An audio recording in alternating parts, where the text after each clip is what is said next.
What's going on, chat? Good morning, good afternoon, good evening, friends. Welcome back to the stream.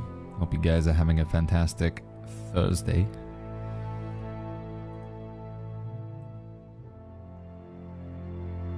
It is Thursday, right? Wait, am I... Yeah, it is. Okay. Transition. Oh my goodness. I was just trying to put together a new build here, chat. We've been talking about it for a little while now, but PvP... We are going to have to do some PvP today, chat. I know. Oh, Baggins, I hate PvP. It's so boring. I thought we could also just do, like, the PvP mission spam in Great Cleave. I think that's pretty good, right? Where are my boots? Which ones are they? Somewhere in here. Just putting together a new outfit. Obviously, every time you make a new... When you put new gear on, the skins don't save over to it, so you have to find all the pieces again and put them back on. There we go. I think that's pretty good. That's looking good there. Adam's Family over on YouTube, 2D1, Raven Anime. Holy flip, Raven Anime, what's going on? That's a name we haven't seen in a long time. Faxius, Freera Beyond, Yarafael, I don't know how to pronounce that name, I'm sorry. Jarefjaell.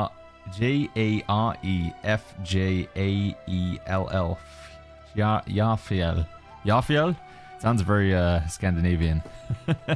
Thanks for joining us over on YouTube, friends. Over on Twitch, we got some fantastic faces, such as the beautiful, wonderful Gamjaroo. Hello, my little wifey. JDMX, Chicago, Valo, Hammer, Halfru, Play with Stan, Seven Night, it's good to see you. Pedsta, what's going on? Stan with the Plan, Numajas and Foxhound, Musix, Greggle, Karma's Reapers here. We got Halfru. Do you think Nisa will stay locked? I do think Nisa is going to stay locked, yeah. Play numbers seem to be holding out pretty good, chat. If we take a look at the old Steam DB, and then we take a look at New World. How are we doing right now? Play numbers 21,000. The peak yesterday was 42,000. That's pretty good. Peak on Tuesday was 44,000. Peak on Monday was 44,000. Peak over the weekend was 50. Sunday's always the busiest day, but it seems like player retention's pretty good right now. We're keeping all the players. I do think there are some problems with the game right now, although I feel like this is a bit of a loaded topic when you talk about it, chat. It really does feel like one of the best ways to acquire gear right now is just to go do chest runs. Or just stand AFK in one spot until you get the items that you want. I don't know, I feel like there should be maybe some incentive to go do mutated dungeons or catacombs or something like that. But it does just feel like you get so much more stuff doing chest runs and things.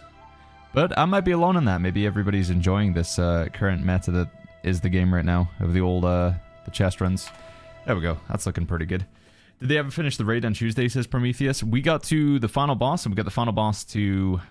I think it was... We got the final boss down to about 40%, but then I had to go. Yesterday, chat, you guys are wondering, Baggins, where were you? I haven't seen you in 36 hours. Yesterday was a good friend of mine, one of my best friends. He was getting married. He invited me to be the best man at his wedding. So, for a period of time, I was a ring bearer, chat. Fulfilling my role as a Baggins, holding onto rings to give them over. Delivering speeches, you know, just generally, just being a dude. But we're back. We drove back last night, actually, so I didn't really do any drinking at the wedding. I had like one drink. And then we drove back, got back at like midnight last night. Went to sleep, and now we're straight back into New World. Can you show your PvP, PvE gear for Healers, Gabby? I can go over it real quick. I'm just going to keep yapping, so you'll have to like clip it or something. But this is my PvE set. The gems are pretty weird because we were using different gems for Captain Thought, but while we read through these, I'll just hover over them and you can take a look. Saints Gaming's good to see you. Spear, what's going on? How you doing, Spear? OnlyFans, good to see you. Gamgee says, anyone know how I bagged a Nemesis just for typing in Rosie's chat? Who is still swinging for me, even in DMs? What the flip? What?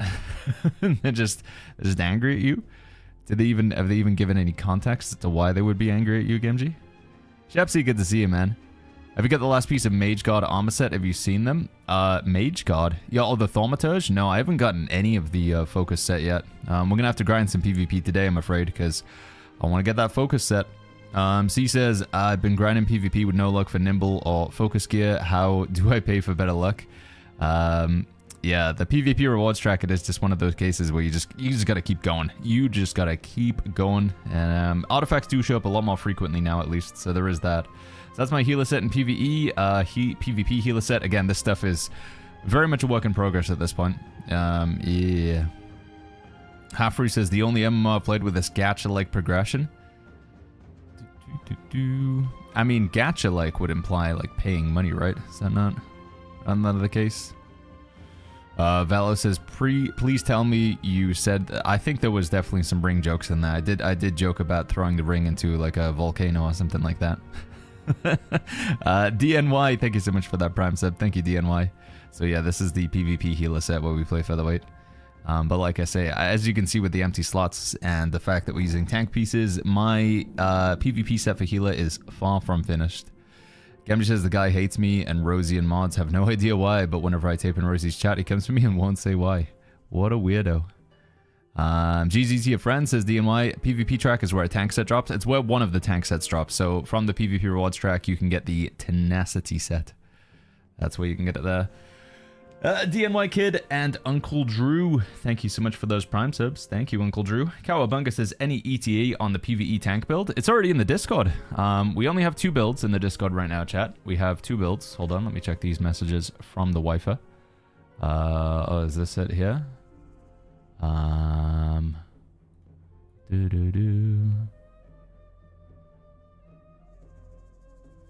What is... Wait, I haven't seen... Where's the messages from him, Gemji? What a weird dude, though. So, yeah, PvE tank build, chat. All you gotta do is go to discord.gg/the Shire. You can find that in Twitch chat by typing !Discord or !builds. YouTube, just check out the comments down below. On other comments, the description, the stream description. That's what I wanted to say. When you're in here, you can go to the New World category and go to New World Build Bot. Now, I don't know if there's a way we can simplify this even more. The text reading it should explain it, but if you just hit the start button, and then you take the process of like, all right, well, what am I looking for? PvE, right? This is a PvE build. Tanking, PvE. You select tank, and then it's the top one, because this is the only one with actual Warhammers. These are all just templates. So go here, Sword and Shield Warhammer.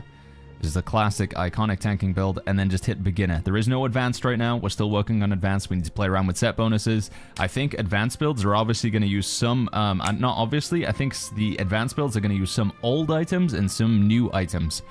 And the reason why I say that is because you can stack old perks and new perks. So you can have the old version of Fortifying Shield Rush, and you can have the new version of Fortifying Shield Rush. And I think there is genuinely going to be something there. I do think we will use some old pieces with some new pieces in the fully best out build, but it's going to take some science. But anyway, this is the beginner tank build if you want to take a look. I am using wit in this build. Again, you can choose your own artifacts, but that's our beginner tank build there. So once again, that's in Discord, discord.gg/the Shire. New World Build Bot, browse PvE builds, tank, and select beginner for Sword and Shield Warhammer.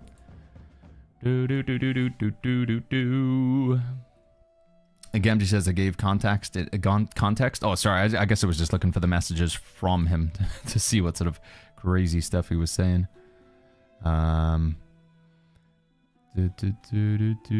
Specifically, anyway. Let me scroll through some chat. Is Boltcaster good in PvE? Bow in general is more of a PvP weapon. Bow gets played a little bit in PvE, but primarily I would say the old bow is a PvP weapon. If you want to play bow in PvE, obviously this is a video game, and you should play the weapons you find fun.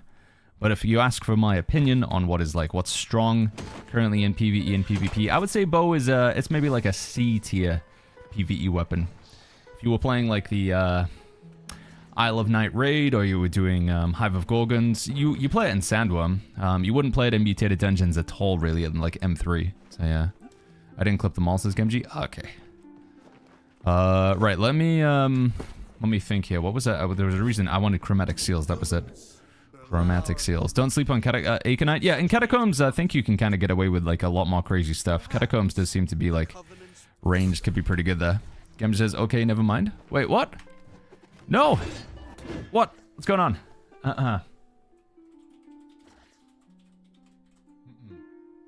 Do do do do do do do do. How do you feel about the Plague Herald right now? I haven't really played around with it currently. Yo, one sec, chat. I'll be right back real quick.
Alright, I'm back. Sorry about that, guys. Where were we? I just wanted to put together this build for some player versus player. Today's stream chat, I think we're gonna divvy it up. We're gonna do some chest runs. I feel like you gotta do the old chest runs today. I do want to do some catacombs. If we can, I'd like to give another attempt at the Isle of Night. What do we want to go for here? Should we get this to get this? I feel like we probably should. And I'm also thinking some mutated dungeons as well. We should do some, grab some infixes. I think some, apparently rather, you can get infixes from mutated dungeons. And we can also use it as a way to get faction tokens as well. We do definitely need some faction tokens. Let's try that one there. Like that, like so. Why do you have 2 times keenly fortified in the tank build? So again, I think a lot of people, is this in Discord or is this in my like tank clip? Let me take a look here. Browse PvE builds, tank. Is it in here twice or is this just like in one of my Twitch clips? Grey Monk says, how was the wedding? It was fantastic, man. Yeah, we had a really nice time. Thank you, buddy. Slizor says, Vicious Charm best for Tempest Fury. I think you can't go wrong with the Vicious, honestly. Just whenever you crit, your crits do more damage. Yeah, you can't really go wrong with it. So let's see. In here, do we have Keenly Fortified twice? We've got Keenly Fortified on the gloves. Oh, we do have it on the sword as well. That's a mistake. That is just me putting together these builds at like too late at night. There should not be Keenly Fortified twice. What perk can we replace those with? Do you have are you okay to update this, Gamgee? I think we need to get rid of that Keenly Fortified twice. It shouldn't be there. Let's just replace it with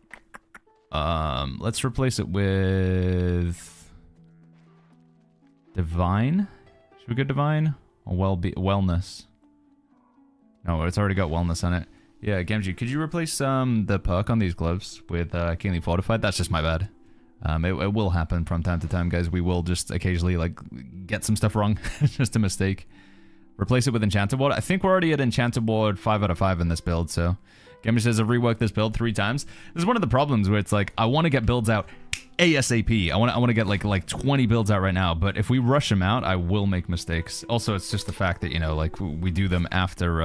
I'll put Divine on it, Gamgee. Let's go with Divine. Incoming healing. Let's do it. Yeah. Is the tank set from PvP reward track BIS? Yes, I do think it is. I think the tenacity set's going to be really, really good. Lifesteal when you have it, getting staggered, giving you grit. Yeah, I think it's going to be good. Tenacity set from the PvP rewards track looks really good. Let's put Gamgee on the gloves in the tank build. On the heavy gloves, they currently have Keenly Fortified. I want to switch out that one slot for Divine. That's okay. Yeah, that's what I'd like to do. I've gone through 25 PvP tracks, says Oops, I'm schmeefed. I've gotten the musket 3 times. Wait, what are you after, schmeefed? Schmeefed. Check the build bot advanced tank build. There's no advanced builds, Cowabunga. I did say this when I was explaining to you. There are no advanced builds. Maybe is it even worth just putting a message in here right now to say like there are no advanced builds? I think does it say up here? Because I feel like so many people like glossed it over. Can we put it there? There are no advanced builds currently. maybe that might clear things up because if people get it over and over again. Are these correct? Says Sora. What is this, Sora? Let me take a look. In fact, wait, hold on. Let me just lock in what I'm gonna do here first because we're gonna get stun lock trying to figure out where we're taking this build. So we got some chromatic seals, and then I just wanted to craft a skill slot charm for the sword, and I think we wanted a powered leaping strike. That was it. Raidgate, thank you so much for the 2 months with the tier 1. Thank you, Raidgate. Thank you very much. Empower, is it empowered or empowering? Leaping strike. Empowering leaping strike. Runewood planks and some sorrow thorn. Yeah, let's just go buy some of those. Morris says just do a YouTube video on it. On what, Mari? Sorry, man, I've already forgotten. A YouTube video on what? You think people are going to read, says Shepsy? Well, that's true. That is true. We just, like I say, chat, realistically, the best play would be to take like 3-4 days off the stream and just go crazy on the builds and just pump out tons, but I don't want to not stream. I feel like now is like absolutely the best time to be streaming some New World with the update, like not even being out for 2 weeks, so it's just juggling time between streaming, YouTube, getting the builds out, and then also, you know, just like doing real life stuff as well. What was the other thing we needed? Rune wood planks. What are we trying to drop, says AC? We're trying to get some rapiers to drop in chest runs. So we want a rapier and a spear. On the spear, we'd love to have end 2 and sundering stacks. And then on the rapier, we'd love to have end 2 and thwarting strikes. Those would be the fixed perks. And then we just want a gem slot and 2 perk slots. So we want a gem slot, 2 perk slots, and then the fixed perks, on both of them we want end 2. With the rapier we want thwarting strikes, because that makes flurry do more damage, and then with the spear I think we want sundering stacks, just for some extra rend. So we're hoping for those weapons to drop from chest runs. We just generally want infix perks, because they're fun to play around with. Again, if you guys don't know what infix perks are, we can explain that in a second. But first of all, let me commit to updating the build here.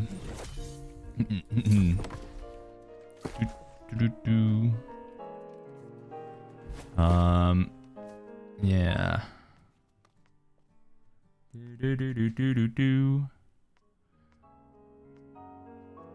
And obviously you guys understand, like, there are some fantastic websites out there with builds and stuff right now. From my perspective, like, I have nothing but respect for my other fellow New World content creators, but I am primarily going to promote my own stuff, and hopefully you guys would make sense why that would be the case.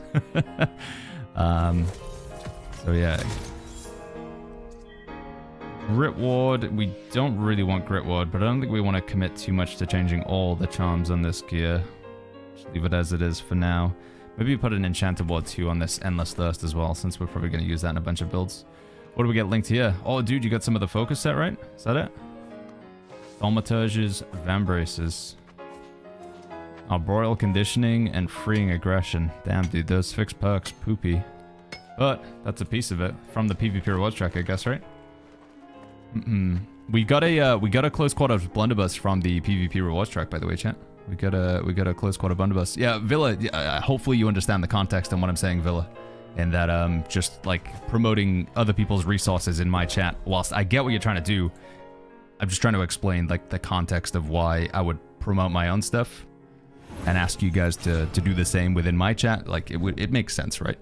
It's like kind of going to somebody else's barbecue and being like, "Hey, this is a great barbecue, but what about Greg's barbecue just 2 doors down?" You know, like. Baggins longtime viewer says, Captain Wookie, don't worry about those builds. Dude, I'm very much gonna worry about the builds. I know people want the builds so badly, and we're gonna make this one of the best resources out there for builds. We just need time. But yeah. Yeah. And like I say, one thing that I want to avoid is I just don't want to put out builds without like definitely knowing. Like, okay, this is definitively good. Like, I've done my research. I've actually played the build. I don't want to just, like... Because right now, we could just open up New World Buddy, and we could just put a bunch of stuff in here. But, like, it would be misleading to have you guys spend, like, you know, the next sort of 50 hours trying to do chest runs in the Tower of the Sun to get some gear if I don't think it's actually good. So, yeah. Enchanted Ward 2. Runic Voidstone. We gotta craft some of this at some point off the stream. Yo, Desolator, what's going on, man? Is there an infix charm, like in inventories, or always on the item? Infix charms are like basically the fixed perks. You can't change them at all. So, yeah, gear right now has like a system where you have fixed perks, and they're at the bottom. They're always at the bottom of the item, and they're always locked in. And then you have the charm slots, and those are the ones with the little circles behind them that you can change. In the past... like, we take a look at old gear. For example, I've got the Sandworm boots in here. These were just all fixed perks, right? Although it was kind of confusing because you could change one fixed perk at the, You could change one fixed perk at the Gypsum Kiln, but now it's just like, if you want to change perks, you do it with the charm slots. Right, Runic Voidstone, and then I think we'll be good to go. Good lord, this stuff is expensive. Hey, thank you for the love, Darian. Thank you, man. Official Look says, what would you say about Elemental Band? Is it still decent artifact to use with Inferno Firestaff? Yeah, Elemental Band's really good. Yeah, it's very, very strong. It's got a lot of like great offensive perks in it as well. You get 2 offensive charms, you got critical infliction, you got enhanced totality. These are very good. If you're playing it with like an elemental weapon, especially if you're playing with like 2 different types of elements, like if you're playing Fire Staff, Ice Gauntlet or something, I think it's huge value. But yeah, I would say Ellie Band is still a great one. Prometheus says, have you done a 6-boss Catacombs? We have, yes. It was on a previous stream. But we're gonna hopefully get another one today. Our blunderbuss build is looking really strong now, chat. I think the blunderbuss build is... we're gonna be ready to take over with it in Catacombs anyway. We've got a piece of the Enrage set in now. You can get a 1-piece Enrage that says, hitting a target within 13 meters grants a stack of Enrage, which increases your outgoing damage by 1%. So we can get up to 10 stacks really quickly on this. It's going to do a lot of damage, really, like a lot of damage. And then we get the Overcharge set in here as well. We get a stack every 5 seconds, which increases our damage by 5%. Total says, do you run the 2 times elementally charged on the blunderbuss build? It's so broken. I don't anymore, because I switched out the I did have an elementally charged blunderbuss, and then we had an elementally charged something somewhere else. It felt like originally it wasn't doing too much, but I think it's because it was broken, right? It wasn't working. So, like, are you saying the 4-piece down here, total? 2 times element, or just the 2-piece? My concern is, like, you'd have to be weapon swapping back and forth, like, very often to take advantage of it, no? Activating an ability on the non-magical weapon will consume the charge down 10%. So you have to do, like, Oblivion, Shrapnel Blast, Tether, Plague Splitting Grenade, Rupture, Claw Shot or something like that. You have to alternate between them, back and forth. Weapon swap once per 10 seconds. Is it worth it, though, for, like, just 10% extra damage on one ability? That's my only concern when I look at it. But perhaps it is, and I'm just not seeing it. I did play around with it for a little bit. Right, here's what I'm thinking, chat. Faction missions, we'll just do a little bit of Great Cleave spam. Try and get a PvP track there, maybe hit up a chest run. We'll take a look at what Outpost Rush currently is as well. Yo for Eyes, thank you so much for the 8 months with the Prime. Thank you, Yo for Eyes. Captain Wookie with the Twitch Prime as well. And Raidgate, thank you for the tier 1 for the 2 months. Thank you. Where'd you get that Enrage set from, says Benny? I think the Enrage set only comes from the raid, I believe. The Isle of Night raid. Bangers, I know you're still working on the whole build, but I heard you talking to Rapier Spear before. Is that your DPS weapon choice? I feel like it's a pretty safe choice to go for in PvE content. Both the Rapier and the Spear will definitely be weapons that you will play. And I think combining the 2 together is not perhaps, it's not really a bad idea either. So I'm thinking Rapier Spear. Right, how much do we get for this? This is 350, 350, 350. Yeah, it's probably worth it, right? Still doing this. Let's pop some Constitution food. And then lock in the attributes on this build as well. What gear could be good for all DPS weapons, says Zims. If we're talking PvE, I think any gear that has, like, Sacrificial Empowerment, I think that's the only fixed perk I would say you need to have on your DPS gear. Sacrificial Empowerment just seems... it's just more damage. So I would say prioritize getting Sacrificial Empowerment on your DPS gear. I think Prolonged Favor is probably not a bad one.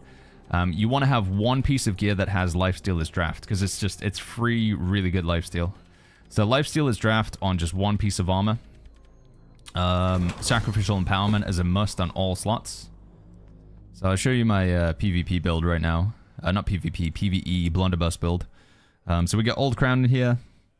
Then we have the chest piece with Sacrificial Empowerment, Vital Synergy, Mortal Aggression. I don't think Mortal Aggression is something that you need, honestly. It's a very minimal amount of lifesteal. If I could, I would replace this with Slash Conditioning. That would probably be pretty good. Then we have some gloves. In fact, I would like to replace this with Lifesteal as draft. I think that would be pretty good, because we don't have it anywhere else right now.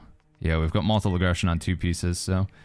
Gotta do some optimizing here. We need to run some more catacombs to get some more tokens so we can buy a different version of this chest. Lifesteal as draft would be ideal there.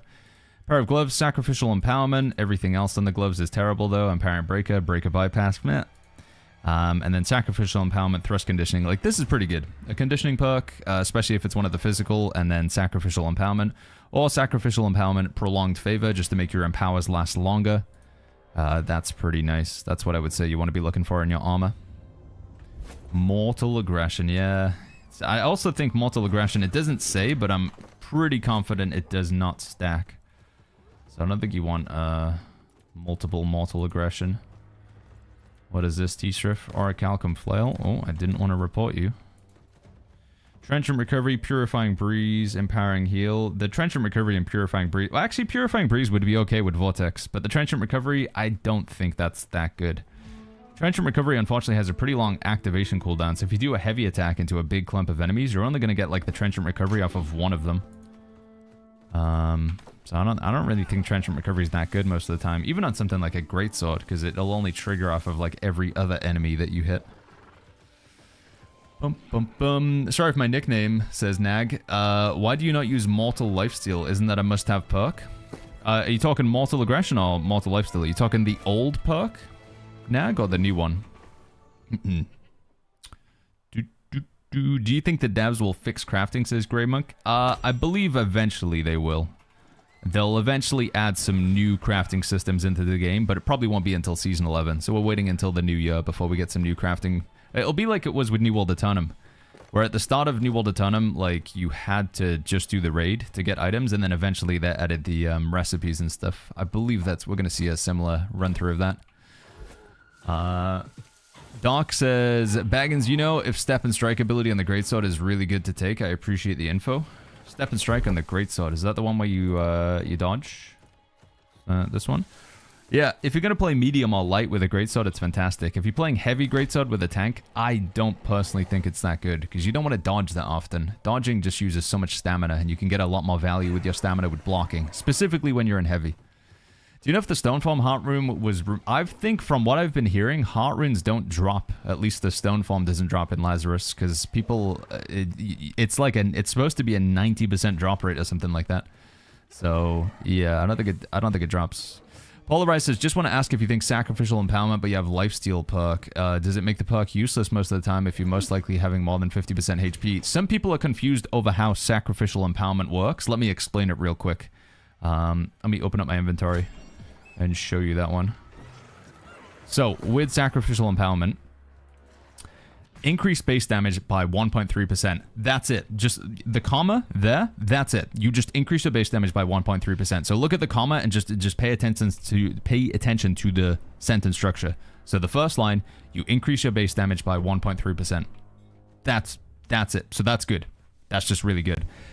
But the second bit, it says, but your armor is decreased by up to 1% while you're below 50% health. So if you fall below 50% health, you always have the base damage increase. You'll always be doing more damage. But if you fall below 50%, it will have a penalty as well. And the penalty is you'll take less damage. Are these guys attacking? They are. Try and help them out if I can.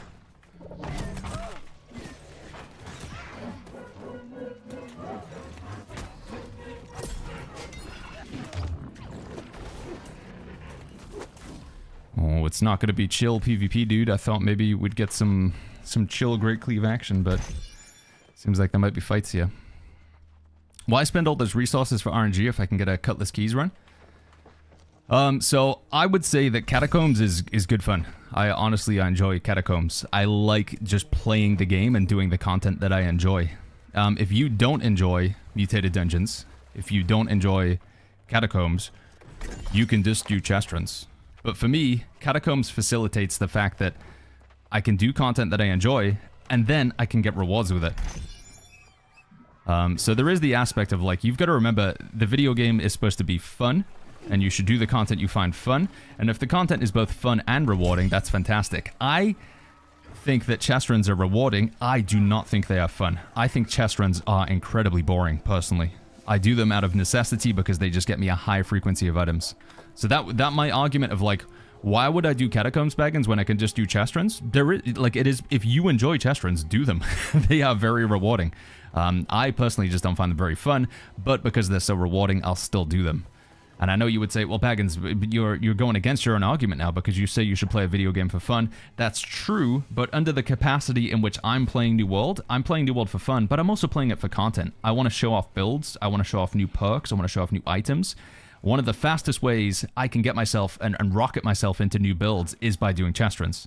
The sheer quantity of loot that I get from a chest run is unbelievably big, that if I want to have this character progress to show off some cool YouTube videos, and I want to get those YouTube videos out in the next, like, by the end of this year, I should be doing chest runs. Like, if I did a chest run every single day for the next 2 weeks, I'll be able to make a bunch of YouTube videos showing us some cool new perk interactions. But if I limit myself to not doing chest runs, it will take me months to be able to show off cool builds, because you just don't get the same quantity of items.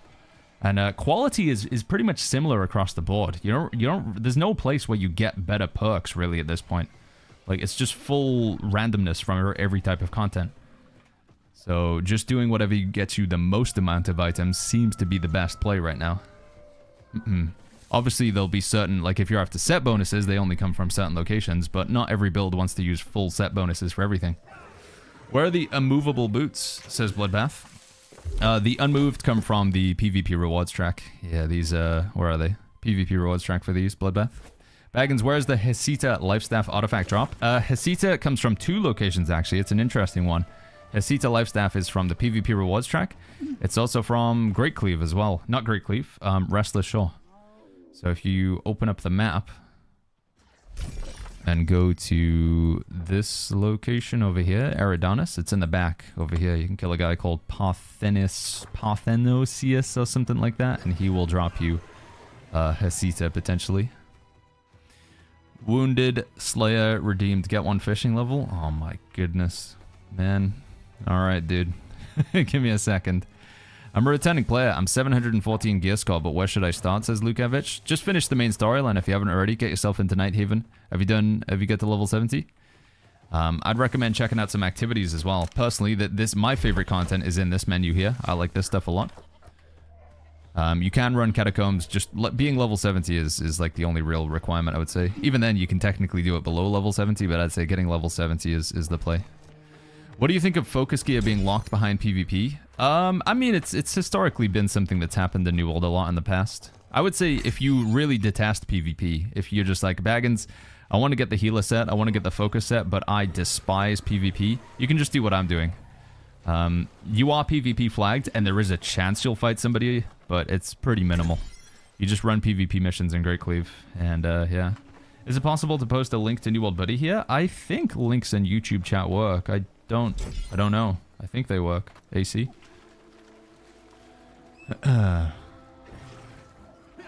Wounded says, don't do it, Baggins. I'm going to do some fishing. Don't worry. It's going to happen. We'll get that fishing level. Are you looking forward to the Lord of the Rings MMO? I am, Wayne Rascal. Massively. But I don't think we're going to get to see it for, like, at least another 5 years. And the new Hunt for Gollum film. I think that's another 2 years away as well, right? But yeah, I'd say I'm looking forward to it. Can I fish? You can fish in this water, right? There we go. Baggins, what's the Enrage buff, says Redemption. It's from the Enrage set. So it's a set bonus piece that drops in the Isle of Night raid. It's basically every time you do damage, you get a stack of Enrage. But every stack of Enrage increases your damage, but it also makes you take more damage. It's like the classic Berserker sort of system. So you're hitting people, you're getting Enraged, but because you're Enraged, you're taking more damage as well. Is the Grace artifact worth getting, Shimibuku? It's okay for some situations. I think if you want to speed run, or if you want to go really fast in a PvP build, it can be okay. Rodek says, hey Baggins, how was your day yesterday? It was good, man. It was busy, really busy, but it was good. Yeah. I mean, I think the most important thing on a wedding is the bride and groom had a fantastic time, and I believe they did. They said they did, so yeah. That's all you can really ask for, right? I'm level 65. What main quest do I need to go to get to the new zone, says Fog. So the only quest you need to pick up, Fog, if you want to get into Nighthaven, I mean, technically you can just walk into Nighthaven, but I'd recommend picking up the main story quest line. Oh my god, I'm not paying attention. Hello? Fog, you just need to go down into the bottom right of Cutlass Keys and pick up a quest from Morgaine down here. That's all you gotta do. And that will take you into Nighthaven. Villa says, where's the best place to level up weapons? So honestly, Villa, just jumping in on chest runs. I hate to just keep promoting chest runs, but realistically, you just type plus and then whatever everybody else is typing, plus Merc, plus Arc, plus Mines, plus CK. You just pick one of the 7 chest runs that is going at any given time. Jump in with them.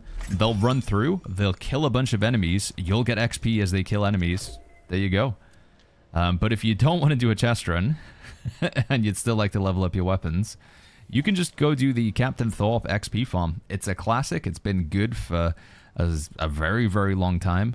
Captain Thorpe these days is located up at the top of Greatcleave. He's not too far from where I am right now, actually. He's in a place called Battle-Classed Crossing. That's right here.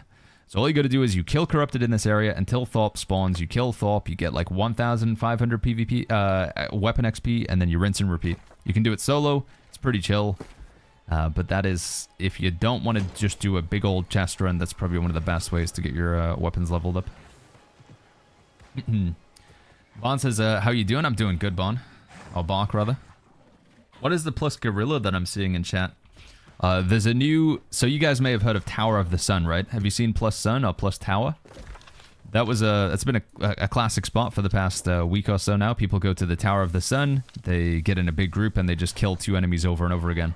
There's another farm spot that's becoming more and more popular now, and that is the monkeys. So there's a monkey at the top of Isle of Zervan. There's a floating rock up here. The monkey is called Perutu or something, Pugnacious. When you kill him, he spawns 3 other monkeys. You kill them, and then you just rinse and repeat. It's the same concept as Tower of the Sun. It's just a loot farm.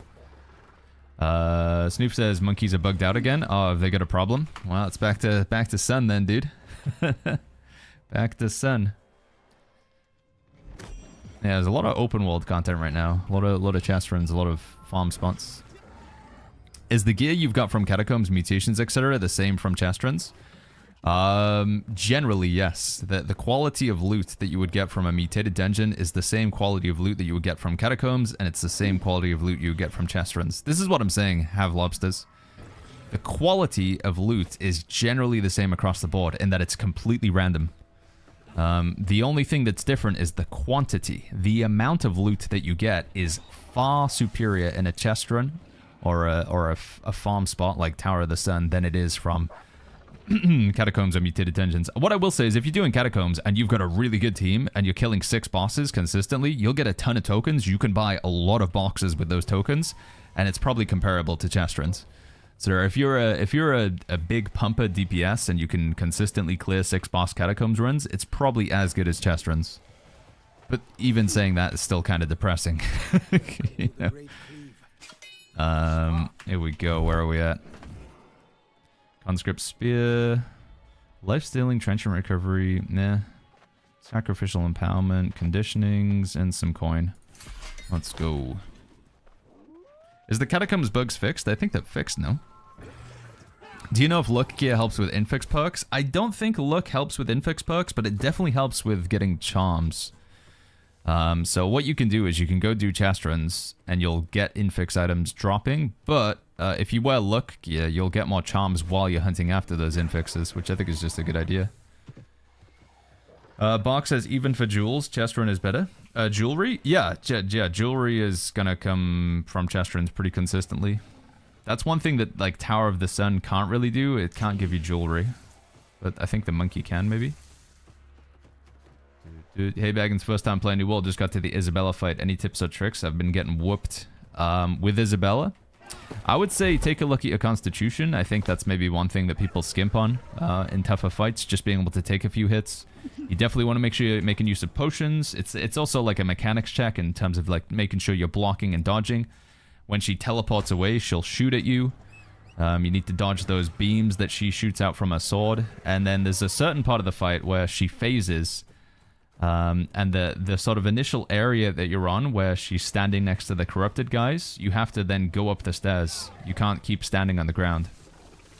But yeah, also, one thing that I think a lot of players have trouble with or don't realize is when they're leveling up, if you take a look at your item and take a look at what it says the requirement level is, some people just don't update their gear for ages while they're leveling up. You know, they'll be like level 45 and they're wearing level 18 gear. And it will have like an adverse effect. You're not going to be able to do as much damage or take as much damage because your gear is like so low level. I guess it doesn't matter that much these days because there's no longer attributes, but it's still like extra armor and weapon damage and stuff. So maybe you could slow down, go to your faction vendor, because you'll need to do it at some point anyway. Hopefully you have joined a faction. But joining a faction, buying some of the faction armor and weapons off of them, it's just good stuff. It'll help you out. Ace Level says, any way you could check out my gear? We maybe could have like a command or something, or like a redeem for it. Because I'm happy to take a look, but obviously we can't. You know, if more and more people want to do that, then it would have to be a significant portion of the stream. But what I will say is, if I have time, and I can't guarantee that I'll always have time because it might be in the middle of something, but you can send a message to BAGGINS. Or you can just say, like, Baggins, check out share screenshots in Discord. Again, I'm not going to promise that I'll always be able to see it, but you can link gear to me in game, link to chat. So send me a DM and link me your items, or just go to share screenshots in Discord and then let me know in chat. Can't promise we'll always be able to get to it, but if there's some downtime in the stream, we can take a look. I deliberately try and spend, like, decent chunks of the stream just doing, like, you know, stuff like this, where we have a lot more time to read chat. Because if we're doing the raid, if I'm doing the Isle of Night, I really enjoy the raid, but there's, like, almost no time to read chat when we're fighting the boss, so... Is the PvP quest still the fastest for the PvP rewards track? I wouldn't say they're the fastest Hollow Bleed, but what these are, is they are consistent. You're always going to get the same amount of XP, and you'll always get it within, like, 5 minutes.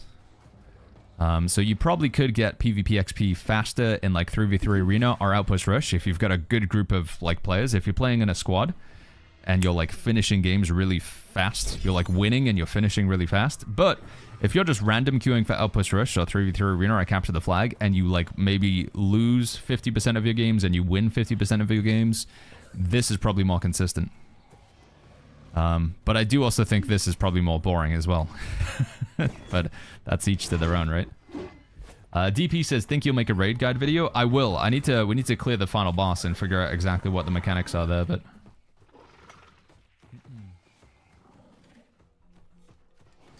The Morgaine fight in Nighthaven kicked my butt. Yeah, I think with the Nighthaven questline, people struggle with Morgaine, with the wolf, whatever she's called, something with A. I would say Astrid, but that's from Wednesday, isn't it?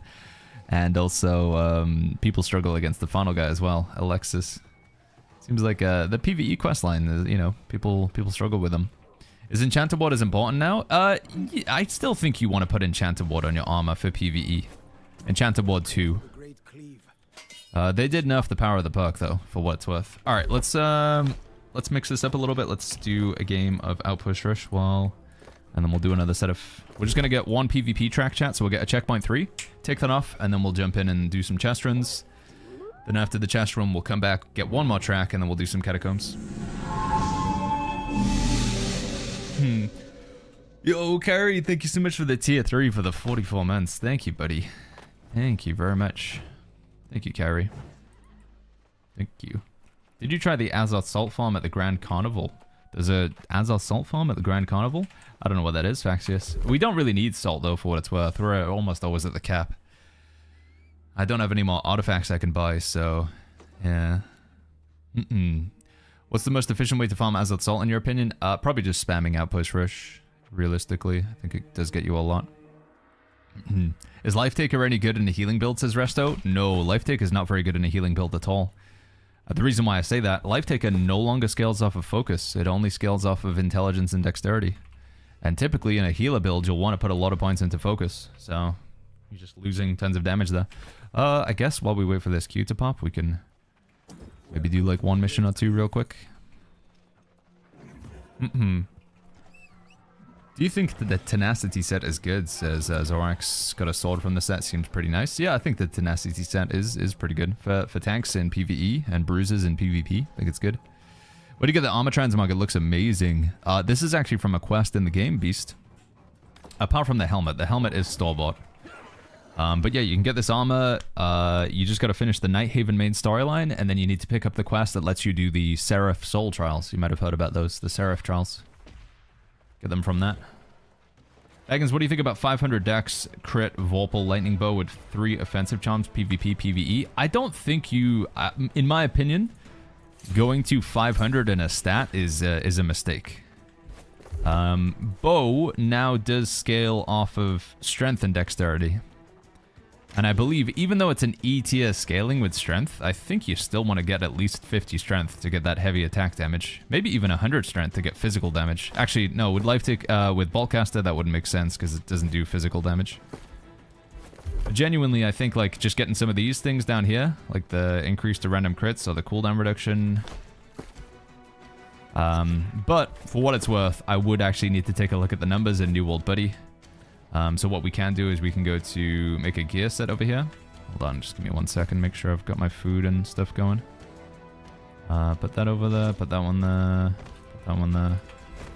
So yeah, we could take a look at something like New World Buddy. Just whip up a Boltcaster real quick. Let's see, weapon slot.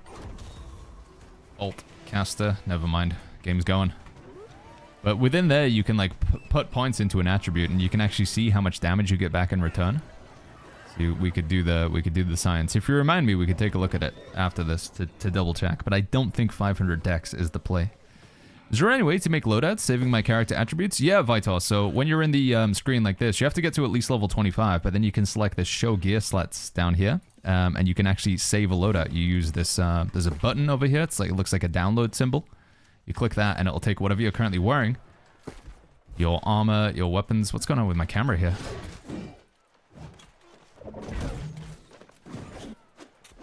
I've got this like weird third-person camera. Dude, it's freaking me out.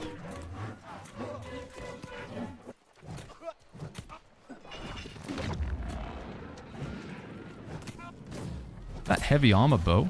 Can I? Is that gonna work? Okay, there we go. What was I just saying? Oh, it's a healer. This is what we're looking for. Alright, so with this build, chat, we primarily just want to be hunting down healers. We're supposed to be playing like a bit of an assassin here. So we want to be looking for people in light armor, squishies in the backline and stuff. Wish you would stay out of the menus for more than 30 seconds, says 3. Aaron, would you rather I just didn't help people in the chat? N3? Is that what you're saying? Wish this guy would stop helping people in the chat, showing them how to, you know... Wish you would stop answering questions. I'm gonna say, NR, just to save you some frustration, I will routinely, consistently answer people's questions and try and be as helpful as possible. And if that means I have to open up a menu, I will do it. If you do not like that, you do not have to be in the stream. But I'm not gonna stop trying to help people, dude. And it does mean that I will very visually explain stuff on the screen. So yeah, just gonna tell you right now, my friend. This is the sort of stream that I run. You don't have to be here. If you're gonna complain, I'm gonna clap back. It is what it is. Okay? Baggins, could you please open your menu for 30 seconds? There will be a little bit more gameplay here. We'll be a little bit less interactive and a bit more gameplay driven while we're working through this game of Outpost Rush. This build is something that I've only just put together now, chat, so I want to see how it works before we share it. But yeah. Faxius says, if you go to Grand Carnival in Nighthaven, you can flag for PvP and use the vendors for Giga XP. Use the vendors in... There's vendors in Grand Carnival? What are you... Vendors in the Grand Carnival? Like the faction vendors? No, there's no faction still there. I'm not sure what you mean by that. Is there a way to turn off your incoming damage numbers, says Fugazi. I don't think there is, buddy. No. Am I wrong? Is that a musket? It is.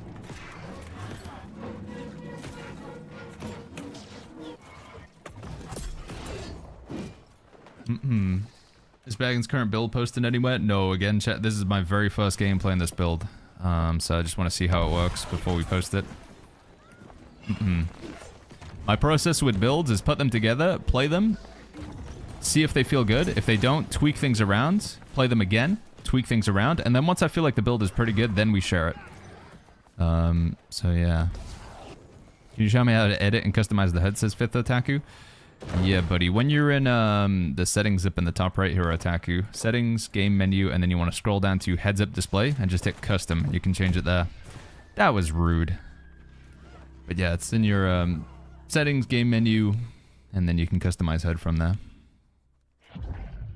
In the Grand Carnival, there's a kitchen, outfitter, arcane station, and forge you can access while PvP flanked. Can you not do that in any town, though? Or is there are you saying there's a unique situation in Nighthaven where you can, it doesn't, like, deflag you or something? This Great Axe Transmog is, it's just the, it's the artifact Great Axe called Abyss. And you can just, no, I lied, actually. I think it's called, is it an Invasion Great Axe? What is this thing called again? Corrupt Lord Great Axe. Yeah, I think you have to do either Invasions or Corrupted Breaches, and you get a visual, the skin icon from it. Do I need to go 5 Sacred, 5 Enchanted Ward for a PvE healer? I think it's a good idea, yeah. I'd definitely say prioritize the 5 Enchanted Ward. The 5 Sacred maybe isn't required. Boom, boom, boom, boom, boom. You're not deflagged in Grand Carnival, so you can craft and get PvP experience. Is it PvP experience or is it just salt? It's just salt, right? You don't get PvP XP. I need to take a look at that, though. That sounds pretty lucrative. Nice.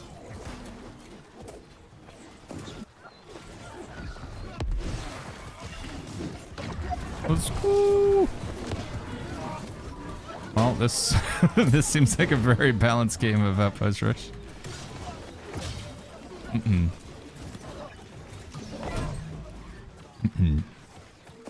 Baggins Schmoink says, at the moment, is Hive or Isle easier? Hive of Gorgons is easier than Isle of Night. Hive of Gorgons is the previous raid. I think, what might happen is over a long enough period of time, people, because Hive of Gorgons, like, the more you do the raid, the more people figure out, like, okay, this is what you do in this situation, this mechanic, you react in this way. I'm gonna let this guy capture it so I can cap it back, because I need the skull. I know this sounds counterintuitive. Oh no, never mind. People are just gonna kill him.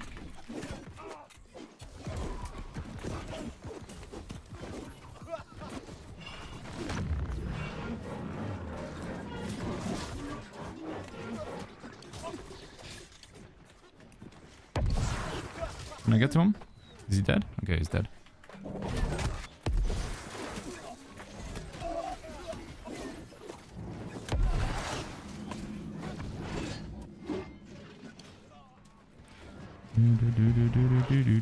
I need a potion. There it is. Ah, dude, these games are so fast. I can't get the score in time.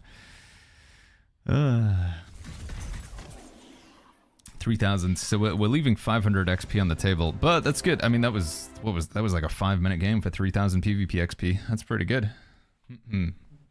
Yugi says, Baggins, what server should I transfer to from Nisa? What character boots would you choose for Greatsword and Great Axe? If you want to move off of Nisa to avoid the queue, what server should you move to? Let's take a look. What is the server situation these days in Europe?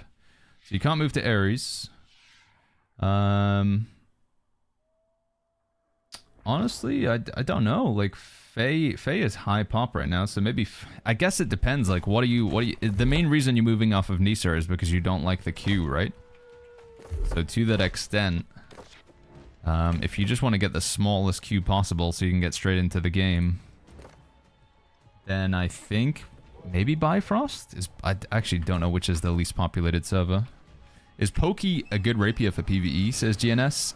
It's okay, but it's one of those old rapiers, right? Pokey is, it's like a rapier with the old perks on it. Pokey. Yeah, it's an old rapier. I think these days you probably do want to be using a new rapier. Getting End 2 on a rapier and thwarting strikes, that's desirable. So using some of the old weapons, I think in most situations they're not worth it.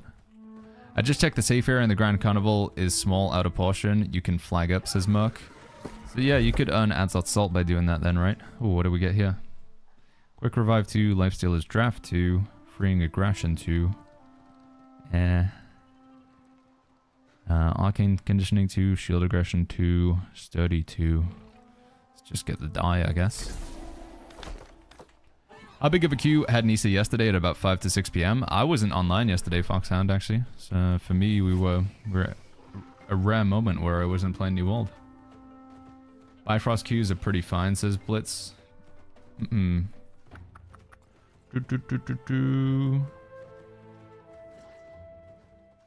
Okay. Hexcat says, do I need to do 8 Tempest runs for 1k materia for the rune, or can it drop from the boss? It's supposed to drop from the boss, but I think there's a bug where it's not dropping, Hexcat. Yo, Sly Piper, good to see you, man. How you doing? Bifrost is low right now, had a Q of 150. Yeah, it seems like if you want to minimize Qs, then Bifrost is probably the play. I was at a wedding yesterday, says Docurus. It was fantastic, man. Yeah, we had a really good time. Like I say, the most important thing at a wedding is obviously not you as a guest having a good time. It's the bride and groom. But yeah, they had a really good time. And I did my best man speech, and I didn't flub it. I was worried. Even though you would think I'd be pretty good at, you know, because yapping is a skill of mine within the context of what I'm doing right now. Delivering lines and making sure that they're all, you know, timed well and stuff, because I do these days. I script my YouTube videos. I write out what I want to say, and then I record them. But quite often I'll like get it wrong. I'm like, all right, Jack, let's cut that. Let's try that one again. But obviously you can't do that when it's like a live speech.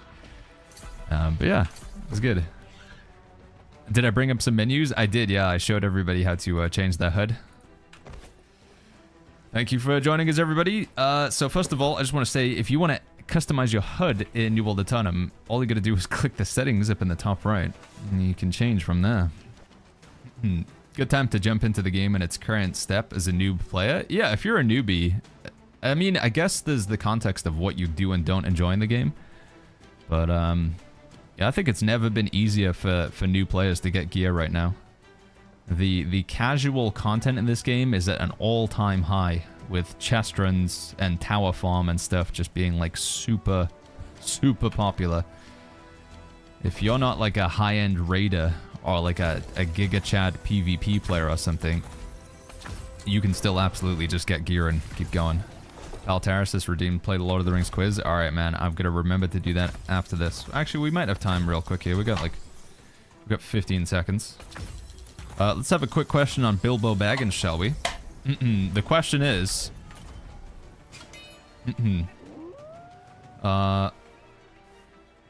what's going on? Can I go through here?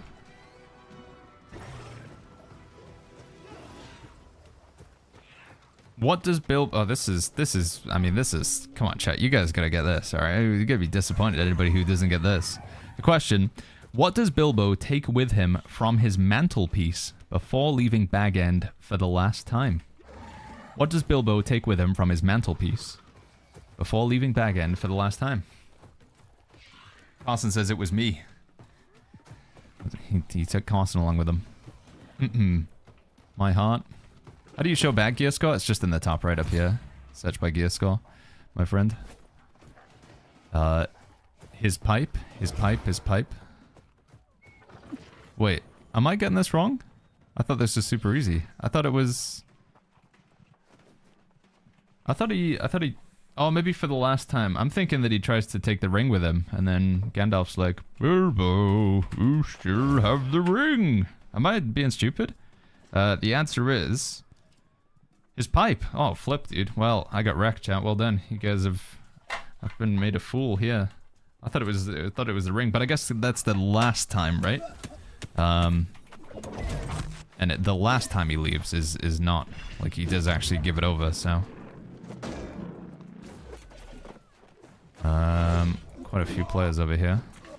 Just take a second.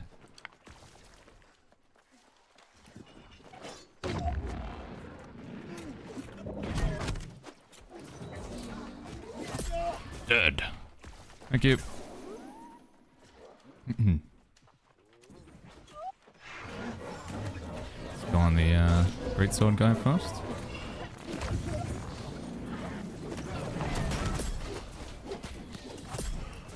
Nice. And now we'll go for the fire staff guy in the back. Okay, I lied. We go for this player here.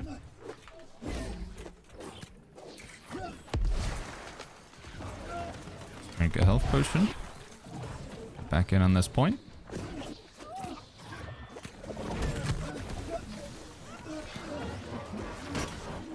Spinning around.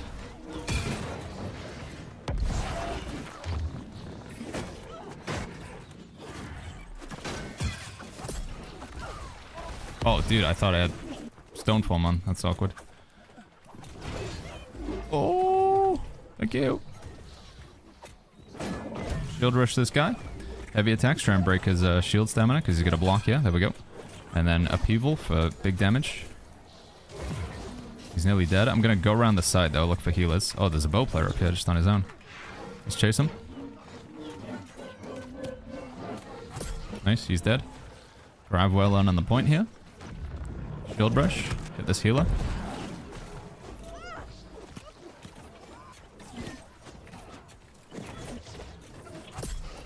That was a tanky boy.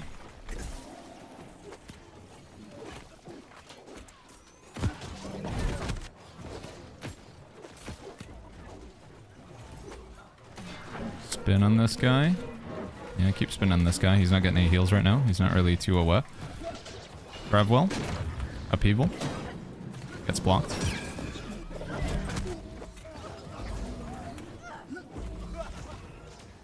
We're gonna find the healers. Where are the healers?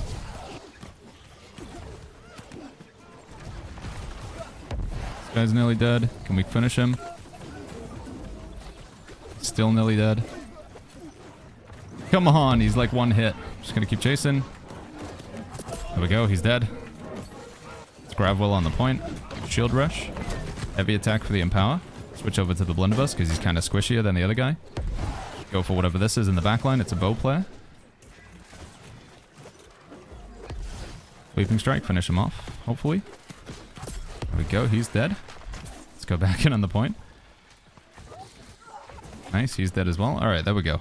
Yeah, this build feels pretty good, chat. I was worried by being in light armor we're going to be too squishy, but seems like we get a good amount of tankiness. A lot of mobility, huge amount of mobility. Like, we can get it in another fight really easily. The damage is not as high as I would like it to be, but seems pretty good. Intro says Baggins is bind and equip item only from crafting. Yeah, if you want to make BOE, bind and equip is pretty much only going to come from crafting these days. When you're looking to see if gear works with what type of info you're looking for, survivability. So in my mind, I have like a list of like what perks I think are pretty good, and then other perks that I don't think work quite well. So I think for like doing damage, there's only like very few perks that like actually add damage to your build these days. Sacrificial Empowerment, Terminal Vengeance. I do think Lifestealer's Draft is like a must-have. You always put that in pretty much every build. Just gives you like a crazy amount of lifesteal. Slash Conditioning and Thrust Conditioning is something that I generally look for. So I have like a bit of an internal tier list in my head. But I am going to try and share that tier list. Rather than just have it in my brain, I'm going to try and actually put it into like a physical or a virtual form, right? I also look for mobility. Like with PvP, some of the most important things, it's I think a lot of the time people just like hyper focus on one thing. It's like, Baggins, I'm going to make a lifesteal build, and then they just take everything that gives them lifesteal and nothing else. They just, so their build just does one thing and only does that one thing. But quite often, I think, especially in PvP, you need some movement. You need to be able to get in and out of the fight. You need a way to stop the enemy from doing what they want to do. So you need some like interaction, basically. For me, that is Shield Rush for the stagger. Ideally, it would be Reap, although I'm currently running Gravwell. But we need some way to like slow down the enemy, to hinder them, to interrupt animations. And then we do need some form of like keeping myself alive, because you can't always have a life staff player with you. So for me, the healing in my build is coming from Endless Thirst right now. It allows us to get a lot of value from drinking potions. And then finally, we just need whatever the build is designed to do. This build is supposed to be a bit of an assassin build, so we're not really trying to hit heavy armor targets. We're trying to find squishy players in the backline and pressure them a lot. We've also got a lot of movement speed as well. We got Keen Speed, Hasted Vigor. We're using the old Keen Speed boots. Sword and Shield gives me a Keen Speed again. So whenever we land a crit, we are zooming. We're flying across the map at the speed of light. That's the idea. So we just want to go behind these guys and look for whoever's in the backline and then pressure this player. That should be the idea here. Dude.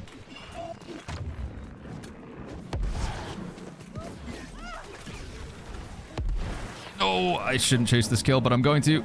Nope. Yeah, I shouldn't have. It's also then knowing like what the limitations are of what you can and can't do. Baggins, I sent you a life staff in Discord. Can you check it? Yes, after we finish this game. Rugby, good to see you, man. I actually took a day off from the grind and touched grass. Whoa! how was that, man? Did you feel... How did you feel after that? How was the wedding, says Diabolical? It was fantastic, yeah. It was a good time. Luke Avich, thank you so much for the Prime sub. And Green Rock, thank you for the Prime earlier. Did I miss a bunch of subs? Pedster, thank you for the 14 months with the Prime. I don't think I said thank you there, Pedster. Thank you, Pedster, for the 14 months. Green Rock with the Twitch Prime. Luke Avich with the Prime as well. Thank you, friends. Boop, boop, boop. Let's try and steal this kill here if we can. Oh. Any reason running... Yo, Vosky, what's going on? Baggin says, when running weapons like Spear and Hatchet, is there any reason to have points in stats such as Strength or Int and Focus? Is there any reason to have points in other stats? I mean, Strength is the main scaling attribute for Hatchet, so you definitely want to put points in Strength. Sometimes, though, I guess the question that you're asking here is, should you put attributes into, like, hold on, let me get into the menu here, and then we can maybe better explain it with visuals on the screen as well. Lycos says, it is ideal that I build my own build, like when I have a skill tree, not that. Is that okay? Yeah, absolutely. You can make your own thing in New World. You don't have to copy-paste a build from a website or whatever. Or what you can do is you can find a build outlet and then adapt it and make it your own.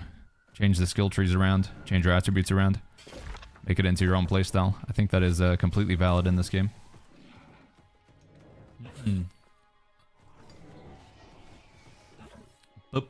Right, what was I thinking, chat? Oh, that was it. Somebody was asking about attributes. So you take a look at Spear. Scales of Dexterity A, Strength C tier, and then Hatchet. Scales with Strength. Oh, dude, they made it equal. Strength and Dexterity. One thing that I think is maybe sometimes lost on people is these threshold points here can be pretty good to pick up as well. They got nerfed a bit. They used to be a lot stronger than what they currently are. But sometimes just dipping into like 25 intelligence for an extra increase in critical damage or extra crit chance from Dexterity, that would be worth it. There's also another thing to factor in as well, where you see Spear scales with Dexterity and Strength C tier. So if we just go ahead and we use New World Buddy to put together a build here real quick. So let's just like chuck in, it doesn't have to be anything special. Let's go Hatchet, and then let's go Spear. So we'll just put these two weapons together. What you can do with New World Buddy that's kind of handy is you can go and assign your attributes, and it'll show you how much damage you're getting from putting points into those attributes. So you can see here, Hatchet's interesting because it's Strength and Dexterity equally, whereas Spear will get more damage from Dexterity. So if we put points into Dexterity, you can see as it works here. So is it always going to be the case? So where would be the actual threshold where it crosses over? So this is Dexterity up here. So when it gets to 0.8, that's around here then. Damn, dude. So it is actually better to put points into Dexterity all the way through until about 350. Yeah, so you would stop at 350 dex. So if we just go to 350 dex here real quick. They changed diminishing returns a lot. But if we get 350 dex, in theory, if I'm reading this right,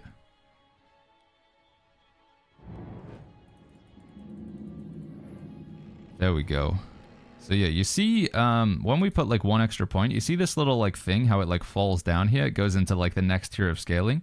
So there are these thresholds that you hit.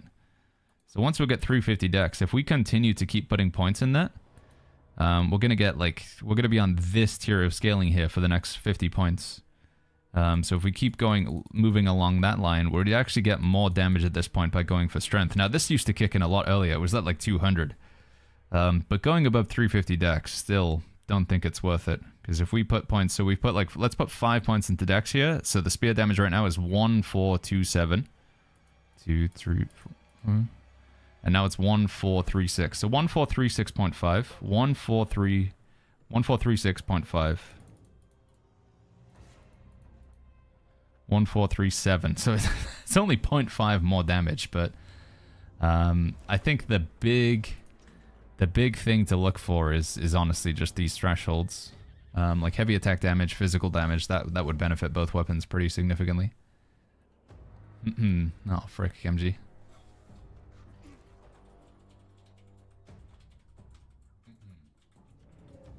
That's a nice photo. I'm logging Catacombs, but with random, I think it isn't worth it. If you, yeah, I think Catacombs doing with a pre-made group, if you can, is going to be better. You'll consistently get through it more often. Almost Autumn, thank you so much for that Prime sub. Thank you, Almost. Do you have any PvP healing builds? No, I'm afraid. So today's stream chat, with the streams going forward, we're going to stream for like 7-8 hours maximum, and then we're going to commit more times to getting builds up onto Discord and onto YouTube as well. So latest build we've been working on is for just a PvE DPS, because right now when you go to the builds, again, if you guys haven't seen it, ! builds in the Twitch chat, YouTube, you guys just check out the stream description. You can go to discord.gg/The Shire. Under the New World Build bot, if you hit start, you can check out just PvE builds. We don't have anything for PvP. No PvP, just PvE right now. We will, but we've only got PvE. You go PvE, damage won't get you anything, I'm afraid. If you go damage, you're just going to see a bunch of placeholders. Right? Weapon plus weapon, weapon plus weapon, weapon plus weapon. So those are just placeholders because we don't have anything there yet. We do have one tank build. We have our beginner tank build under this one, and then we also have our beginner healer build under this one. So I feel like we need to at least get one in every category. So I do need a beginner damage build as well. So to that extent, we're just going with the classic, and I have been working towards, let me see if I can find it, gear sets. I think we're just doing a good old rapier build, you know? Is it in here, or is it saved into this one? Rapier, spear, rapier, life staff, evade rapier. Here we go. So we were working on an evade rapier build. So this is abyss rapier here. I'm pretty sure. Some people have been saying instead of omnidirectional evade, you should take leeching flurry, but I think that's because the theory is you can get to the empower cap. I don't know though. Do we believe that? How consistently we are going to beat the empower cap with the rapier? I'm not 100%. Is this an empower here, chat? 25% increased base damage and extra light or heavy attack? No, because that doesn't work on abilities, is it? Isn't end bad? No, end is really good. End just says your abilities do more damage. And you spam abilities, so yeah. N2, 5.64% ability base damage. No other perk's going to give you that much damage. It's kind of crazy. How do I find this website? New World Buddy. This is nw-buddy.de. nw-buddy.de. I'll link it in the Twitch chat, and then I can copy it over. There's no public-facing aspect to this. That's one thing that I wish is somebody would like had a public-facing version of this, so you could like see everybody's builds in here. But you have to get links to it right now. Okay, let's see what we got from the PvP rewards track. Anything good? Nope. Nothing at all. That sucks. That sucks, dude. Alright, well, we'll go back to some PvP later on. Let's see. Any chastrons we can jump in on? Castrum, mines, glob, cast, mines. I guess we could do mines. Mines start 1 minute. Yeah, let's go do mines then. There's some chests we can get in there. To the mines of Moria.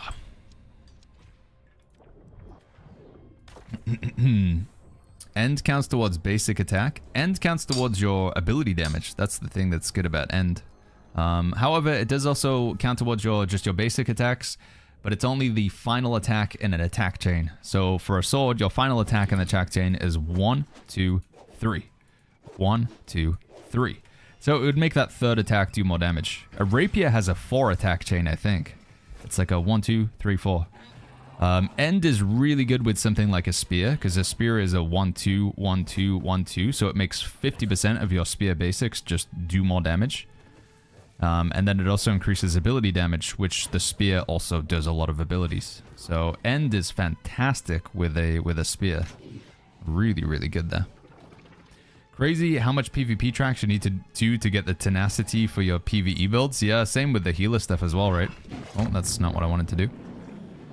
Yeah, there is a lot of PvP spam right now.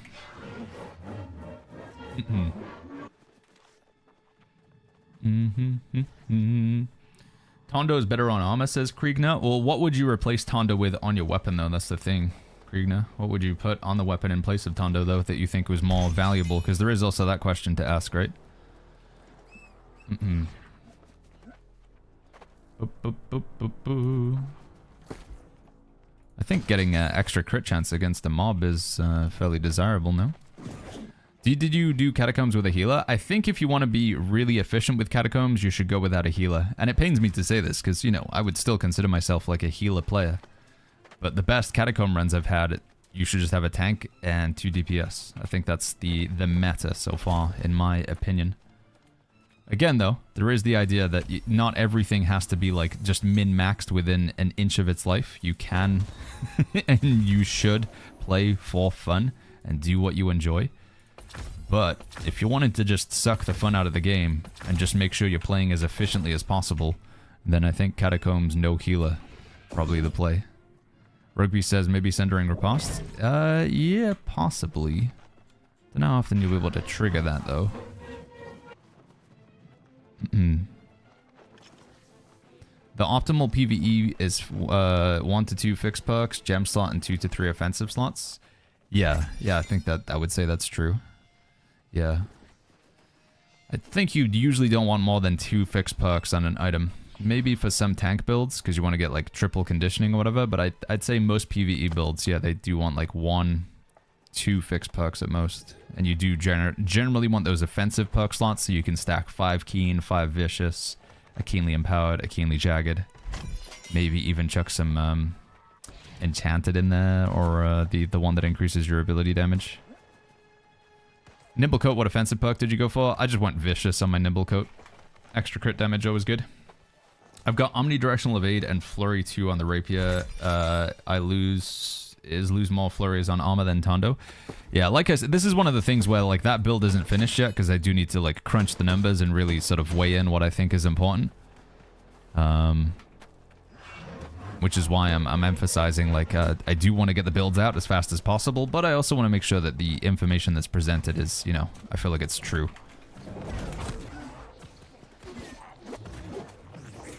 I think we should put Blood Drinker on here just so we have some more sustain.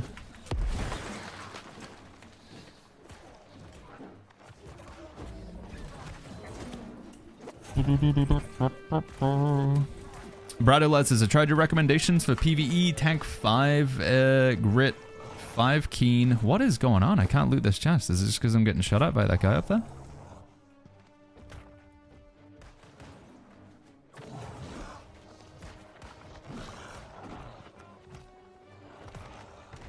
Hold on, I gotta get my Blood Drinker on here.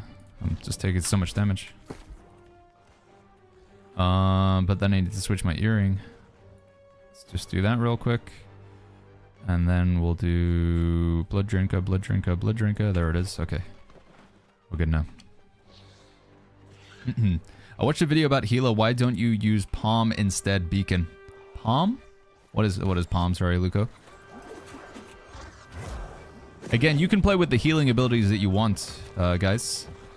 I prefer, if I'm only going to use one of these abilities over here, I go with Orb of Protection, because it triggers Mending Protection, which is extra healing, and it triggers Fortify. It's also considered a burst heal if you're using the Infix armor. So I think Orb slightly wins out over Beacon. But if you prefer to play with Beacon, again, I would say, chat, the agency is on you to use the abilities that you enjoy. It looks like the rapier you showed us, Sundering Stacks benefit more than the grit damage. So Sundering Stacks is one of those things where it's a fantastic perk, but you only really want to have one person in your party with Sundering Stacks on. Rapier, in my opinion, is historically just, it's a damage weapon through and through. Rapier, the main thing that it brings to the PvE party is just big DPS. So I think leaning into the perks that just allow your rapier to just do as much damage as possible, that is what you're trying to achieve. And therefore, Sundering Stacks should be left to the tank or to a spear or somebody with more utility. And you prioritize getting perks on your rapier that just give you the big damage. And therefore, Thwarting Strikes would outmatch the Sundering Stacks. Thwarting Strikes in place of Sundering Stacks, because that one's more utility. It is a fine perk, but that's my thought process. I prefer Splash, Orb, and Sacred unless you're looking for speed only. Yeah, downside of Splash of Light is it can't heal other people in the second group. So if you're playing like Isle of Night, Splash of Light can't heal anybody in group 2 or group 1, depending on which group you're in. Where do I get quick salvage? I still get the confirmation window. Do you know what I'm doing wrong? It should just be in the settings up here, right? Settings, game, and then way down at the bottom. Perfect salvage. If you mean that you're getting this message to pop up, though, you can't get rid of that. You'll always get like a warning, this is legendary. One way that you can bypass if you want, if you don't want to get that warning that it's legendary every time, is you can just salvage all. You do need to be careful about this one, so you want to lock the items that you want. So for example, we got a Sacrificial Empowerment, Shock Conditioning, and an Infix perk up here, so that's a pretty decent item. So I would want to lock that, because I don't want to salvage that. These are actually pretty good as well, but there's no gem slot. But it is a good set of perks. But if we stay true to our rule of no gem slot equals salvage, and then this one here is not good enough, so we could just hit salvage all and get rid of, and then we don't get that notification. But you do need to be careful, like I say, you gotta make sure you lock the things, because you don't get that message anymore.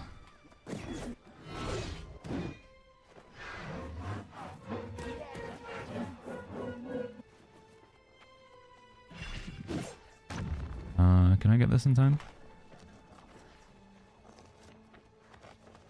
Nope.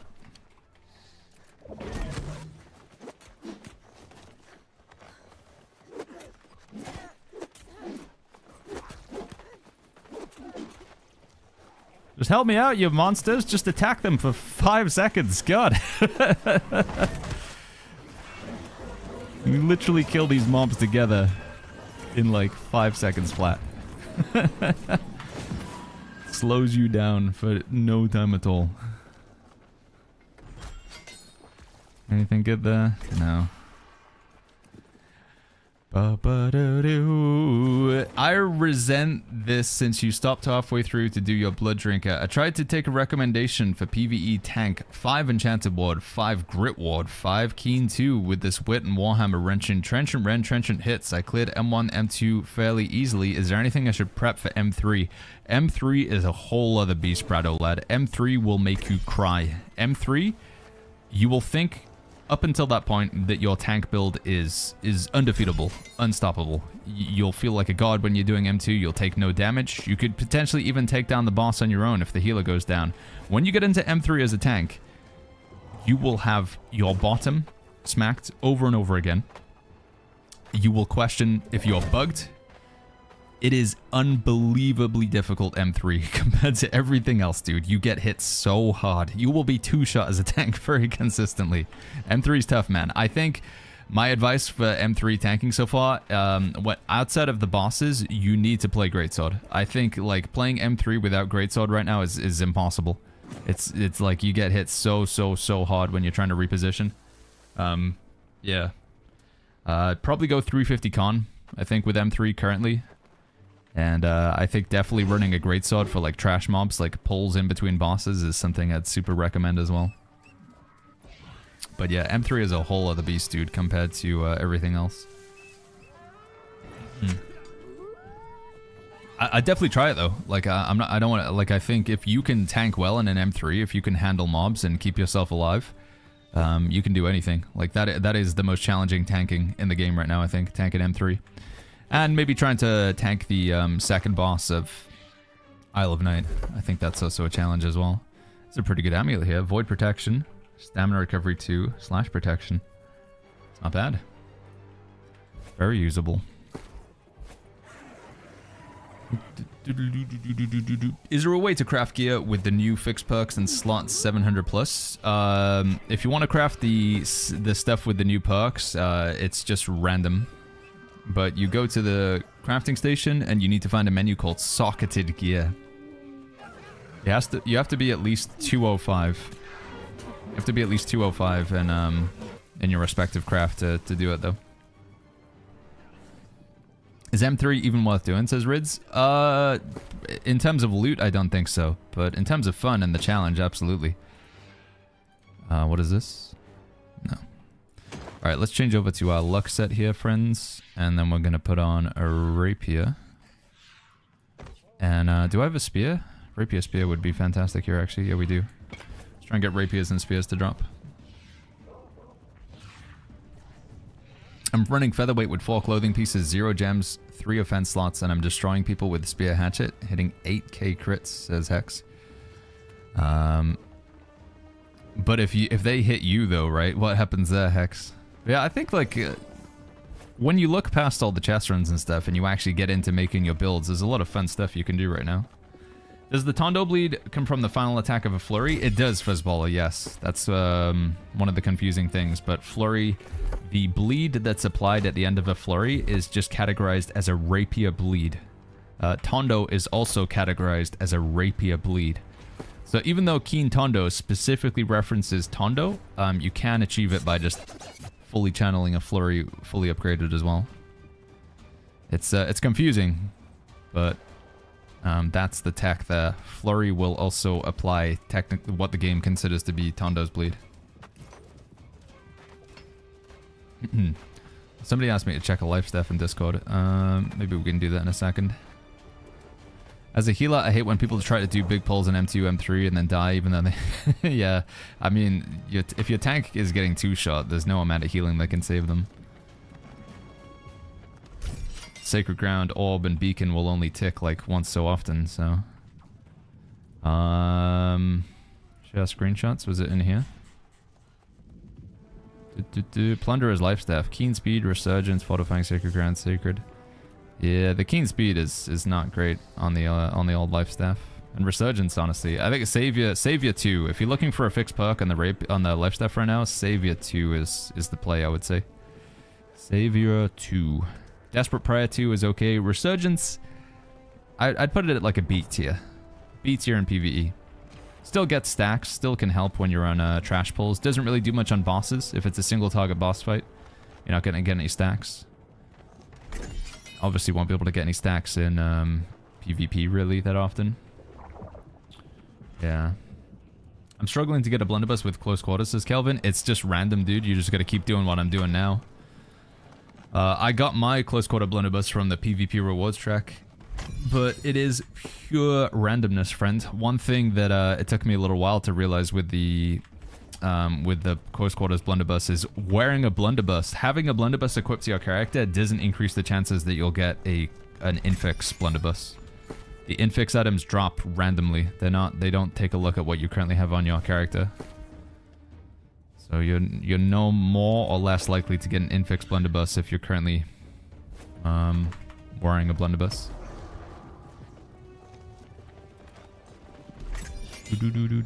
Realistically, the old chest runs, what we're doing right now, is the best way to go about it. Show this blunderbuss that you're talking about, says Dr. Vape. Yeah, give me 1 second here. It is... where is it? This one here. Close quarters. Light and heavy attacks. Blunderbuss is always just light attacks. With ranged weapons, within 10 meters, deal 20% extra damage. But you also receive 5% increased attacker base damage. But yeah, it just basically makes your blunderbuss hits all of your attacks from blunderbuss, provided you're within 10 meters, which is, that's like, you know, past 10 meters, you're not really going to be doing any damage with the blunderbuss anyway. So as long as you're within 10 meters, your blunderbuss just does 20% more damage, which is a considerable damage increase.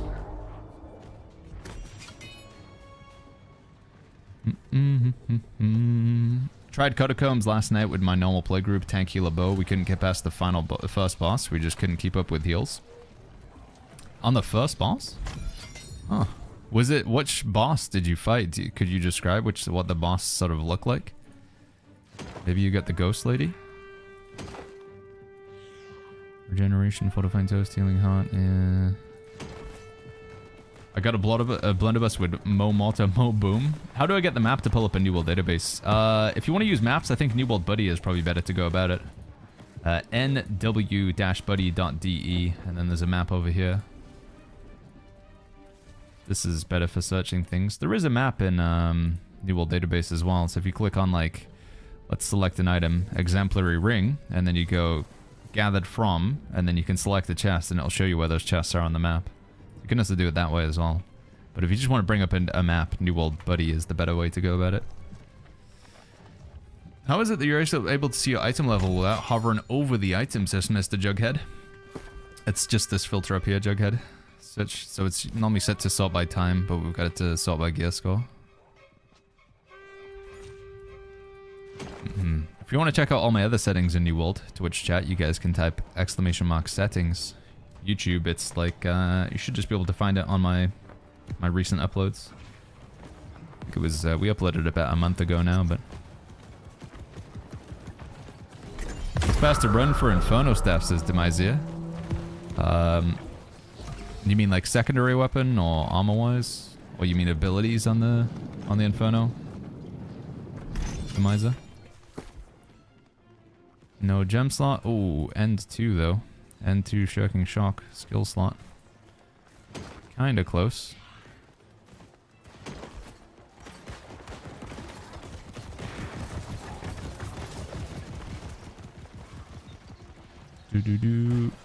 Demizia says just for the drop in general. To put on Inferno. Inferno has like 4 offense slots or something, right? It's pretty bonkers. Vicious, keenly empowered, and then I think this one down here. Keenly jagged, maybe. Vicious, keenly empowered, keenly jagged. Unless you've got it on other pieces of gear. If you've got keenly jagged or keenly empowered, it's a one of. But keen, vicious, enchanted is probably not a bad idea. Sorry, not keen, vicious, enchanted. Ooh. Thrust, strike, lightning. Double skill slot though.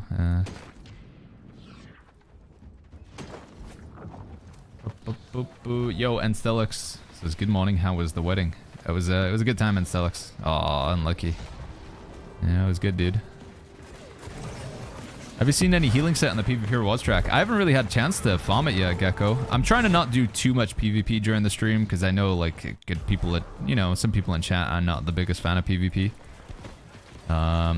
We will do a bit more PvP in a bit.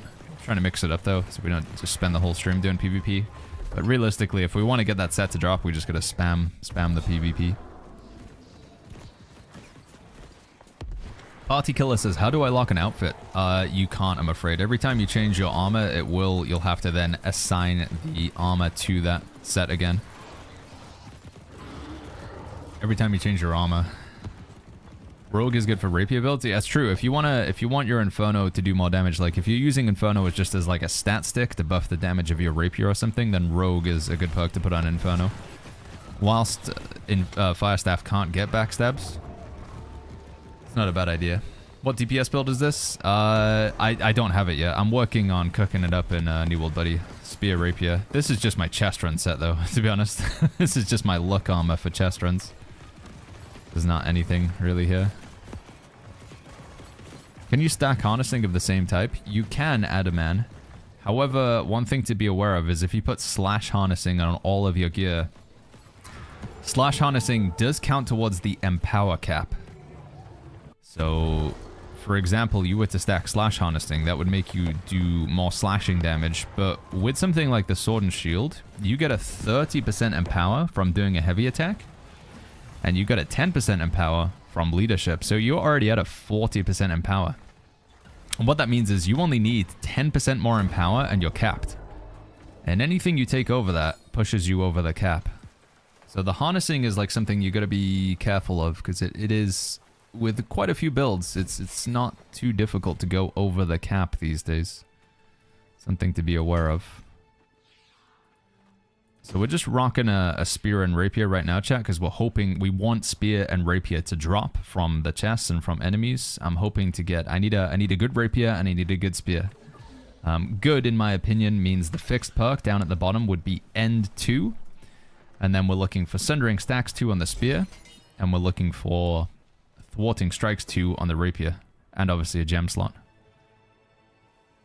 It's a weird looking spear. So we're just rocking around spear. Empower cap is 50%, yeah, Ada. Lightning harnessing on Boltcaster? Yeah, lightning. Any sort of harnessing perk will count towards the empower cap. It's empower only of that specific damage type, but yeah. I think with Boltcaster, so quite consistent with bow, you'll take this thing over here. That's a 15% empower. Most builds, you'll also be using a honing stone. That's another 7% empower. So with Boltcaster, you're very consistently, like your empower sort of floor, like where you'll be at most of the time, is 15% from the ultimate on the left, and then 7% from your honing stone.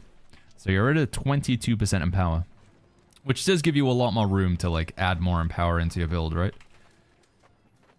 I thought I'd try YouTube Live. Twitch seems more comfy, says Vishy. Welcome over to the YouTube, Vishy. Why thwarting on Rapier? So one of Rapier's best damaging abilities in PvE, this is specifically in PvE, friends, but Flurry is something that pretty much every Rapier build will use in PvE. Flurry has grit. So when you're doing Flurry, like one that you would just, an ability that you want to try and use on cooldown, you will have grit. And then if you have thwarting strikes while you're doing that, you'll have... Dude, why am I struggling to climb up here? Can I... Come on, Baggins, you can do it. Come on. There we go.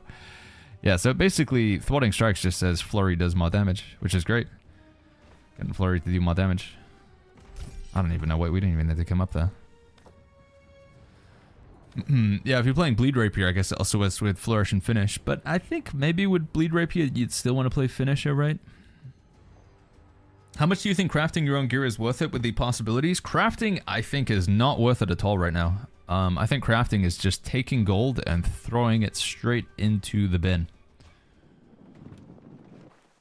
The problem with crafting, I'll show you. Outside of like making food and bags and potions, those are obviously still high value. What's ideal on the fire staff, says Enstelix. On the fire staff, fixed perks down at the bottom. For PvE, I think you should just go Inferno, honestly. But for PvP, you'd be looking for like Alacritus punishment. Honestly, I really think it's hard to beat that. If you're using fire staff in PvP, I think it's kind of hard to beat this thing realistically, just from the faction store. And then PvE fire staff, I think you would just play Inferno. Trenchant Strikes, Trenchant Recovery, Trenchant Rend. Damn, dude. If that was in a greatsword with a gem slot, that'd be good fun. Or a Warhammer. Yeah, so one of the big problems with PvE, chat. Let's just go take a look at crafting right now. So if you want to find stuff to craft, like with the new stuff, it's under a category called Socketed Gear. So here it is, Socketed Gear. You lock in an armor matrix, 2 mithril ingots, 6 dark leather, spin weave. So some combination of like these base tier 5 materials, and then a matrix. You do not get to lock in any perks. You don't get to lock anything in at all. So you just purely pull in the slot machine when you make an item. I tell you what, just for the purpose of science, let me just roll one piece of gear. What do we need? I think we need a pair of gloves or something, right? Let's just make one. In fact, let's just make one rapier. Why not? So I will go here, grab some mithril ingots, and just demonstrate it on the stream. And maybe we'll get insanely lucky, but let's grab 12. And I think I'm going to need a weapon matrix, which we can craft, but... Oh, these have dropped in price substantially now. Wow. Matrices have fallen through the floor. Streamer luck? It's going to be garbage, chat. So bearing in mind, we just did a small portion of a chest run. We just did Merkgard, and we probably looted about 15 rapiers. None of them were good, but we just looted 15 rapiers. What we can do is we can go to the forge, go to Socketed, and then we can make a rapier here. We can't lock in anything about it, so it's completely random, just like it would be in a chest run. It's completely random. So we're just pulling a full slot machine. I think getting the exact rapier that I want, which is End 2, Thwarting Strikes 2, a gem slot, and 2 skill slots, getting that exact combination is probably like a 0.0000001% chance. So it's incredibly unlikely. So therefore, we're going to need to make like several thousand rapiers to get the rapier that I want. And if you're doing several thousand rapiers, you may as well just get them from chests. Why? If the quality is exactly the same from a chest, then why do it? But anyway, here we go for science. Fully randomized rapier.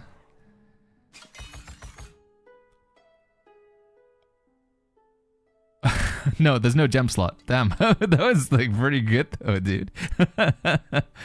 You can see though, like even though that's like objectively like pretty insane, I just realized there's no gem slot. No, there's no gem, chat. So we'd have to do that again and again and again to get a gem slot. But then when we do get a gem slot, these two down here wouldn't be any good. So that is a pretty good like outcome. But again, no gem slot. So big rip, dude. You gotta get a gem. You need the diamond. I actually don't think that would sell because there's no gem slot. No gem slot means you can't put a diamond in it. Not putting a diamond in it means you're just leaving like 15% damage on the table. This again, I know you guys think I'm like crazy about the gem slots and I overhype them. A gem slot in your weapon just represents such a big damage increase, but maybe I can sell it for like 3,000 gold to like recoup something. But I think you'd have to be a fool to want to buy that, honestly. Wait, what is this down here? I assume I can't sell it to this, can I? Wait, can I? No, he wants a gem slot. It won't let me, will it? Yeah, this is the Bis Rapier here. No, it's not the right combination of perks.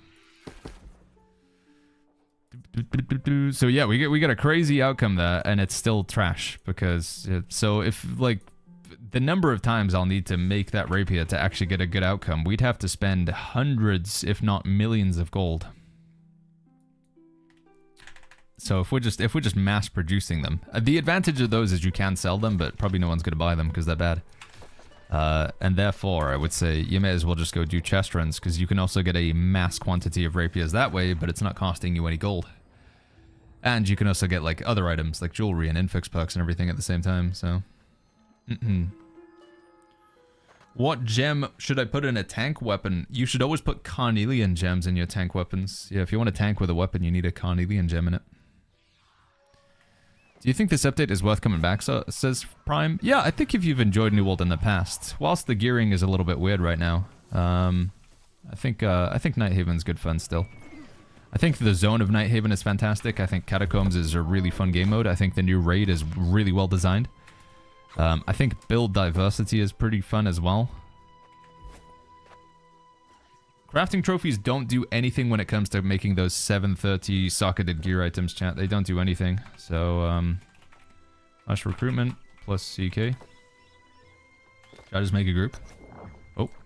Oh my god. Mika's CK run. Oh yeah, dude. Where is he? He's down there.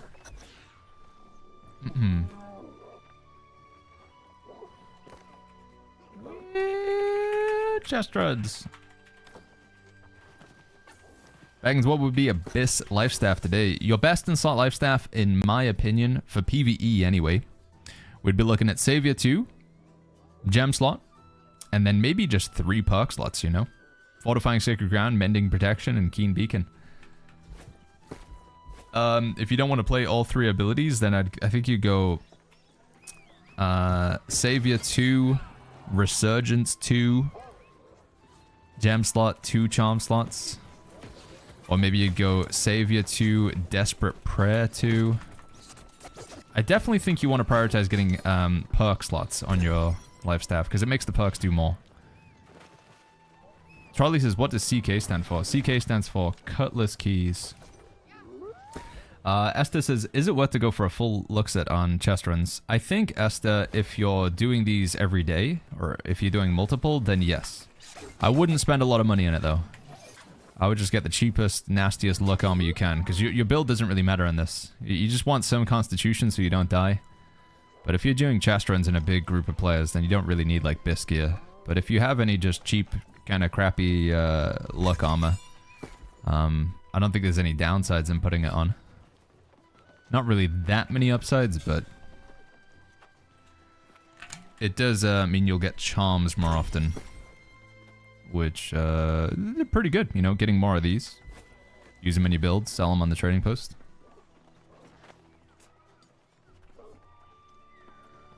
Cesar says, no blast on the lifestaff? You can't get blast on any new lifestaffs. If you want to put blast on a lifestaff, you have to have it run an old lifestaff.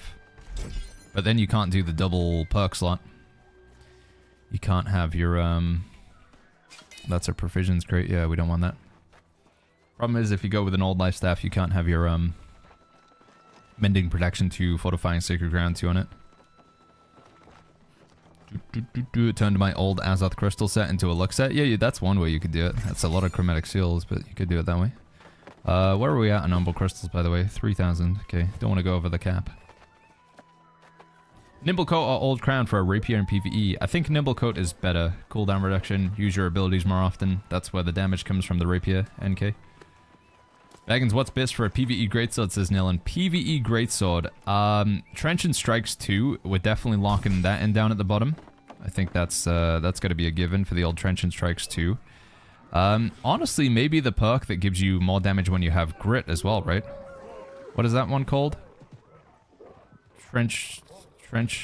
What's the grit damage perk again? Because you do have grit with greatsword heavies like almost all the time. Because of the unflinching blade. This one here. Charged heavy attacks have grit. Because that's the main playstyle of the greatsword. The main identity of the greatsword is to do heavies. Thwarting strikes, is that what it's called? Isn't that the one where you get more damage when you have grit? Oh, what is it called? Strikes. Trenchant strikes, thwarting strikes. Oh, no, it is that, yeah. I'm stupid. That's the same thing that we want on Rapier. So yeah, trenchant strikes, thwarting strikes, gem slot, and then probably just a triple offense slot. I don't think you really need the perk slots on the greatsword, because none of the perks on the greatsword are like that important for doing damage. You want to get a relentless freedom somewhere in there, but it's not really like you need it on your weapon. Oh, trenchant crits. Sorry, yeah, you're right, chat. YouTube pointed out the trenchant crits, so it would be trenchant strikes, trenchant crits, and probably thwarting strikes as well. Yeah, thwarting strikes, trenchant crits, gem slot, and then just some offense slots with whatever you've got left over. Yo, Rug chat, what's going on? Sorry, we were just talking about like what a Biss greatsword would be. Friends, we were trying to cook up the best combination of perks for a Biss greatsword, mainly for PvE. But I think we're saying it's trenchant strikes, trenchant crits, because that's basically Serenity. You obviously want a gem slot. And I think you'd also want to put the thwarting strikes on there so you have bonus damage when you have grit, because you do get grit on greatsword heavies. Trenchant rend, maybe you even put that in there as well. I don't know. It's a one-off, so if your tank's good at something, then it's not getting any value, but I got an insane infix for PvE. Oh, did you get the alternating enchantment is like a infix now, right? I don't know if, is that good though on greatsword? I guess you could rotate between them. Yeah, what's going on, Rug Chat? We're doing some classic New World content right now. Everybody's favorite content with the Nighthaven expansion. Chest runs. We're doing some chest runs. I'm going to do either some catacombs or PvP after this, though. We'll actually, you know, do some content. Cutlass Keys. If I see a Cutlass Keys chest run, I feel like I got to go for it, man. I feel like I get the most amount of infixes from Cutlass Keys. Can't not do CK. We haven't had anything. Actually, no, I lied. We got one pair of boots today, and they seem okay-ish. While at or above 15 stacks of Enrage, I could see myself using this in PvP, honestly, because you can run just like the one-piece Enrage set, and then you get bonus damage every time you hit somebody. I was playing Sword and Shield Great Axe just earlier in PvP. It's pretty slippery. Light equip load, featherweight. We put these bad boys in here that we got from the raid. Sacrificial Empowerment, Terminal Vengeance, Mortal Aggression, One Piece Enrage. Also the Enraged Tent. When you exit a dodge with more than 20 stamina, it consumes stacks and pulls people in, so you get a grab well on your dodge, which is kind of crazy for chasing down healers. It was good fun. Summit's back in for his third time. Yeah, he's... I feel like Summit's like got a love-hate relationship with New World. I think he was the main thing Summit was saying is it's just the most frustrating thing for him right now is just getting stream sniped when he's doing PvP. If he could avoid doing that, then he would really like enjoy the game, which is a shame, dude. That's a big like thumbs down on the New World community who's stream sniping Summit. Like, flip, man, come on, we could really do with a streamer of, you know, that size and impressionability, like playing the game and having fun. And almost certainly the people who are stream sniping are obviously people, regular New World players, so... trying to, you know, come on, man. Give us an alive game, don't give us a dead game. Don't stream snipe people like Summit. You stream snipe me or Rug or other New World streamers, I guess. Because at least we can maybe clap back. So yeah, shame on whoever's doing that. Because again, you know... Every little bit helps, I feel like, for getting the game out there. Wicked says, wild, to be honest, to see how well New World is doing. Yeah, people seem to be enjoying this, and it's not like it's immediately falling off as well. We're just taking a look. Like, the player retention's pretty good right now. The peaks are pretty much the same. People are coming back each day to play the game again. I think South America is getting wrecked right now. You guys got like a 5,000, 6,000 queue. Amazon won't add another server for you, which is a little bit unfortunate. Oh, sorry, Rug. Gamji got you the permit there. Thank you, little wifey. Yeah, the queue system, in my opinion, the main things that I wish Amazon would maybe address is kind of reworking the balance of where loot farming is. I don't know. I don't want to dismantle chest runs, but I do feel like they may be just a little bit too powerful for getting geared in this current meta. And then I think, yeah, the queue system's just a bit rough on a lot of servers.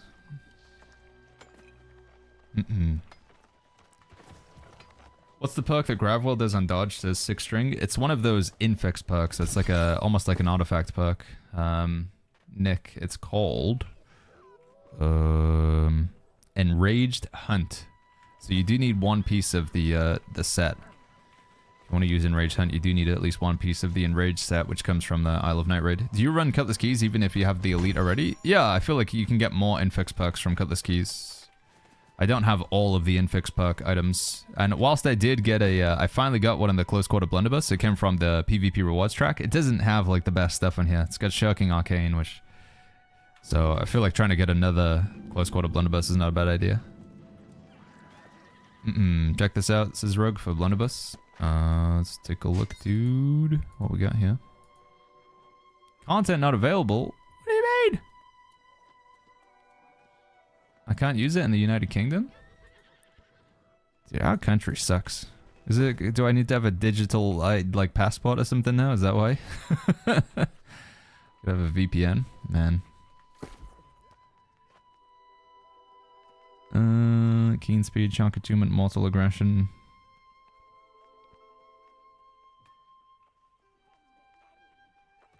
Just trying to determine if any of these are keepers. I don't think they are, though. From me Prime, thank you so much for that Prime sub, dude. Thank you, bud. Make crafting in the Well of Fortune only option to change one perk, 700 gear score items. They definitely could do something with the Well of Fortune. That's kind of just like full dead right now, Well of Fortune. Other than getting gypsum orbs, I don't think it's worth it. Which chest run is on Cutlass Keys? The chests that you want to hit in Cutlass Keys are the ones actually in the... wait, sorry. Which chest run... I just realized what I read there didn't make any sense. Which chest run is on Cutlass Keys? The Cutlass Keys chest run is the Cutlass Keys chest run. CK is this run. Imp is Imperial Palace. Maybe some crossed wires there. Whoa, whoa, whoa, whoa, whoa. People are stream sniping New World streamers. What for? To check out their mount attachments or something? Weird. Also, hope the wedding went well. Tell your friends I got them a ring of Saturn as a wedding present. Bezos out. That's very kind of you, Mr. Bezos. Thank you for the donation, man. Thank you, Jeffrey Bezos. I'll let them know. Thank you very much. Yeah. I mean, Summit, he did buy he's got the I think he said the best mount skin is the hippo mount skin. But, you know, it's a bit of it's a wild take. I don't know if he's bought any mount attachments for it though. Maybe that's the problem. Any advice for old players getting into the game now since 2 years? I think if you've taken like a 2-year break from the game, I would say making a new character is something I'm usually recommending, and I think I would continue to recommend. If you haven't played the game in like 2 years, I think making a new character is a good way to go about it. It's Trenchant and Rage on the gloves. While enraged, heavy attacks now consume 3 stacks, and it has a defense slot and power sack. Sacrificial Empowerment, Prolonged Favor. Damn. Sounds pretty juicy. Wait, what is on the sword? Hasita Life Staff for PvP healing. It's just too awkward. Oxidine purchased second breakfast Peruvian coffee. Present emoji. It's coffee time. Chat. Hey, Fleur. Thank you, friend. Thank you very, very much. Chat, if you want some free coffee from secondbreakfastclub.com, which is our own website. We sell tea, coffee, hot chocolate, biscuits, t-shirts, hoodies, and much more. give you guys a look at the website here while we're just chest running. I feel like I've lost the big pack now. Fleur's giving away some coffee for free, chat. Free! She's kindly paid the cost of the item and the shipping. So if you want some free coffee, I think it was the Colombian actually, right? It's available in a whole bean form or grounds if you've got the old coffee press, cafetiere thing. Just type the word join. Sorry, YouTube, this only works for Twitch chat. We can't get the YouTube integration because of the way the system's set up. But yeah, you've got like about 2 minutes. In 2 minutes, it's going to pick one person at random from the list of everybody who typed the word join. And you'll, if you're picked as the winner, you just need to go to the website, secondbreakfastclub.com/redeem, give it an address, and the coffee will show up. Thank you, Fleur. Thank you very much. And sorry if anybody was asking like a question or saying something about the game. It's obviously now just been pushed out of chat. But ask me again in like 30 seconds once once everybody's put that ticket in. Is double achievement and gem slot, skill slot good on the spear? I think in PvP that's pretty good, yeah. PvE, you really want to get that end 2. I feel like end 2. Maybe in PvP as well, but end 2 is like so good for the spear. Makes every other basic attack do more damage. Makes your abilities do more damage. It's pretty bonkers. We gotta catch up with people. What's a good offhand weapon for the throwing hatchet, DPS, and catacombs? Probably just spear, Rollins. Spear, apply some debuffs, knock them down, CC. Leg sweep is really good against like the the headless Naga things, you know, the things that spit out the blue fire. Ebby Ram says, is there any good build with the faction shop items? You can make a lot of really good PvP builds with the faction shop items. The weapons in particular are really good, Ebby. The weapons from the faction store are all pretty insane for PvP. And then the armor, I think, is like a lot of it has shirking fort. Shirking fortification. That's going to be good for like a PvP bruiser type build. So if you want to play melee. Dude, my voice is gone. Holy flip.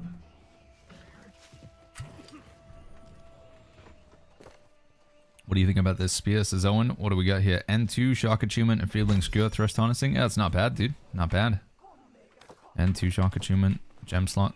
I think like double perk slot would compounding perforate is pretty good, right? Compounding perforate and enfeebling skewer on the spear would be like the best. But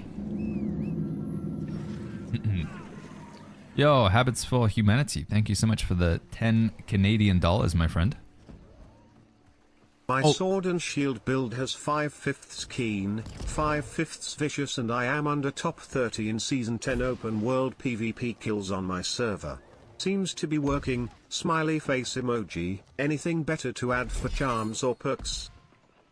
Sword and shield really likes to have empowering leaping strike. Empowering leaping strike, if you can put that somewhere in your build, that'll help you out. Do more damage. Contagious upheaval is also really good in PvP. More damage and reflect, take some debuffs off you, put them on the enemy. A keen speed somewhere, or a hasted vigor. So when you have a dot, you move faster, you can keep up with people. It's also going to be a pretty good one. Maybe some shirking heals. It really does depend. By the way, we did have a giveaway winner for the coffee. I think it was Bundy. Did I see that? Giveaway winner was Bundy TTV. Hey Bundy, if you're here, man.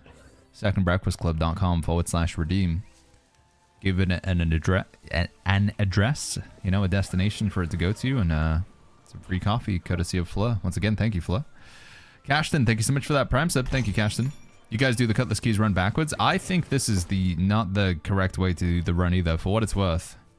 Ooh, thwarting strike, shock attunement, end 2, skill slot, gem slot. Man, that's so almost good. I don't think we care about thwarting strikes on a spear though, really, do we?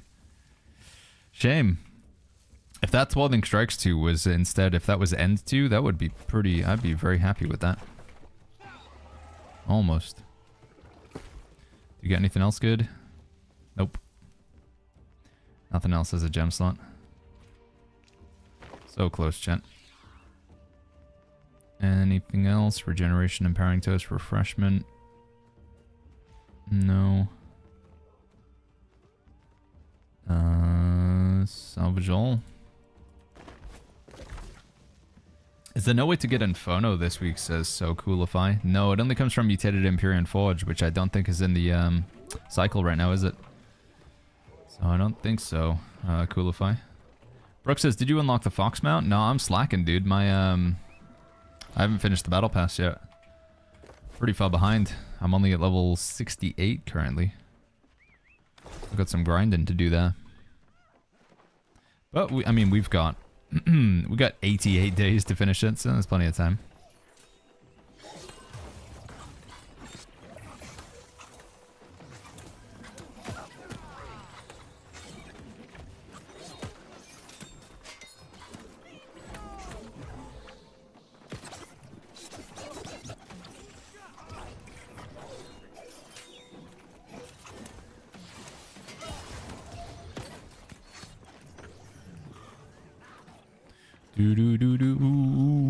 Any perk gem suggestion for finisher, says Ada.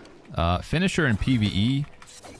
Pretty much always put diamonds in your weapons in PvE, chat. Diamond in the weapon for PvE. You're standing in sacred ground, you'll be at full health fairly consistently. I think diamond is always going to be my recommendation for the old PvE.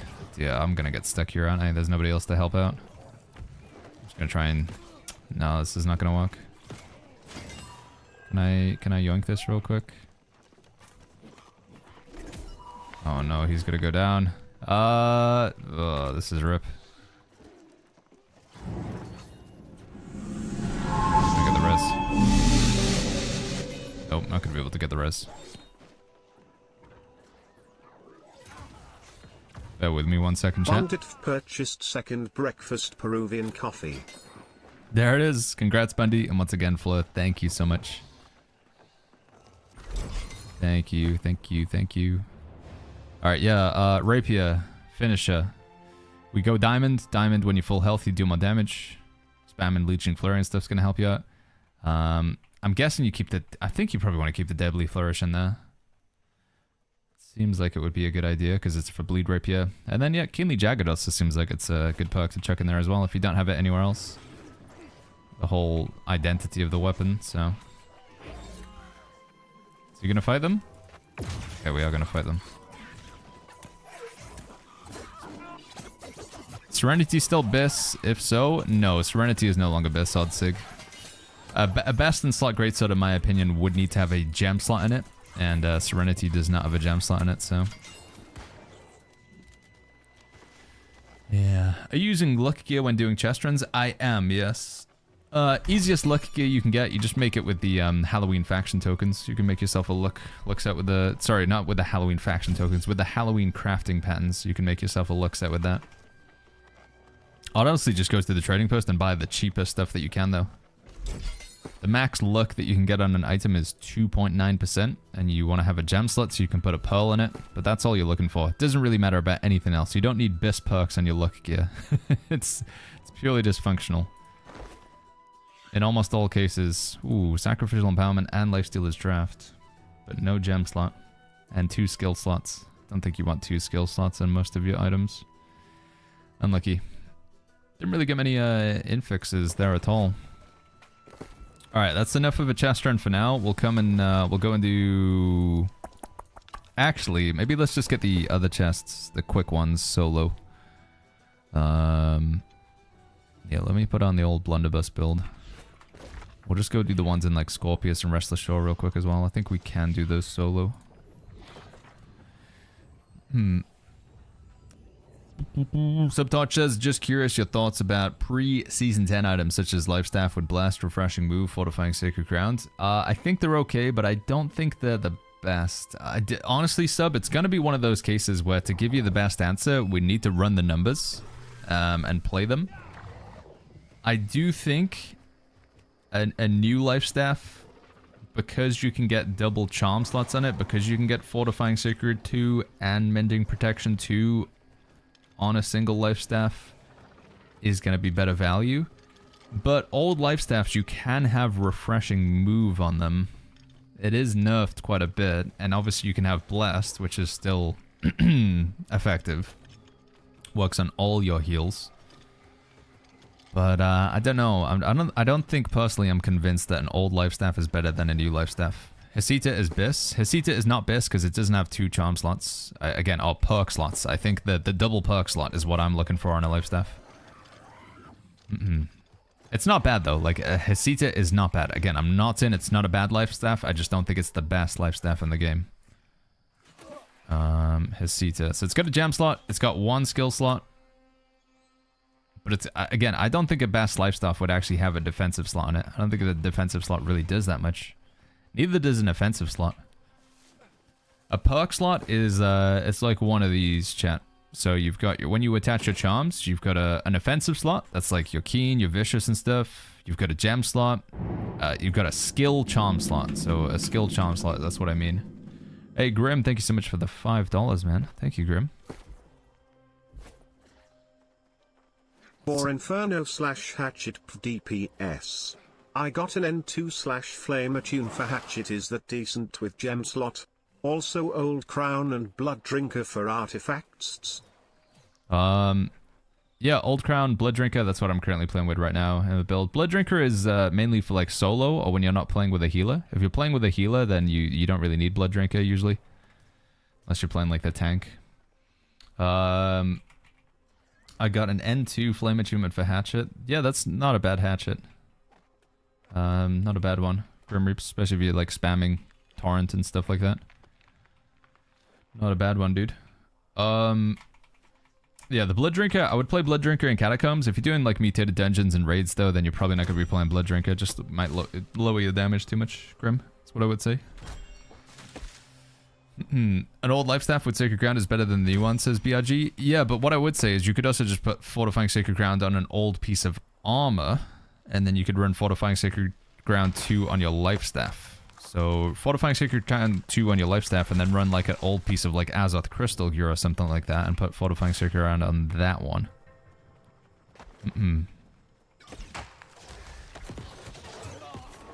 But I do think that's one of those things, chat, where it honestly could go either way.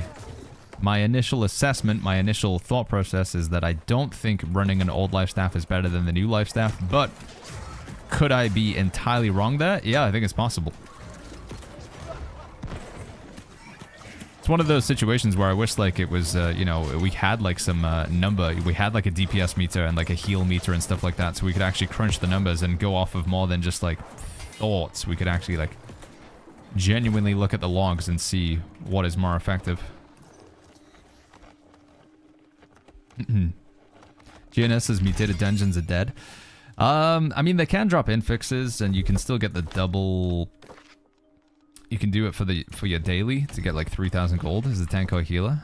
But yeah, I think mutated dungeons do have a lot less value now than they have in the past. How did they mess up the tree chopping animation? It's not just tree chopping, it's all animations. There's a bug that happens whenever you change a gear set in the game chat, whenever you interact with this UI, change gear sets or update them, you get progressively more lag added to your game. And the only way to get rid of it is to log out and log back in. But it's not really an option if you play on Nisa. Are these guys gonna reset? No? And what it means is like your animations just bug out after a certain amount of time. So dodge rolling twice in rapid succession won't play the second dodge animation. You just like stutter along the ground. It happens with tree chopping, mining animations. Like most animations in the game will just kind of bug out if you keep changing gear sets. Can I reset these, or are they just gonna kill me?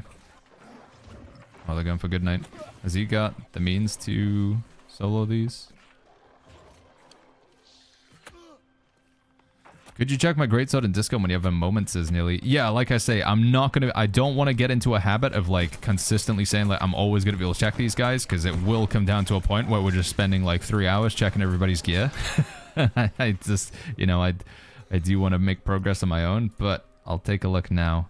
Trench and crit, trench and strikes, disdain, gem, offense. That's pretty nice, man. Yeah, that's good.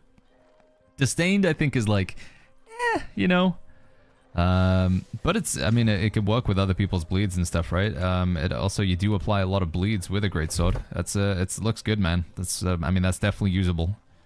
It'll be a while until you get something better than that, is what I would say. So if you wanted to spend some rumbles and play with that in the time being, I think that's a solid greatsword for sure.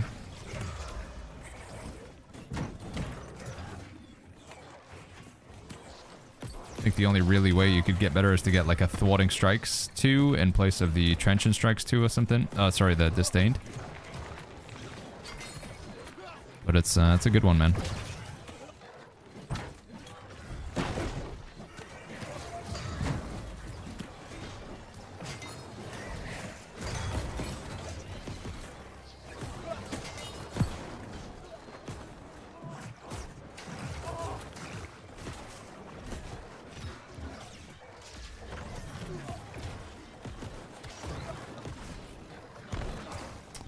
Get in the bowman. Bow should go down faster than everything else.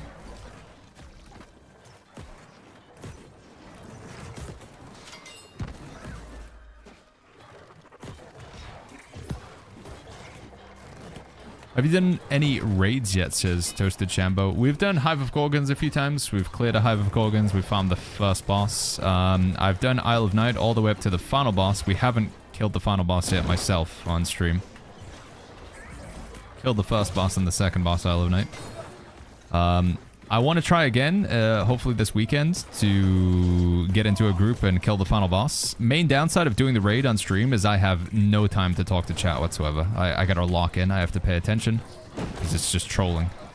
But me not talking to chat, it's just, like, I think, like, one of the strengths of my stream is just the chat interaction, answering questions. I think the second that I just ignore chat and focus on the raid, the second people are like, oh, well, you know, it loses value. So it's something I want to do, I'm very interested in, and I know there will be people who will enjoy watching the raid as well, but I don't want to lose sight of like what I think is important in my stream in particular, so we do it in limited quantities. We're not going to be doing the raid all day, every day on the stream, because it just doesn't work for, work for content. Work. The heart runes no longer drop. I think they are bugged out. Yeah, Kung, I think they've bugged them out. I've been hearing a lot of people saying that. Einstein says, any tips for casuals? Only play 1 to 2 times a week. What do you want to do? Like, what's your goal, Einstein? I guess that's like the question. What do you find fun in New World? Are you wanting to PvP? Are you wanting to clear the raid?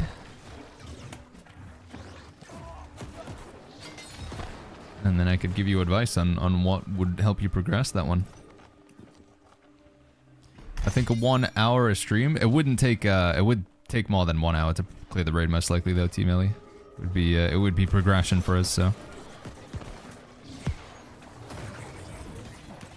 We're not quite at least I know some people are, but for me it's unlikely we're going to be in a group that's clearing all of Isle of Night in under an hour. Enjoying PvP but die quickly, can't deal enough damage, says Einstein. Okay, so my first advice would be to take a look at the faction store. There's some good stuff you can get there. It's relatively easy to pick up. I think the PvP rewards track honestly does give you really, really good gear. So you take a look at your build. What weapons are you currently playing, Einstein? Are the gear drops any good, says Shambo, from the raid? Yes, they can be, but there's a heavy amount of randomness in them. So it's very, like, RNG on whether you get something good or bad. You could get something really good. You'll always get, like, set bonus items, but the perks are still, like, pretty random, so. Alright, let's try and do Life Ring and Scorpius real quick as well. Best gem to put in your greatsword? Best gem to put in the greatsword is Opal. A cut pristine Opal, Nil Knight. Cut pristine Opal. What's with all the provision crates dropping milk, says Crux? I think they always have, right? You've always got milk from those. I never really bother with them. Joel says, is Crescent's Wave no longer Biss? In PvP, Crescent's Wave's still really good. J-Wells. Crescent's Wave, like with Serenity, also suffers from the fact that they removed the gem slot from it. You don't get the gem slot from it anymore, so that's a pretty big nerf to it. Let's see if anybody's at Life Ring. Replacing charms destroy the charms, says Fleisch. It does, yes. Yeah, it's like a gem, basically. You can basically think of the charms like gems. Whatever you put in there removes what's currently in there. 50,000 salt for an artifact is crazy considering how quickly you can finish a track, says Slinky. Yeah, I mean, what used to happen, Slinky, is you wouldn't see artifacts for like ages and ages and ages and ages, so you'd have a long time to amass the salt, whereas now you just get bombarded with artifacts on the PvP rewards track. If you win a game of Outpost Rush, you can get 5,500 salt, though. So, I mean, I'm gonna say it's only like 10 games of Outpost Rush, but there is also salt you can get from the season pass. These here, recommend grabbing those. Whenever you see salt on the track, you can just take those as like a way to have some like reserve salt.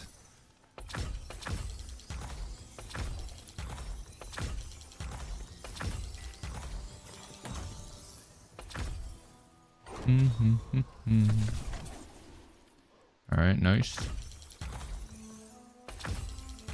Switching between gear sets is bugged, says Patrick. It is what's causing the lag, yes. I think it's on the... They put it on the New World Known Issues.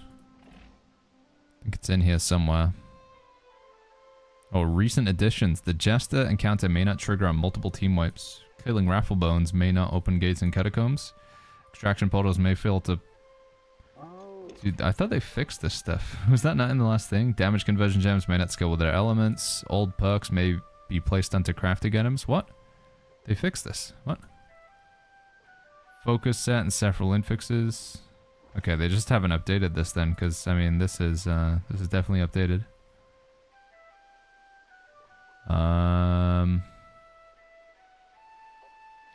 The team is investigating an issue with lag and stuttering when using a consumable such as potions. This issue can occur for players after opening the gear set inventory UI in the game.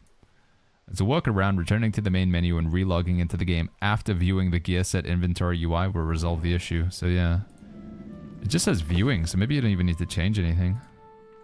Kind of crazy though, just not using your gear sets at all. It's pretty rough. There's only 3 of us here. It's gonna be a bit of a tough clear. Tiny Rick, thank you so much for that Prime sub. Thank you, Tiny Rick. What's the best non-PvP way to get faction reputation, says Fates? What I like to do, Fates, is I go to activities, whatever this current cycle is right now. So it's Genesis, Ennead, and Glacial Tawn. So I will go to Great Cleave, talk to my faction representative, and get 3 faction missions for clearing Glacial Tawn. So there's expedition missions for every expedition in the game. So you get the Great Cleave ones from these guys. Get the faction missions for Genesis from these guys. And get the faction missions for Ennead from Brimstone Sands. Talk to your Brimstone Sands. And then once you've got 3 faction missions for each expedition, just queue up for them. Just go mutated, random. It's a 2-for-1 because you get some gold for queuing up. It's a 2-for-1 because you get gold as you queue up, and then you'll also get the, you'll hand in your faction missions for reputation and tokens at the end of it as well. You can also just spam PvE faction missions. I think the ones in Elysian Wilds are pretty good. Right, chat? Or Requarter?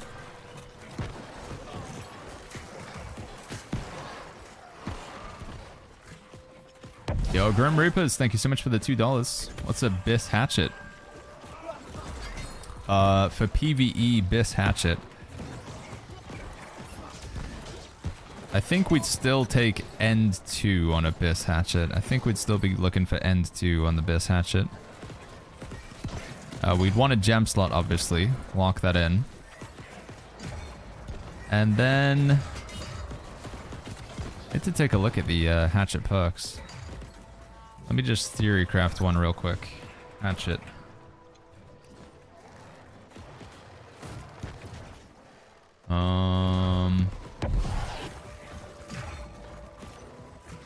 Maybe in a gear set. No, that's not gonna help. How do I find like just a crafted hatchet? Hatchet. 730 gear score. Acquisition. Crafting. This one here, right? Yeah, hold on real quick. Let me just make sure I'm helping out here. Take a look at that after we get these kills. Do you know why the storage sheds bug out? I don't. For some reason that doesn't happen when I'm playing on my PC, but if I play New World on my laptop, that routinely happens. Where like all of my storage sheds overlay. So if I'm looking at my Everfull storage shed and then I switch to Windsward, it like ghosts over and shows my Windsward storage shed stuff onto my... Only happens on my laptop. Doesn't happen when I play New World on the desktop here. I don't know what causes it, I'm afraid, dude. What's the fastest Rumble farm, says Ozzy? Just doing chest runs, man. Every elite chest you open will give you 15 Umbral crystals. I mean, you can go around, do a world tour, open a serious amount of chests. Protea says no refreshing move. Refreshing move is no longer available as a perk on new items. You can only get it on old items. Refreshing move is now a perk on your earring. Sorry, I will get to that hatchet, by the way. Let me just finish this farm here first.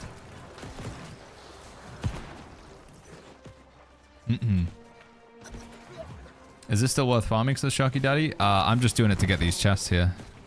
I think usually what you have to do is kill these guys and then you can unlock the chests. I'll just get the kills anyway. Looks like the chest might already be unlocked. It's still a good way to get weapon mastery, I guess, if you need it. Does Thor not play New World, says Patrick? No, not really. It's not his game, Patrick.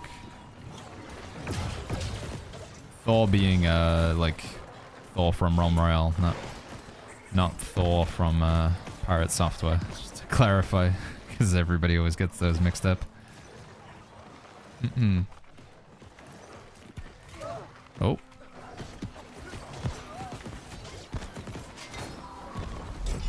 Alright, come on, give me something good, dude.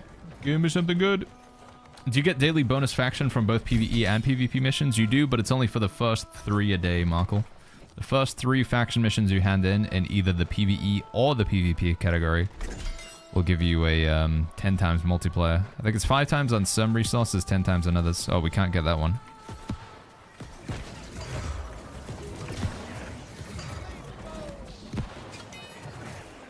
Has this started over again? Did I miss getting that chest? Or am I done? Okay, well, hold on then. Hatchet, Biss Hatchet. Best in slot Hatchet. We'd lock in End 2 for the ability damage and the light attack damage. I don't think there's anything else we really need here. I think it's mainly End 2 for a PvE Hatchet. And then other perks we'd lock in. We'd want to get a gem slot, obviously. We'd want to get Keen Berserk as a perk. I think we'd want to get Compounding Torrent as well. So how much have we got locked in there? We've got a gem. We've got Sundering Stacks. We've got 2 perks. And then we have room for a final perk. Don't think we want any of these, do we? Then maybe it would just be an offensive slot and stick like a Keenly Empowered or a Keenly Jagged in there or something. Sundering Stacks, I guess, would be okay on the Rapier. You can stack that up pretty fast, but again, I'm just cautious of recommending everybody put Sundering Stacks on the weapons because there's like a diminishing returns there. You only really want 1 person in your party, but it would be End 2 gem slot, 2 perk slots. That's for PvE, but that would be pretty desirable. Gems, I always go for just opal gems in my gear, chat. And then you change out your gems depending on what sort of content you're going into. The thing with gems is there'll never be a best gem that like just covers everything. Because gems give you damage absorption against certain damage types. There's no gem that just covers absolutely everything. I mean, I guess you could say like diamond, right? Because it's physical and elemental. But usually my priority, what I like to go with, friends, is we take... I run perks on my armor, like slash conditioning and thrust conditioning. And that covers 2/3 of all physical damage in the game. There's only 3 types of physical damage. Slash, thrust, and strike. So I cover like 2/3 just by taking slash and thrust. Whereas elements, there's 6 different types of elemental damage in the game. So, as a way to just cover all the elements, instead I do opal gems. Opal gem is just all elements. Is there a guide to catacombs? I haven't made one myself, Steve, but I know a few people out there on YouTube have. I think Jay made a beginner guide to catacombs. I attempted one last night, kept getting wrecked. The boss just kept focusing me and destroyed me. You'll need a tank player, realistically. I think the play for Catacombs is Catacombs' best composition is to have 1 tank and 2 damage players. And you all just run the lifesteal. You want to get the Blood Drinker ring, ideally. Is there a new healer build after the recent patch, says Gipmot? Yeah, you can check it out over on YouTube. The latest video upload on YouTube is our healer build. We go in-depth on what I'm running and why. It's also available on Discord as well. Discord.gg/The Shire. Check out the New World build bot. Find the healer build in here. Just go to click the start button and then work your way through to get to healer. We only have the beginner healer build for PvE right now.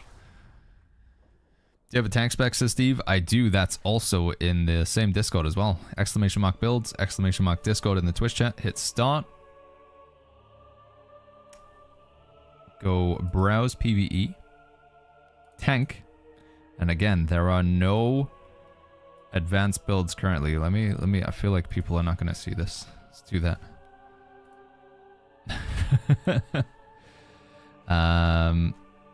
Sword and Shield Warhammer.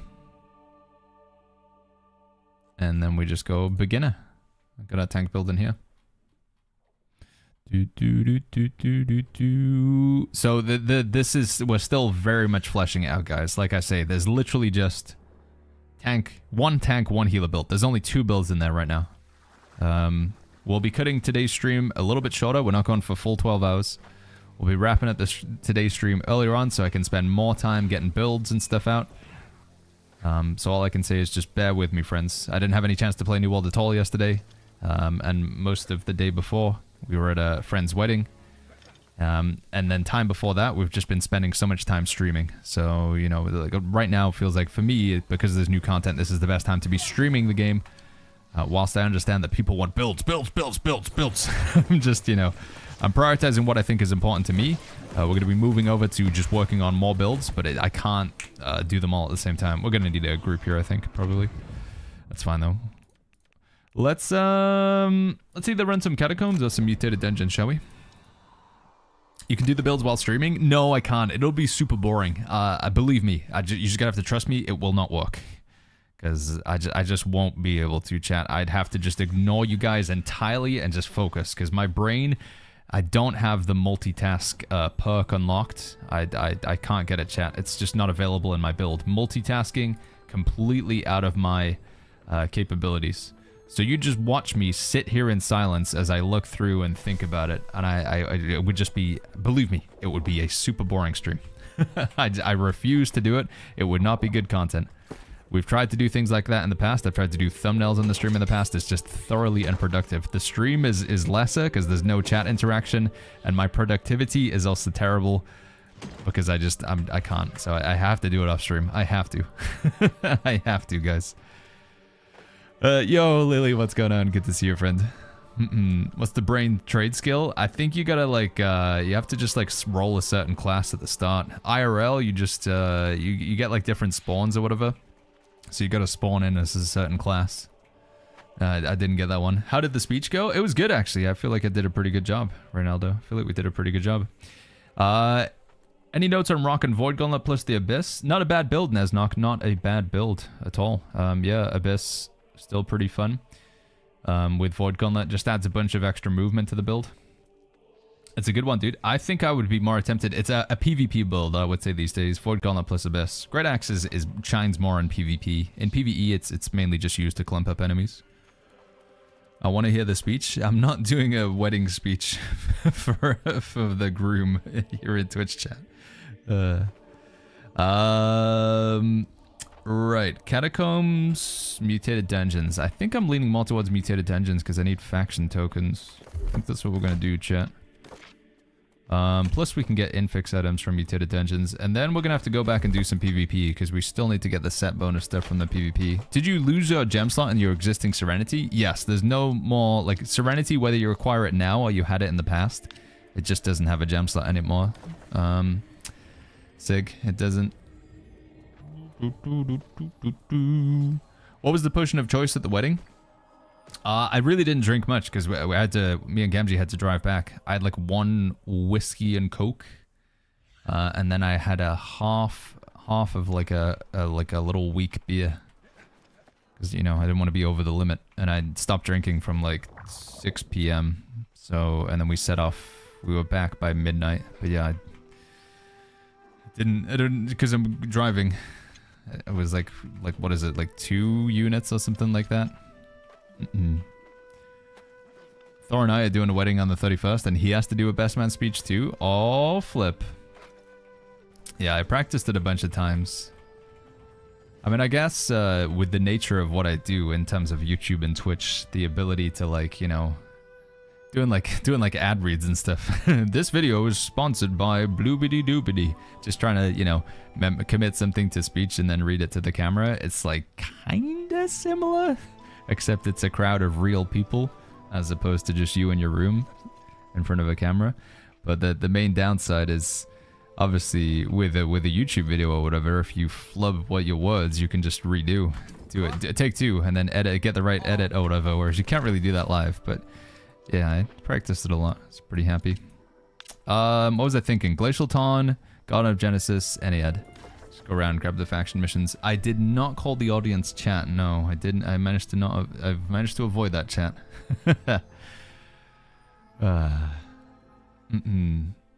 Car says this build is a little confused. So maybe I put another one in here as well. It's not finished yet. So let's put another message in here. We're gonna be adding more. Let's just clear this all up. Let's take this line here.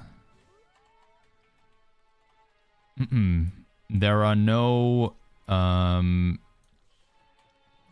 damage builds currently. There are no PvP builds currently. I think it says it up here, but people are just struggling with the old reading. Builds are coming soon. Please be patient. Thank you, friends. There we go. Yeah. There are no advanced builds, there are no damage builds, there are no PvP builds. So if you're looking for a bow build, musket build, fire staff, forward gauntlet, there's so much that we will be adding. I promise, friends. There are so much we will be adding, but they're not currently there. Car. Tiger Lily says, is your speech voice the same as your broadcast voice? Yeah, pretty much. I do find, Lily, I don't know if you've had the same, when you read something from like a script, that it's like there's a difference in reading something completely naturally. Like it's almost like delivering lines or whatever. But I read it, I tried to read it many times, so I didn't need to look at the, you know, what I'd written down. But I do find it's hard to sound completely natural when you're reading.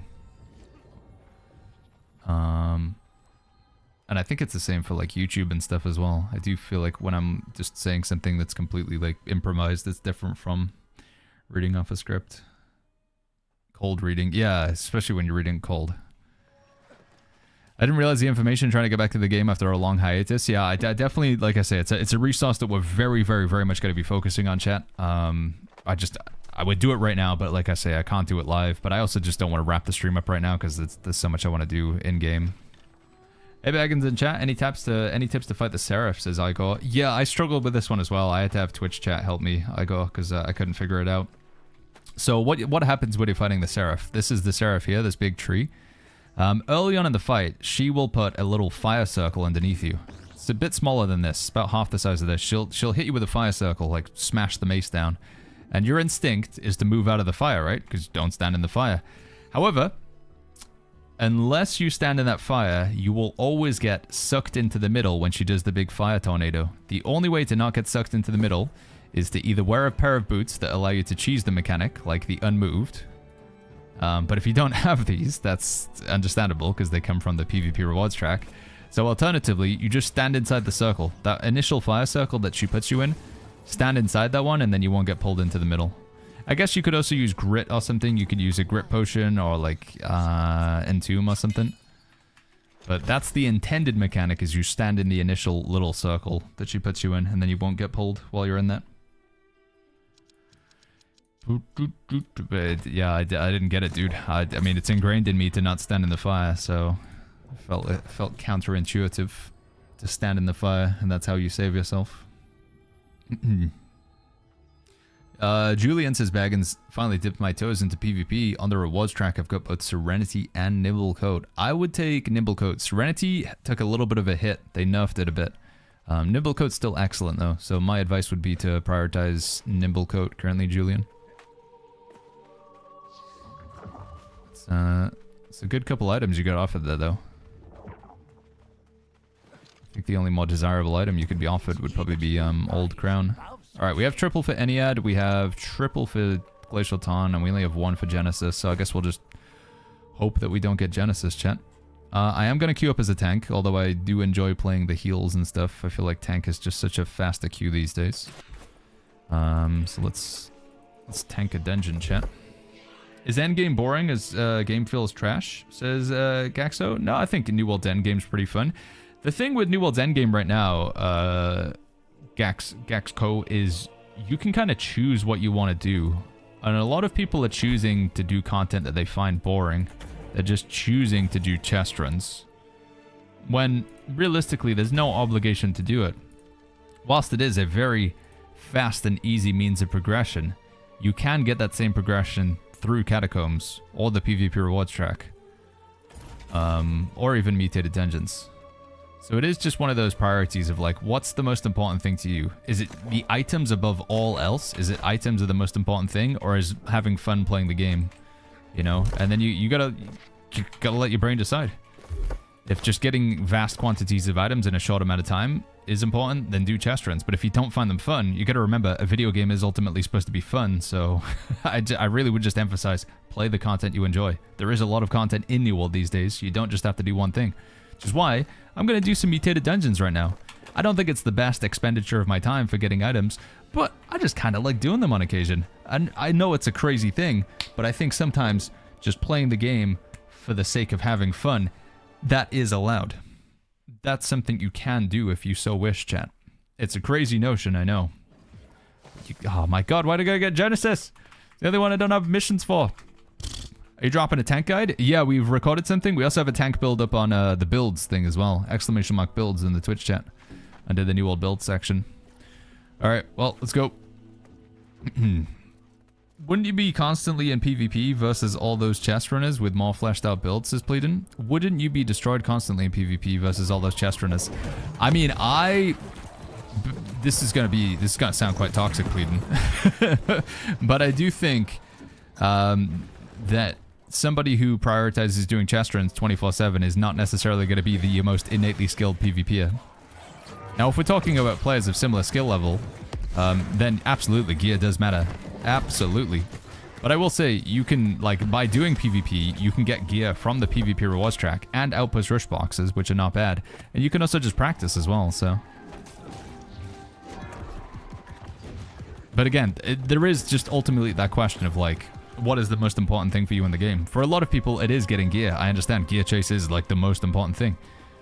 And I cannot deny, frustratingly, that the gear chase in... Wait, did somebody already grab it? Somebody open the door?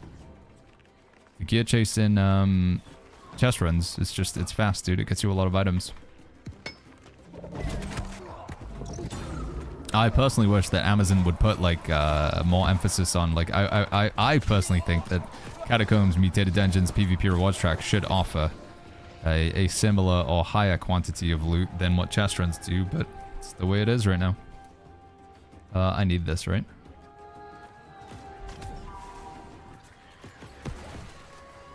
Lazati says boxes still give old gear. Yeah, they give one new item and then a bunch of old items. But the new items can be pretty good. You can get like a full perk amulet from the Outpost rush boxes. Would I be infinitely behind if I started this game as fresh as Snarky? No, absolutely not. Leveling's pretty fast, and then once you're in the end game, it's... I don't know, it's kind of just like gearing is kind of like just a look equation.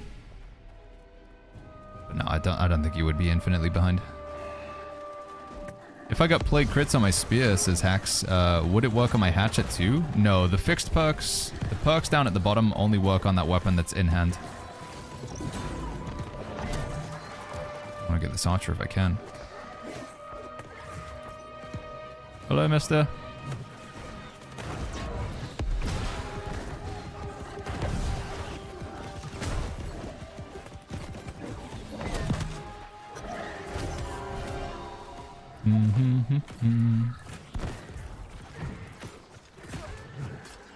Do you still enjoy this game, or is it just good content for the stream? No, I really enjoy the game, Coolify. I play New World off stream. I mean, I haven't had much time to lately. It feels like I'm just shooting myself in the foot if I'm playing New World and I'm not, like, you know, getting some sort of content out of it currently. But yeah, I genuinely enjoy playing New World. Although, for what it's worth, I think Coolify, like, it would be a weird position for me to say, you know, nah, I hate this game, dude. I only play it for YouTube and Twitch, and I have to vomit after the end of every stream. I think that would be just a weird thing to say. But genuinely, that is not the position that I'm in. I do genuinely enjoy New World. Why am I making white damage with Void Gauntlet? White damage numbers mean the enemy is just a normal attack. So yellow damage numbers mean the enemy is weak to that type of damage that you're doing. So if you were to take a Void Gauntlet and use it on... Is it the Ancients, chat? Do the Ancients have a weakness to Void? Then you would see yellow damage numbers. So if you hit a skeleton with a Void Gauntlet, you'll see yellow damage numbers. Like you can see right now, when I hit this guy with a Warhammer, oh, that was a crit. So crits are orange. But if we just go ahead and attack somebody... Try and get like a non-crit here. So this guy is going to spawn in. There you go. You see how we're getting white damage numbers? Now if I hit them with a sword, we'll get yellow damage numbers because the trees are always weak to slashing. The Angry Earth take bonus damage from slash weapons, which is like sword and shield, hatchet, great sword. You get the idea. Great axe. Is loot quality much different from Garden and the Ice Dungeon? I think if you can, you really want to do the Ice Dungeon. The Ice Dungeon has a lot more chests at the end of it. You know when you finish the dungeon and that big pile of gold spawns? That pile of gold is where you're going to get like most of your charm slots, or infixes if you're lucky. Genesis only has 2 chests on that big pile of gold at the end of it. Whereas I think like Glacial Dawn has like 6 or something. Have you gotten any of the focus gear? No, I haven't been doing enough PvP. Hiss again. I gotta do some more PvP, but I'm trying to not do like PvP the full stream at the same time. So it's a balancing act. Reckon Amazon boosted epic chest runs to make it easier for returning players to catch up. I don't know. I don't know if it was intended any name or it's just like chest runs originally. If I remember rightly. Chest runs were never supposed to be like the main thing in the game. When the New World first came out, Amazon were kind of like surprised by chest runs. It was a happy surprise for them, but they didn't really intend for that to be the you know, the cycle. And then from then they kind of just have like leaned into it. But I don't think the idea with Nighthaven was that chest runs would be like the main way of progression. It's just kind of come around again. I could be wrong, though. Chest run gear is okay, but not BIS. Infix is the real problem. I mean, again, for me, the main advantage of chest runs is, like, whilst you can get infixes from what I'm doing right now, you can get infix items. And again, I know everybody's always like, what is an infix item, Baggins? Infixes are kind of like artifacts. They're special, unique perks. They have, some of them have really powerful effects. They're basically artifacts without being artifacts. They do not drop from really most enemies outside of bosses in raids. But they do come from elite chests. Elite chests around the map can drop them. You can get them from the PvP rewards track. And you can get them from elite chests at the end of mutated dungeons.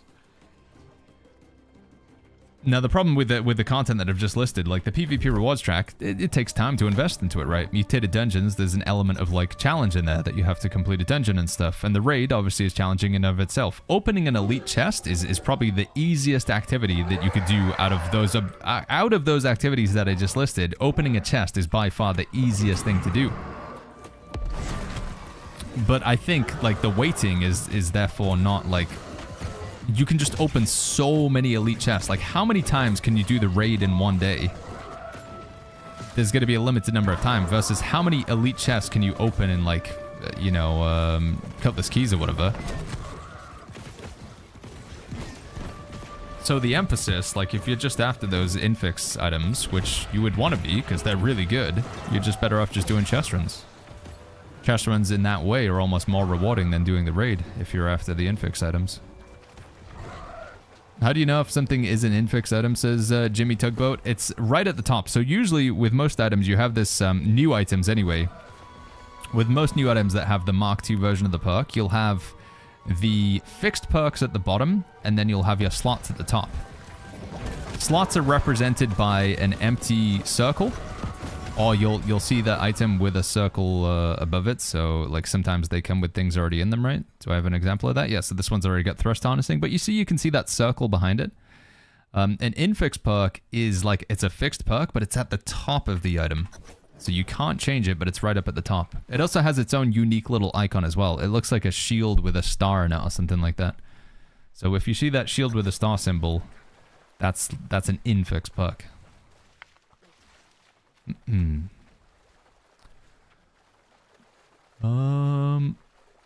Tiger Lily says, I think chest runs are appealing for larger groups too. Yeah, I mean, they're just super, like, very easy to jump into. Like, the amount of effort that requires to go into a,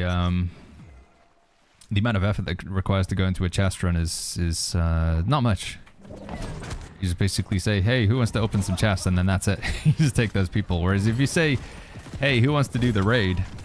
You're not going to have the same level of success. You've got to be a bit more discerning on the weapons and composition. Probably using some sort of voice communication and stuff. Oh, I need to grab this down here. Wasn't you doing chest runs day 1, day 2? Now chests are bad? Double standard much? Now, again, this is why I don't really like to talk about this subject, because people just really focus in on one thing. I'm saying that chest runs are really, really, really, really, really good. They're really good for your character progression. I just don't like them too much, but I'll do them because I just feel like I'm obligated to. They're so good. They are so good for gear that I have to do them. And that's...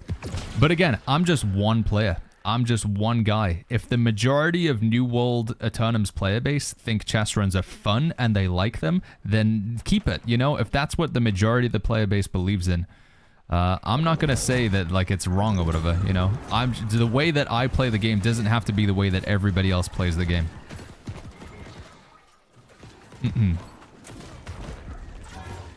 And I don't want Amazon to change the game just for me, just for what I enjoy.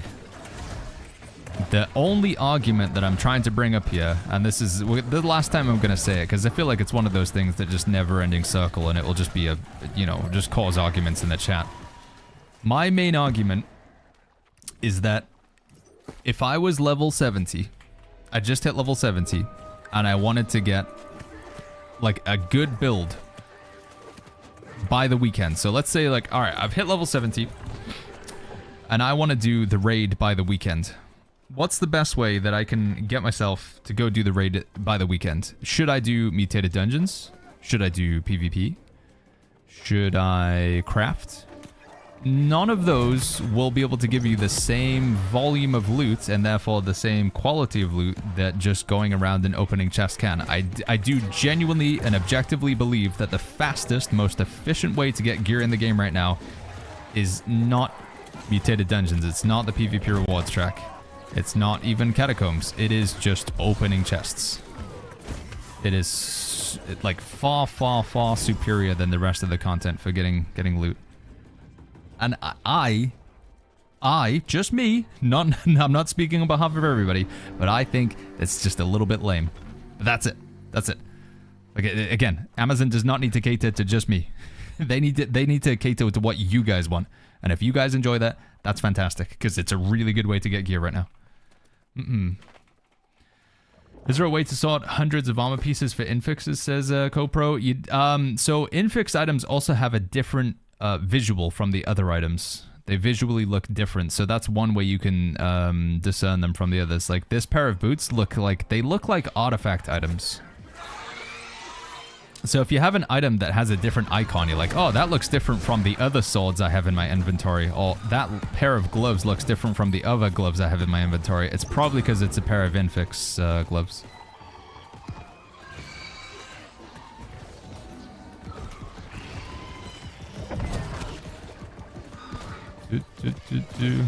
But anyway, I genuinely, I just feel like this conversation just causes so much arguments.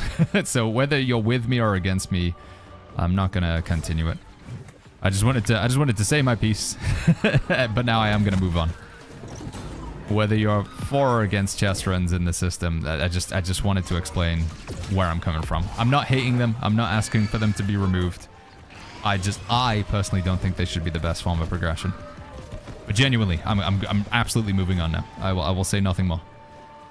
Having an offense slot with 2.8% thrust damage or enchanted 2.8% damage is the same.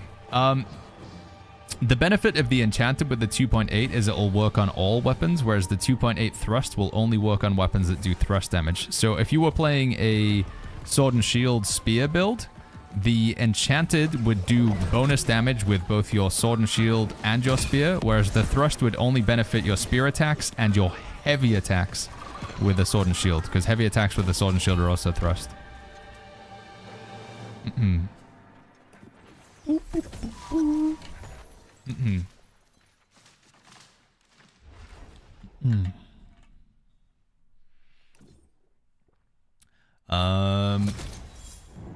You said they will probably change perks again since there are a lot of useless perks. Catching up will be easier if gear gets better generally.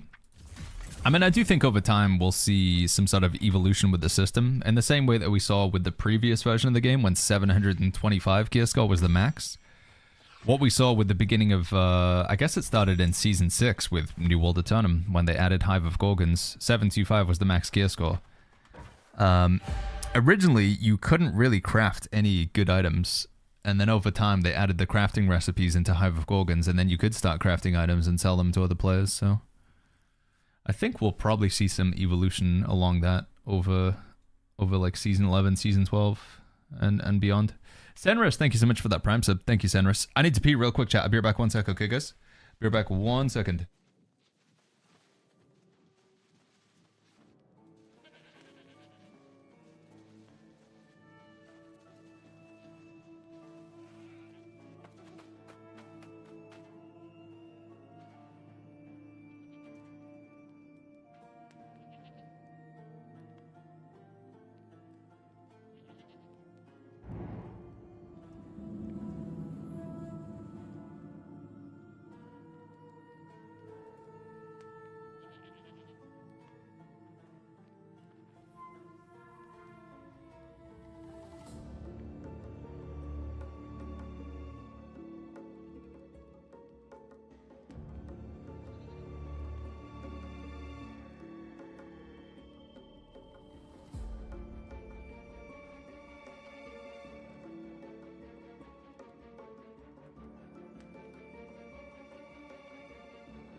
Right, guys, I'm back. What's going on, everybody?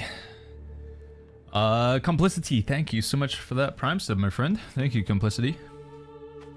Sam Jackson says, hey, Baggins, I just bought the Faction Life Staff. What should I put in that offensive charm slot?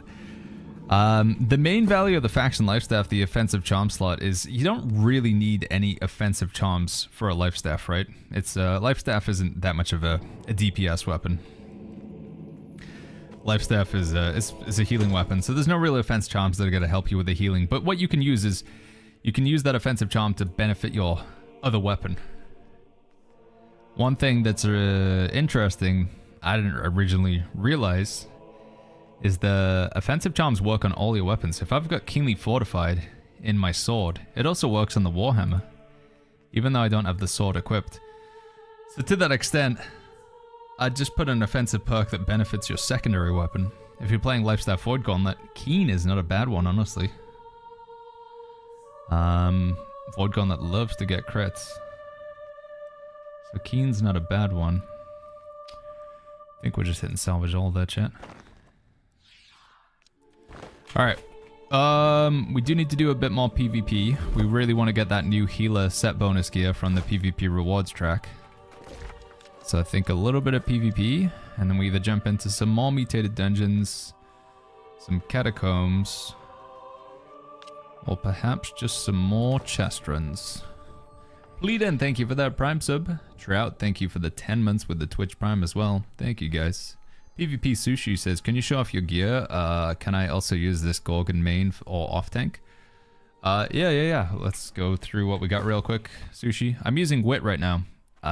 Again, questionable, debatable whether this is going to be good or not. I like the thing where when a light attack crit is triggered, you reduce the AI's base damage inflicted to you by 15%. My experience so far tanking in PvE, if it's any sort of challenging PvE, like if you do M3, or even like the first boss of Hive of Gorgons, Echidna, you really get beaten up as a tank. Like, holy flip, I was tanking, I did an M3, and we tanked Echidna, and the bosses hit you so hard right now, like really hard. So I feel like just reducing its damage, it's a unique effect that you can't get anywhere else. And it does work on both weapons now, which is kind of cool. One thing that people ask me is like, why do we put a Carnelian gem in here? So this just says taunts are active, like that's it. You're not generating any additional threat other than when you get a critical hit with a light attack. So it doesn't work with heavy attacks, and it doesn't work at all if you're not critting. So it's just not, I feel like you still need that 350% extra threat. It's good. Did you see much in the PvP track? I've only done like 3 levels so far since it's added. We did get Infix. We got the Blunderbuster we were looking for, though. We didn't get the right perks in it, but we did get this Blunderbuster from the PvP rewards track. Anyway, that's my thought with Wit. You'd still want to put Carnelian Gem in, but reducing the damage seems kind of nice. I don't think that, like, Butcher as a tank sword is kind of crappy. So if you're going to play Sword and Shield Warhammer, I feel like Wit's a good one. Warhammer here, it's Trenchant Rend, Sundering Shockwave, Enchanted Ward Keen. Ideally we'd have Trenchant Rend and Trenchant Strikes, but we just haven't got a Warhammer to roll like that yet, or drop. Amulet, some protection perks, always good. Ring is Blood Drinker, so you stay alive. Earring's got the old Despise regeneration. Honestly, I think I'd rather have Refreshment than Refreshing Move, but there you go. Helmet, nothing too special here, just Lifestealer's Draft, and then some perks. A lot of the gear is kind of crappy, it's gonna be said. There's not like, and nothing's really bis here, I would say. I do like this chest a lot. You get this from the Catacomb boxes, the purple Catacomb. You just take 5% less elemental damage with this perk here. That's pretty good, like having another 2.5 Opal Gems. Because Opal Gems say you 2% elemental damage absorption. This is 5% elemental damage absorption. Pretty crazy. Gloves, Mortal Aggression, legs, strike conditioning, and then boots. The unmoved. We're playing unmoved instead of Void Darkplate because I just think this chest is pretty nice. But as you can see, there's a lot of junk. We got overlapping perks here. We've got empty defense slots, empty defense slot, emptied. So the tank build is still in need of like a lot of love. It's not good. It's not a good build. If you want to see what I'm working towards though, !Discord, !builds, discord.gg/the Shire. Hit the start. Go to, it's going to be browse PvE builds. Select tank. And then again, there are no advanced builds currently. So we go Sword and Shield Warhammer. And then we go beginner. And this is what I'd like to cook up here. This is what I'm thinking. Like if I actually had the perks that I want, this is what I would play with. One area that I'm still exploring with the tank build, and I don't know where I'm gonna land on it with it yet, but I'll let you, you know, we'll just talk about it now. You can get this perk, right? Charm, Fortifying Shield Rush 2. After hitting a target with Shield Rush, you get Fortify. If you put this in your shield, it's not any stronger. Historically, when you put a weapon perk in your weapon, you get a stronger version of it. Like Sundering Shockwave, when it's in the weapon, it's a stronger version of Sundering Shockwave than when it is in your armor. It applies more rend. This, sadly, isn't any stronger than when it's in your armor, or if it's in your shield. So, I was thinking, well, I want to get the full version of Fortifying Shield Rush. So we run an old version of Fortifying Shield Rush, which is actually still pretty good. 31% Fortify for 6 seconds. And you can do the shenanigans where, because this is an old version of the perk, it like stacks with the new version of the perk. So if you put Fortifying Shield Rush 2 on your gear, and then you have Fortifying Shield Rush the old version, and you hit an enemy, you get 2 versions of Fortify. So take a look at my buff bar down here. See that? Got 2 fortifies right there. That could be pretty good. I don't know. That might be worthwhile. If you can get some like prolonged favor in your build so the buffs last longer. Maybe even go fortified. You could go prolonged favor and fortified. You could like have like a, I don't know, a 13, 14 second fortify there or something. I don't know if it would be that long. That's pretty nice. One other thing that I've recently learned as well, chat, I think this is going to be knowledge to some people. Slash Protection 2. Receive 8% less slash damage. Originally, I was running a shield that also had Slash Protection 2 on it. I think a lot of people ask, like, Baggins, why do you hate slash damage so much? What have you got against slash damage? It's just very common. A lot of enemies in the game, and also in PvP as well, slash damage is just a very common damage type that enemies will do. You know, there's like, I feel like it's a 60% chance. So you just if you were to just like randomly pull an enemy out of the game, like if we just go to New World Buddy and just like look at every enemy in the game, there'd be a good chance they do slash damage. So I was prioritizing getting Slash Protection 2 on my amulet, and then I was also trying to get Slash Protection 2 on my shield. I was like, yeah, double protection. We'll just take no slash damage. They don't stack. Turns out they don't stack, chat. So if you have, do I have a shield in here?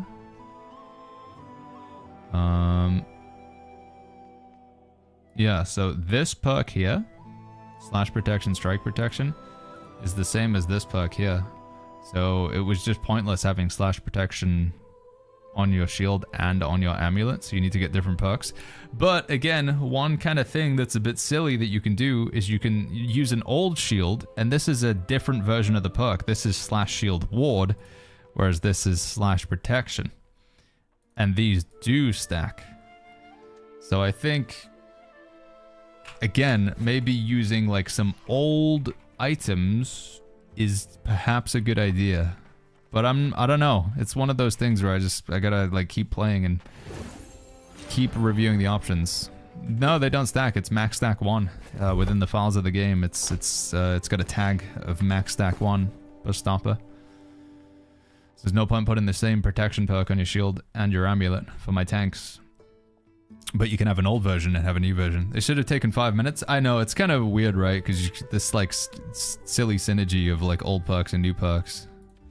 It generally, like the vibe that I was getting from Amazon is they wanted you to just move over to this new system.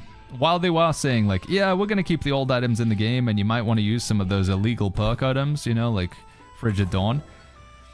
The more I played of the update, the more I'm like, actually, they kind of just want us to use all the new gear, right?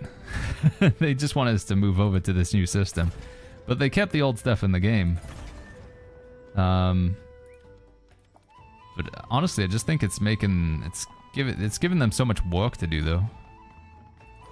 Because now they've got to like do this balancing act of like the old perks and the new perks and like something like, you know, having like Fortifying Sacred Ground 1 stack with Fortifying Sacred Ground 2. And I do think that the meta, like 1 month from now, chat, like the best builds are going to be like these weird, complicated combinations of like using Enfeebling Skewer on your old armor, and then Enfeebling Skewer 2 on your spear, and using the old Fortifying Sacred Ground on an Azoth Crystal helmet, and you're using Fortifying Sacred Ground 2 on your life staff, so you can like double cheese all of the perks. It's just, I don't know. For me, I think it's a bit dumb. I think we should have just fully moved over to the new system and just abandoned the old one.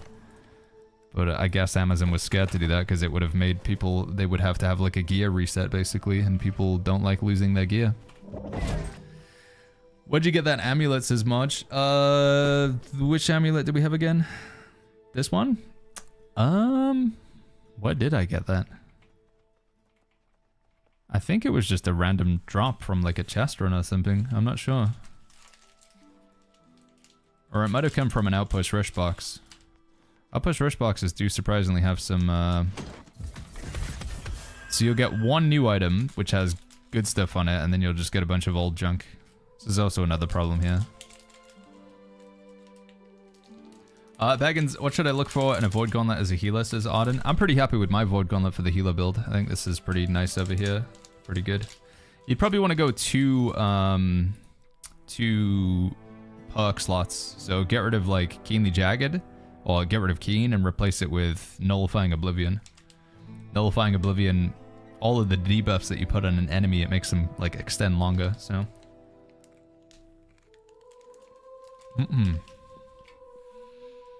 I scoured New World Buddy and New World Database. Are the harnessing offensive charms 5 out of 5? Let me take a look real quick.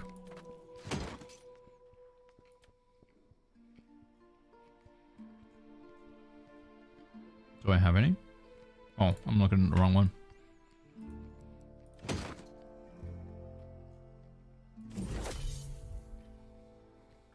Do they have a cap?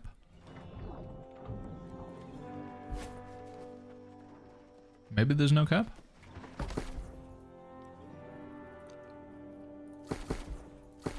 If I just go for harnessing.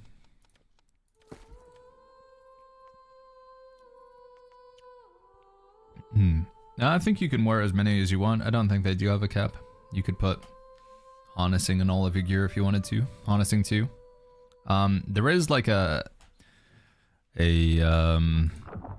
cap on this though. 50% is like, if you going above 50% doesn't do anything for you. So if you were to get like an offensive slot on every single item, what's the what did they go all the way up to, chat? What's a 800 gear score version of harnessing? Is it 3%? So if you put it on every single piece of gear, that would be 30% harnessing.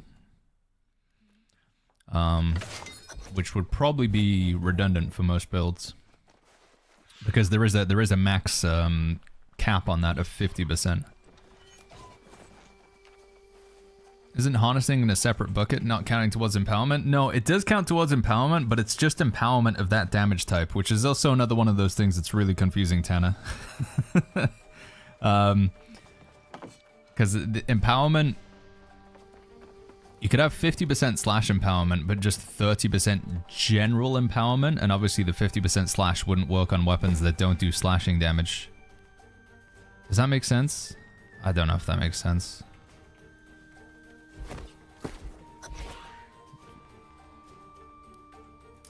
Like an average baseline for Sword and Shield, for example, is with leadership and with empowered stab. You've already got like a 40% empower there. And that's a 40% empower to slash, strike, nature, void, like every damage type in the game.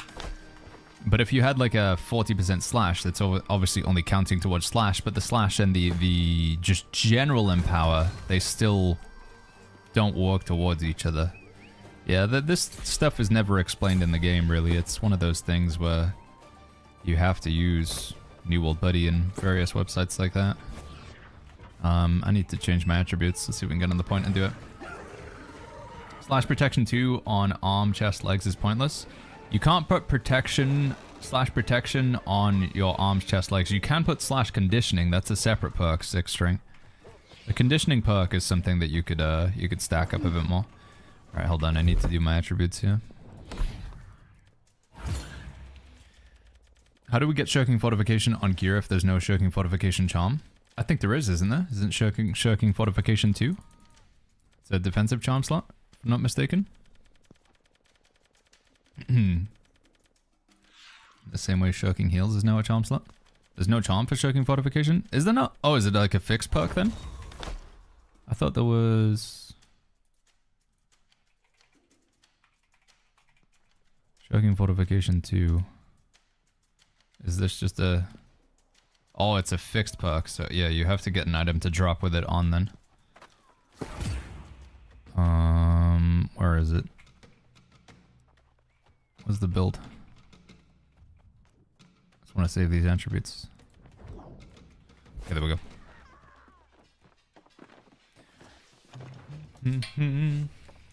What are the best gems for PvP? I would say it depends what you've got on your armor, Dilly. But usually what I try to do is take like slash and thrust conditioning to cover me against most of the physical damage, and then I'd use opal gems. So I'd say opal is like in your armor.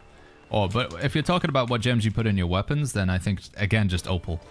I think opal gems are pretty versatile in PvP. Turquoise is also worth mentioning though. That armor penetration does come in pretty valuable in PvP. Takarani says, does mortal aggression stack? No, because that has a cooldown on how often you can trigger it, I think. So it's like, it can only trigger every 2 seconds. I think you hit somebody once with it, it goes on cooldown.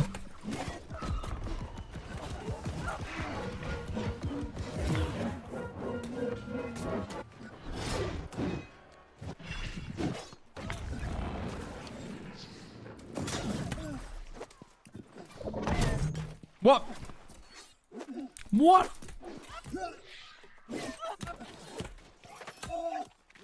Dude.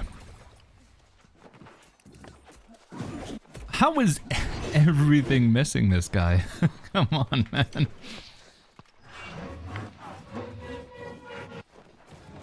I'll just wait over here then. Baggins, please show life staff. My life staff? It's not very good, man. I need to make a new one. This is it here, but we need better.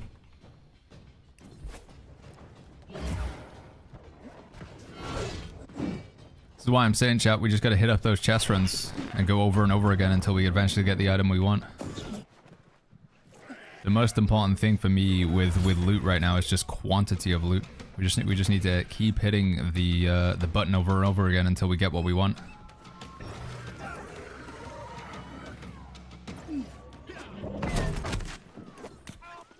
This is a full tanky tank? I think it is.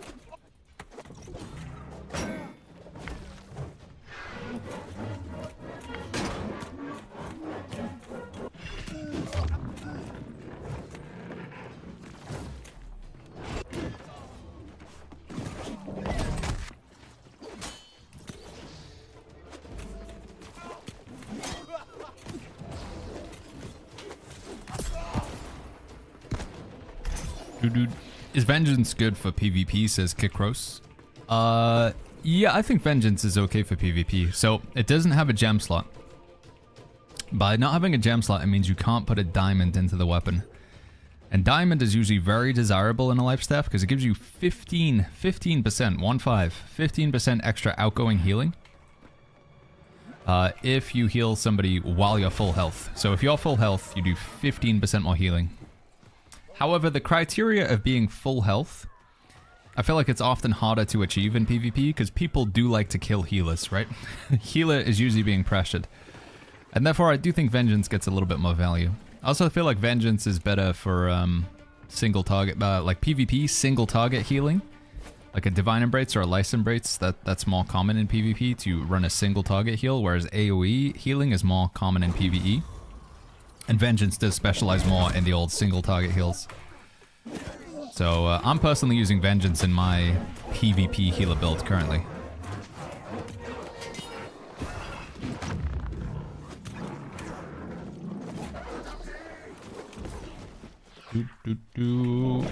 ISO says, hey Baggins, I got a question about the PvP. Alright, ISO.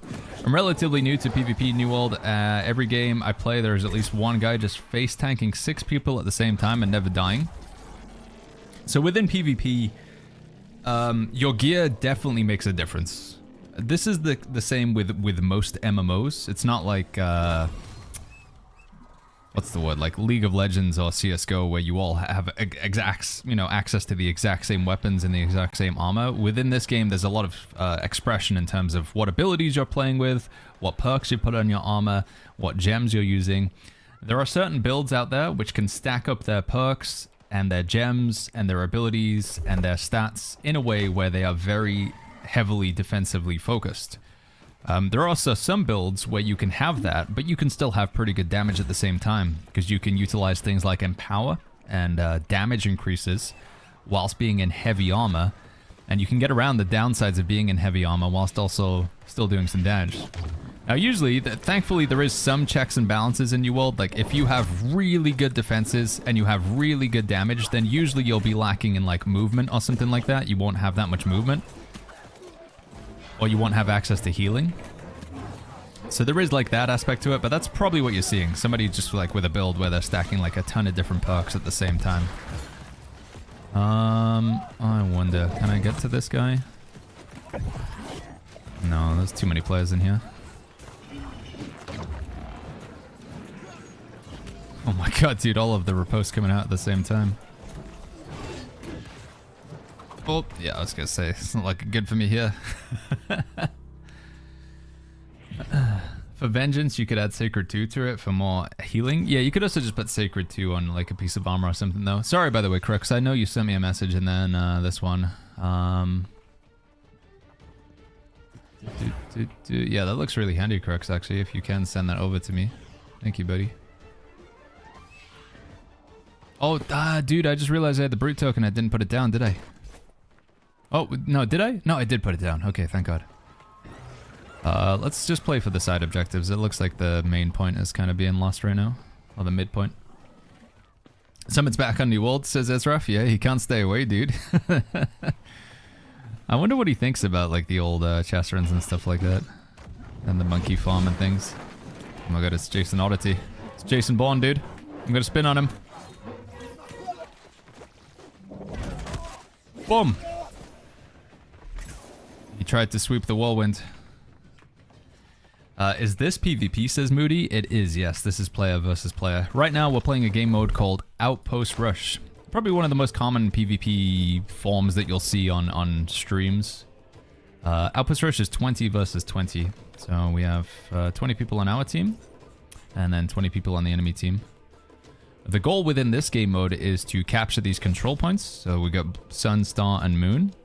Capturing the control points will contribute to you getting more score up here. Ultimately, you win the game by getting to 1,000 points for your team. So you can see we're at 190 right now. Red's at 315. But we have 2 points now, so we're going to gradually get more points than they do if we keep going this way. So my goal within this one, I'm just trying to play between these 2 points at either side. It's Jay, again. I'm just going to keep going from...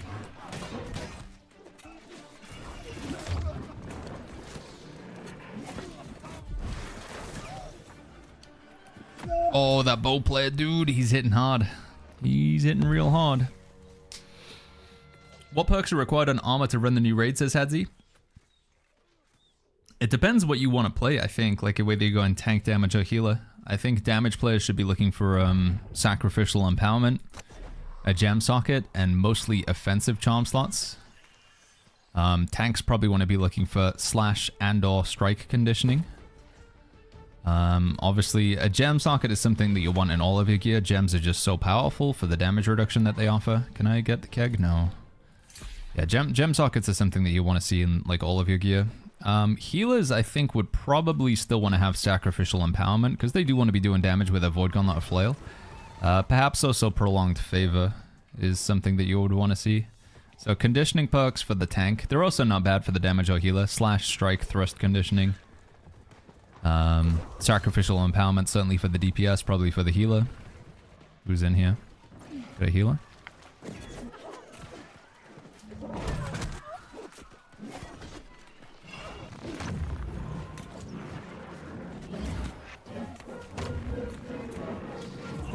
I don't have any anti-healing. That is going to be one problem with our build that we'll really struggle with. No anti-healing. So if I try and kill this Larry guy who's trying to kill me, the healer's just going to heal him. So we have to put pressure on the healer.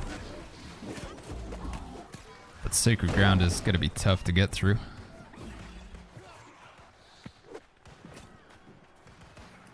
Maybe I can bring him over here and then he'll come fight me.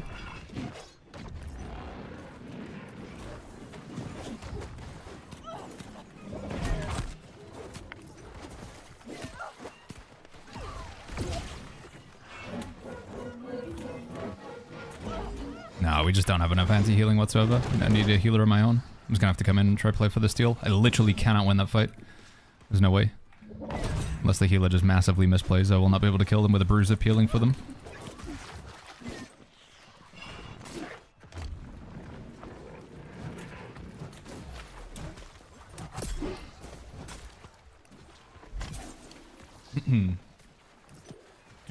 Hey, Pizza, what's going on, man?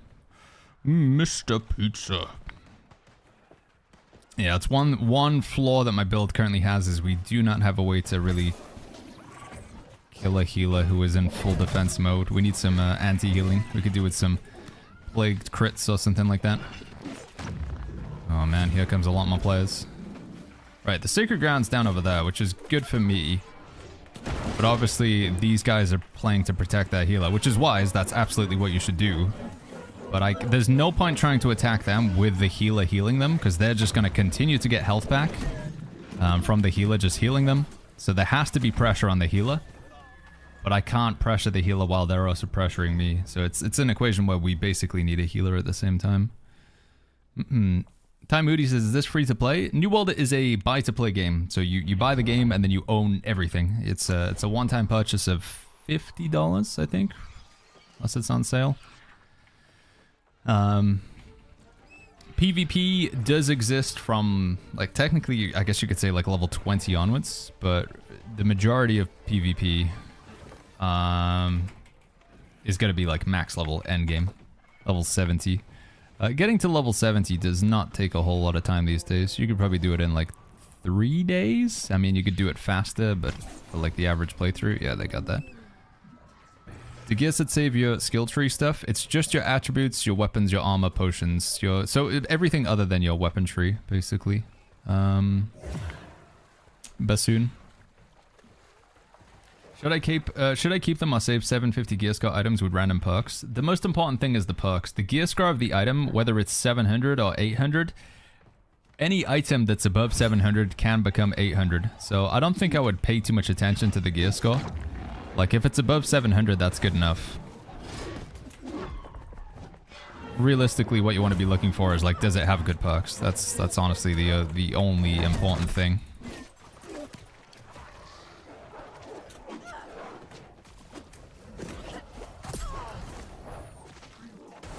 Oh, I'm stuck.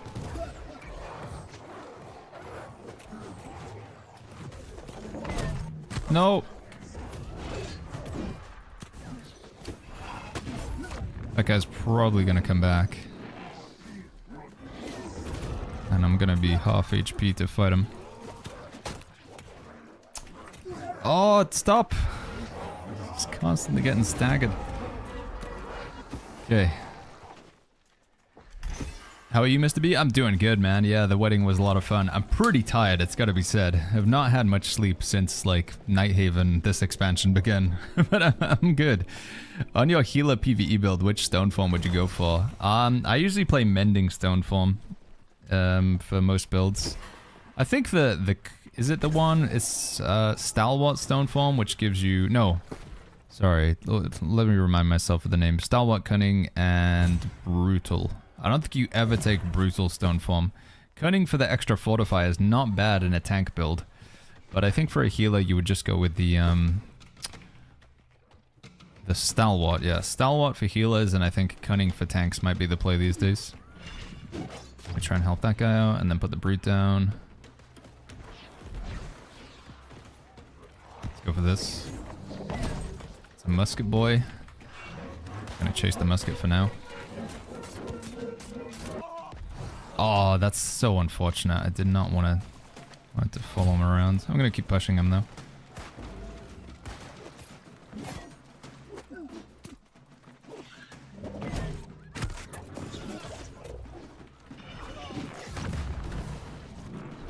Dude, just something connect on this guy, please.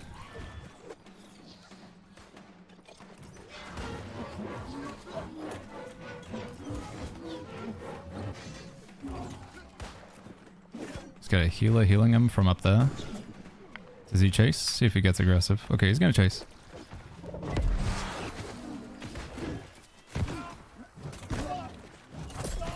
Got him.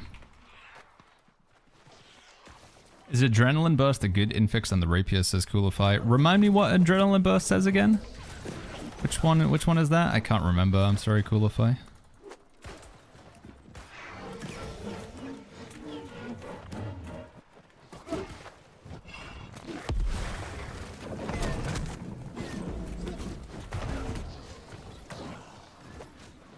Dude, where's people getting these heal? I feel like everybody we attack has like a healer healing them.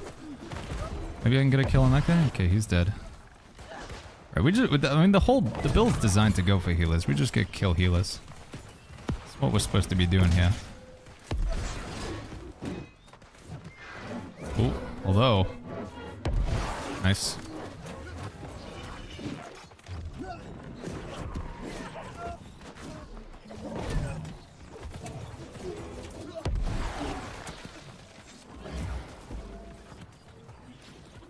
Didn't know this game existed, says Jito. I'll give it a try. It's good fun, man. I do like New World a lot.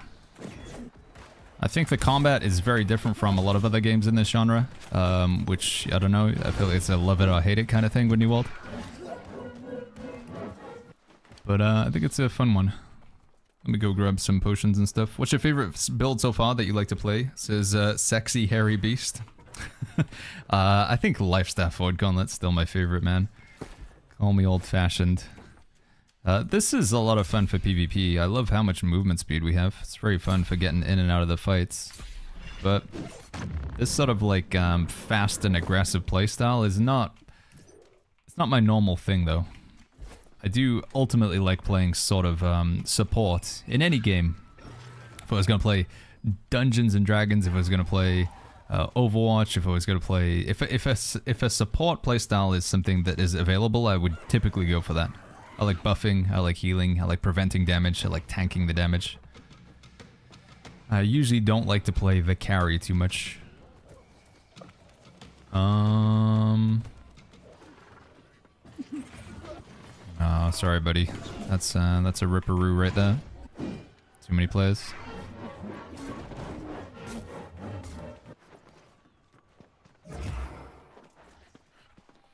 Is there any source for a good PvP tank build for a... No, I don't think so. I don't have seen any. There's some updated PvE tank guides, but I don't know PvP tank guides. Nothing that I can think off the top of my head, Batman. Maybe somebody's made one out there on YouTube, but I haven't seen any yet. Let's go for this guy.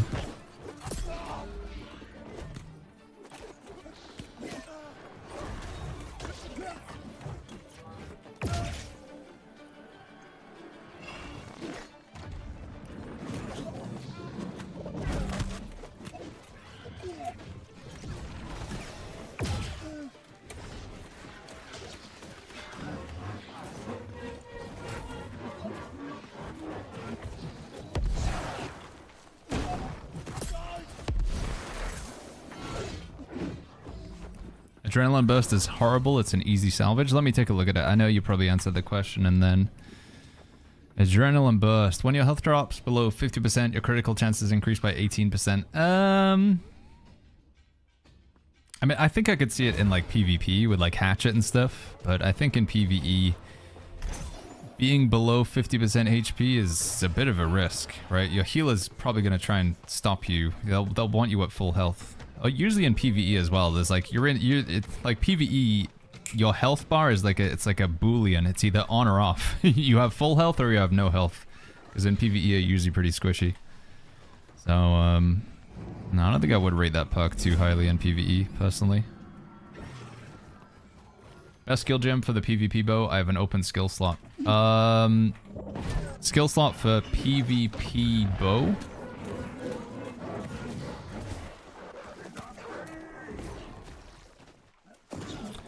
Most popular perks that you'll see playing in PvP are like the all AoE, like Poison Shot, Rain of Arrows, Explosive Arrow. I guess I'd probably go Explosive Arrow. Just for the burst. I think that's what I play. I don't believe they changed anything else, right, with the bow. So I think I put Empowering Explosive Arrow.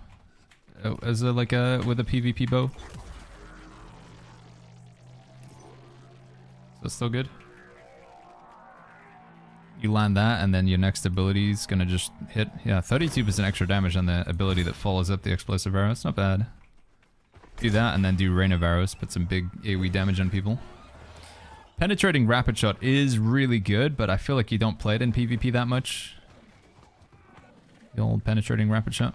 Oh, can I help these guys out?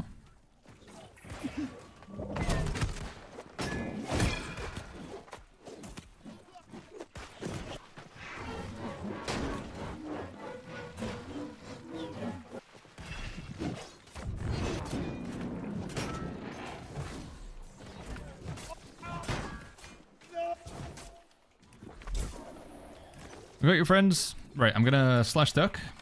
Go back to spawn, buy some kegs, and then we're hopefully gonna lock in a kill on Baron and win this game. Snoopy! Thank you so much for the 17 months with the tier 1. Thank you, Snoopy. Yeah, penetrating rapid shot, if you can land like your rapid shots on enemies in PvP, I think is pretty insane, but... Isn't close quarters supposed to work with bow and close quarters is an offhand? Close quarters is, I think the perk is only active on the weapon that's in your hand, but close quarters is really, really good. You can't socket close quarters into something though, it has to drop with close quarters on it. But yeah, close quarters is 20% more damage is a significant damage increase. Oh, I've got a flippin'... Is this close enough? I hope I'm getting these right.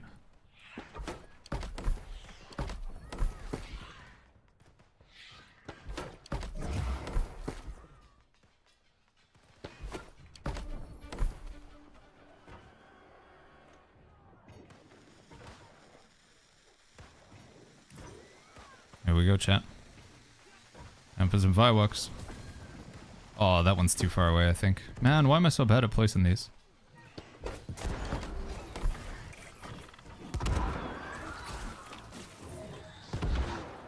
Rip. Okay. Still worked out. Where do you get that perk? It's a random drop from chests or dungeons or the PvP rewards track, the close quarters. It's just a random drop. There's no way to guarantee get it.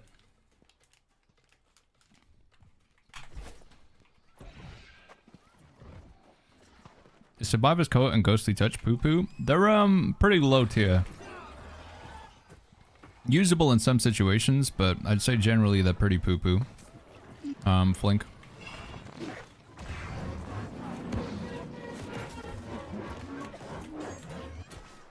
What?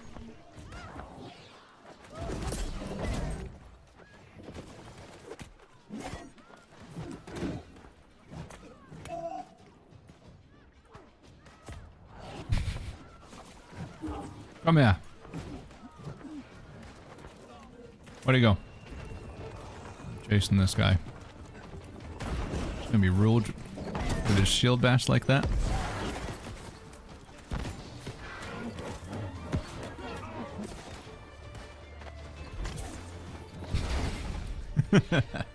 FD says, did you finish the raid? No, last attempt we had on the raid was on Tuesday, a couple days ago. We got Captain Thorpe to 40%, so I haven't been in a full kill yet. Well, that was not a bad game, chat. 7 kills, 3 deaths. Artin says, I just got a blunderbuss with the Infix perk, Alacritus Punishment, Frost Attunement, Offensive, and a skill slot. Oh, dude, that's, man. The lack of gem slot, it actually hurts me, because that's such a good... Dude, if that skill slot was a gem slot, you'd be in heaven right there, Artin. So you got Close Quarters, Alacritus Punishment, Attunement, an offensive slot, and a skill slot. Yeah, dude, if that offensive slot or skill slot was a gem, that you'd be looking at something pretty insane there, man. But no gem it's a pretty big debuff. How to know what perk is infix as Aid? They appear at the top of the item Aid. They have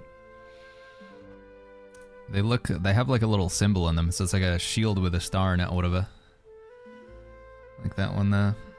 Is there any way to get the Stalwart Heart Rune of Stone form right now? So the way you get the legendary heart runes, you have to work your way up. So you have to start with the blue version, then upgrade it to purple, and then upgrade purple to legendary. So you always have to start with the blue version. Once you have the blue version of a heart rune, that was not what I wanted to do. You take it to the stone cutting table. So blue version in your inventory, not locked, has to be unlocked. Has to be in your inventory and unlocked. And then you can upgrade to purple, and then again, the same with the purple. So we take the purple version here, we unlock it. And then we can upgrade that to legendary. Problem is, from what I've been hearing, the blue version are not dropping right now. Certainly with stone form, the blue versions don't drop. Which is pretty crappy.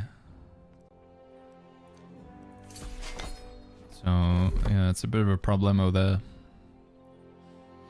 Is there an in-depth guide for tanks to play with flail and shield and a greatsword? Yeah, we have there's like a 48-minute video that I've got coming up on tanks. We're gonna be uploading that video as I end my stream today. So we do have a YouTube video going live. I will say, it's not specifically like flail and shield and greatsword, but there is a fantastic video from Schmeck. New World.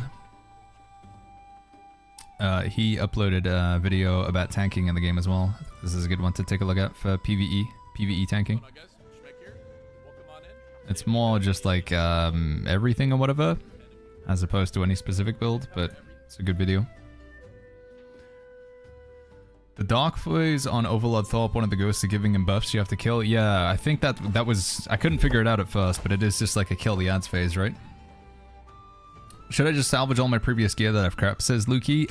So I don't know, man, Lukey. I don't want to get you in trouble. I want to say yes, but I am thinking, Lukey, that in some builds you will want to still incorporate some old pieces of gear.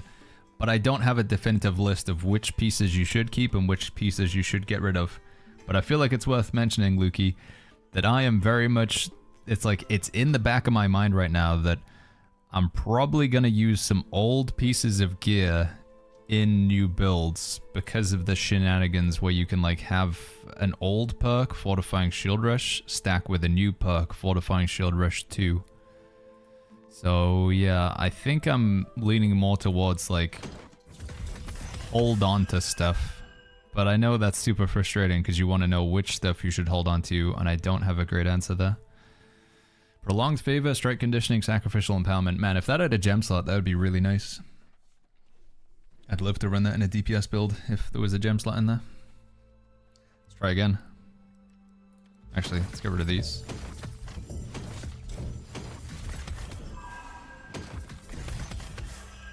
Sundering Stack, Shirking Abyss, Shirking Arcane, End 2.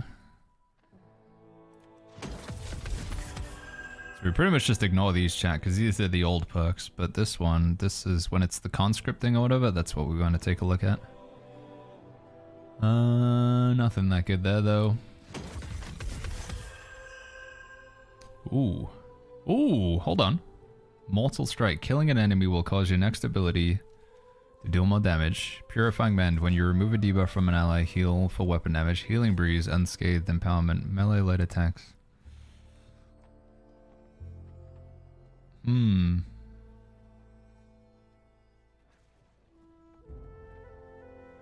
Maybe you could use that with Lifestaff Void Gauntlet, you know? Interesting. I could use it with, like... Mortal Strike, I'm not so sure on, but... It's got a gem slot. It's got Healing Breeze. Maybe. I'll lock it. I might be crazy. Maybe it's terrible, but... I'm just thinking Lifestaff Void Gauntlet. If I, like, cleanse debuffs with Splash of Light and stuff, we could get something going there. I wonder, when you remove a debuff from an ally... I wonder if that counts with the right click on Void Gauntlet. Doubloon's not a thing anymore, says Crux. They still exist, but there's just not really much to spend them on. You can get doubloons. I think you should probably buy Gypsum Orbs from the Well of Fortune, but that's probably it. Ayed says, where do you farm weapons with infix perks? Best place to get infix perks are chest runs currently.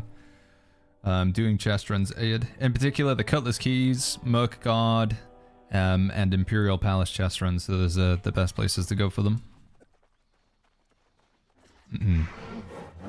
You can get doubloons from Cutlass Keys chest runs, but they did nerf them, dropping quite a lot. Crooks, you're supposed to, like, they wanted you to get doubloons from going into the PvP zone. They were trying to emphasize that. Yeah, is there anything else we should buy here, chat? So none of these are really worth buying anymore, sadly. They're all just kind of old and outdated. But I think gypsum mobs, you should get those. Honing stones are like 100 to 150 gold each, so maybe getting those is worth it. What skills are removing a debuff for Lifestaff Void Gauntlet? Skills that remove a debuff on Lifestaff would be Mending Touch. Heavy attacks now remove 1 debuff when they pass through an ally. And Purify. Splash of Light removes 1 debuff when it heals an ally. So you do have quite a few debuff removal... well, I say you have quite a few. You have 2. And then one thing that I don't think would work, but I was like, it would be stupid, is if you could use Harvest Essence removes 1 debuff. This is only on yourself.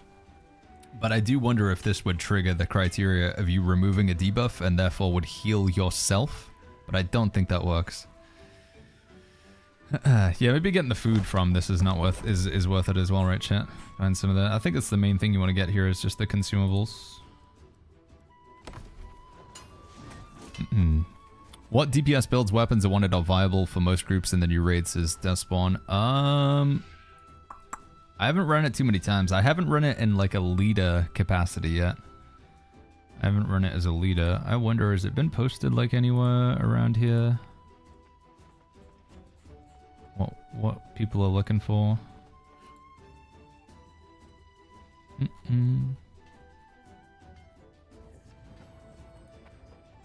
No.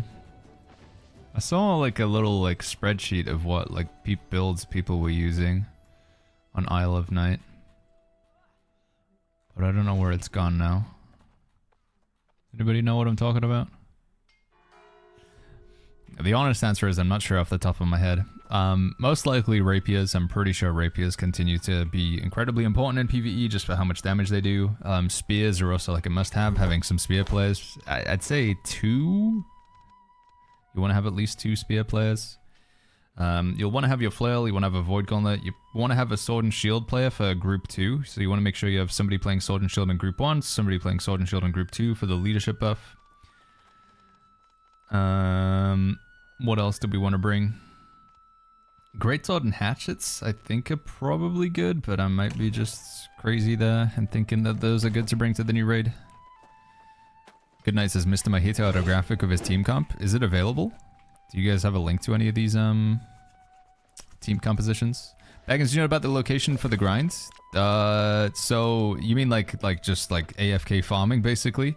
Tower of the Sun is obviously pretty popular. Downside of getting loot from the Tower of the Sun is you can't get any jewelry, and you'll only ever get 2 fixed perks on your items. So you'll only have 2 fixed perks. If you want to get a 3 fixed perk item like this, you have to either go to the monkeys, which the monkey farm is in Elysian Wilds up here, or you can go to Mercy Redoubt, which can do the 2 and the 3, and can also drop jewelry. But it does feel like the respawn rate in Mercy Redoubt is not that good. If you want to make free-for-all money, just farm charms in the free-for-all... If you want to make easy money, farm charms in the free-for-all islands, says Wirus. Okay. Beginner comp would have Sword and Shield Power Stone, Spear Inferno, Void Gauntlet Inferno, Warhammer Sin, Lifestaff, Sword and Shield Venom, Rapier Inferno, Rapier Inferno, Rapier Inferno, Power Stone, any Lifestaff, Rapier Inferno, Sword and Shield Venom, Lifestaff Void Gauntlet, Warhammer Sin. So they are using a Warhammer Sin. Interesting. Flex DPS, Spear Inferno. So there's 1 Spear player... 2 spear player. 1, 2, 3 rapier players. They have a dedicated void blader? Oh no, that's just in the beginner comp. Flex DPS. Huh. A lot of rapiers in the advanced comp. Thank you, chat. Thank you for that, Hades. Can I share that spreadsheet? Yeah, let me just, it was somebody posted it, and Hades posted it in chat, but it timed him out. There's that one for Twitch chat. YouTube, there's the same link. If you want to see what I'm looking at. Ayed says, is 3 fixed perks better? No, not necessarily. It depends on the build. I think for damage builds, you probably only want 1 fixed perk, honestly. You just want to have Sacrificial Empowerment. Or Sacrificial Empowerment Prolonged Favor. But tanks could definitely benefit with having like slash conditioning, strike conditioning, and thrust conditioning. Like a triple conditioning sort of situation, or a double conditioning and a prolonged favor. Certain builds might want to have more fixed perks on their armor than others.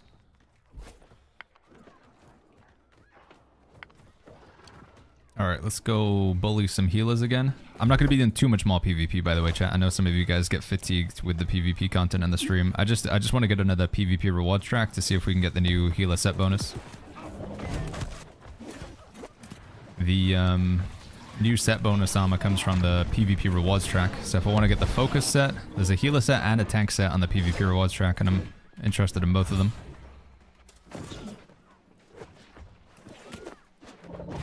Dude!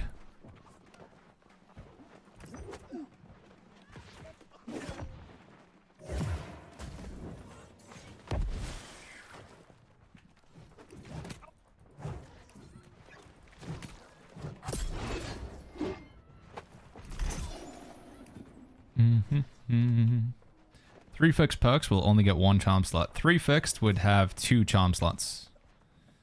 One would be a gem though, so yeah, you're right. It would only be 1 charm slot if that's what you mean.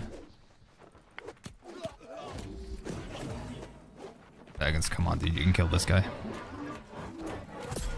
I need to turn my mouse like a lot more aggressively. When somebody does a really tight circle, sensitivity is not high enough to follow them. What are the healer set items, says Tossie? The healer set is called the focused set. Might be able to show you it real quick here. So, focused set.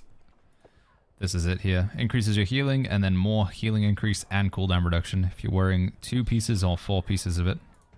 It comes from the PvP rewards track, which is why we're doing some PvP right now. We're hoping to see some of the focus set pop up.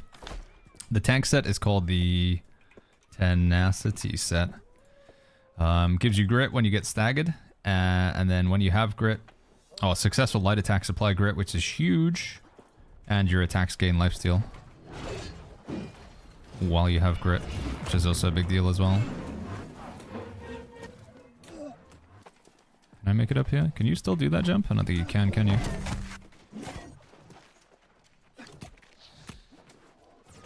Oh, he's got a heal up with him. Never mind.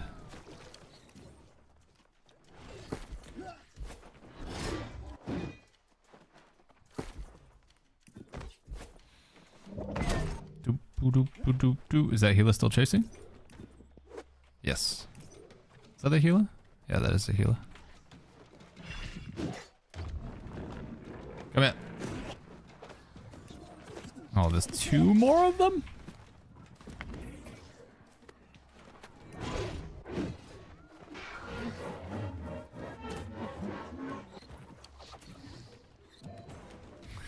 Holy flip.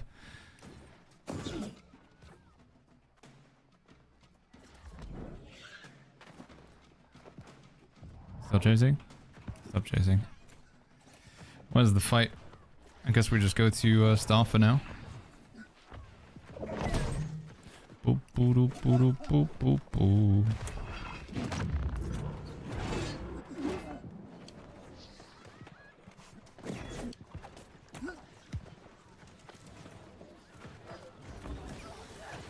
And some girls.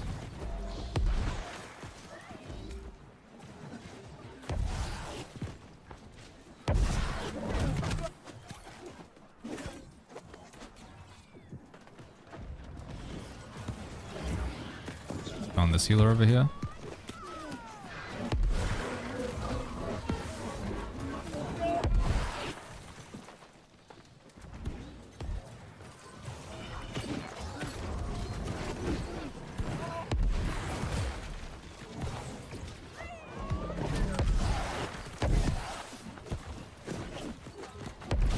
No.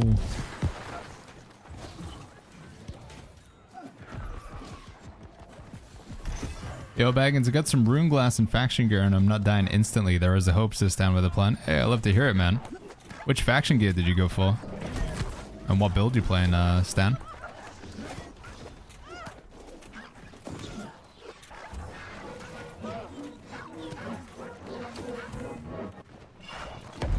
What is going on down here, dude?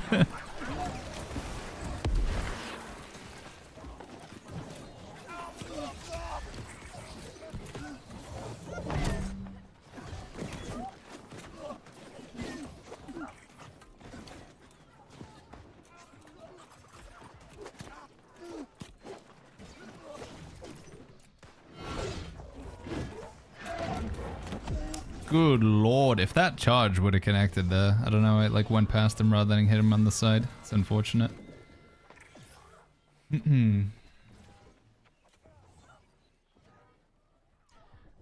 Stan says I'm playing medium greatsword and great axe. I'm wondering if we should take this build into medium, honestly. I think we're just a little bit too squishy and light. What's the better farm for tanks, Gorilla or Sun? Probably Gorilla. I think tanks would have more application for getting 3 fixed perk armor. I don't think you need that many charm slots as a tank. Getting your conditioning perks and stuff, I think it would be more beneficial. Boozy. Let's go get the brute, I guess. We don't have this build available anyway yet, chat. I'm still playing around with it. I don't know whether we want to go Gravity Well or Reap. I feel like Reap might be better, but... where am I going? Gorilla's bugged on Nisa? Apparently it's not respawning right now or something, what I've been hearing. It's not currently respawning. Schnitzel says, question, I'm a healer. Is it worth to have 5 out of 5 Sacred and 1 ring with the old perk Sacred? Is that stacking? They would stack, yeah, they would stack, Schnitzel.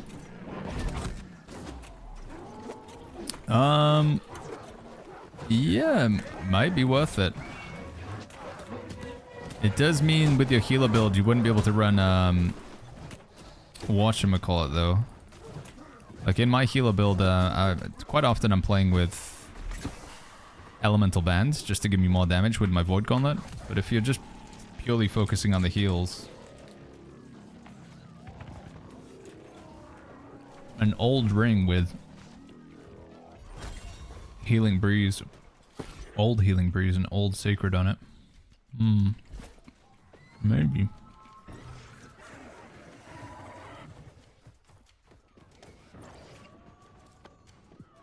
So right now, chat, I have one piece of the Enrage set from doing the new raid. And that's the only set piece that I'm currently using. I just have one piece of the Enrage set with this nice perk here.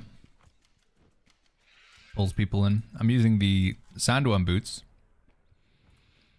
My sword is just a random drop sword. And then we're using Tempest Fury as my artifact with no offensive slot. Endless Thirst is the sustain that we have for the build. It's trying to keep me alive with it.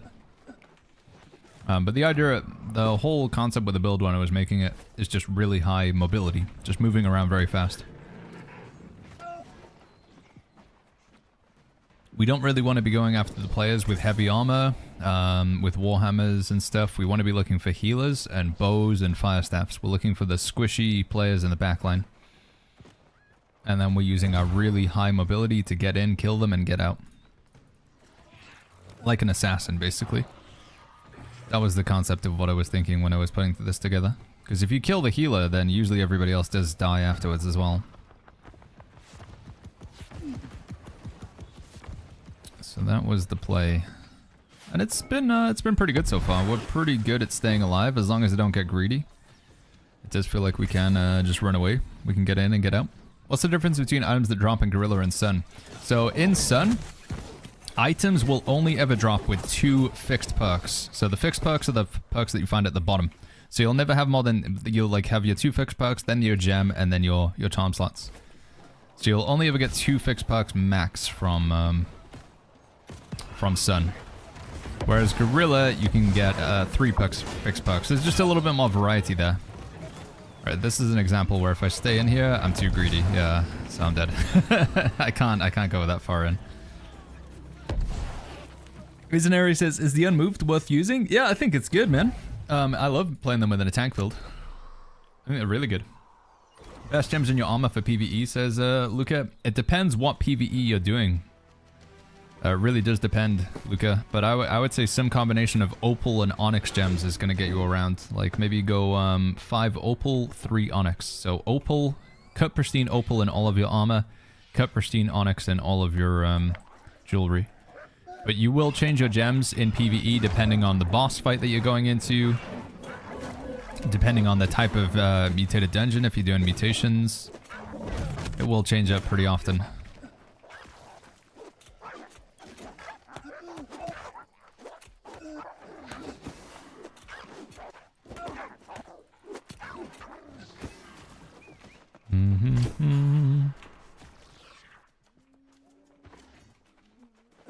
I'm just killing these because I need some skull points, chat. I'm pretty sure we get skull from killing them, right? Yeah, we're at 3,000 now. Does Odo Flail artifact have a way to get a socket, says Daniel? It doesn't. It used to, but no longer does it, Daniel. It's a shame. Doctor actually says the best spot to grind jewelry. I actually think it's just doing catacombs. If you need jewelry, I think catacombs are not bad.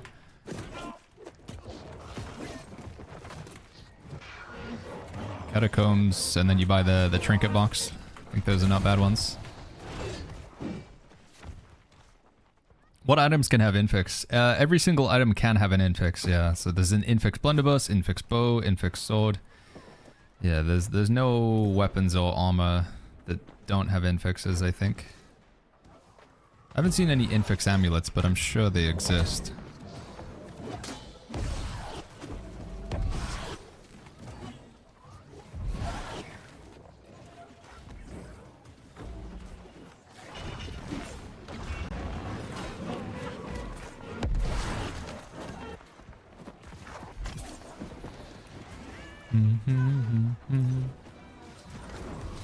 Catacombs advice is a relatively new player who is matchmaking, not expecting bosses.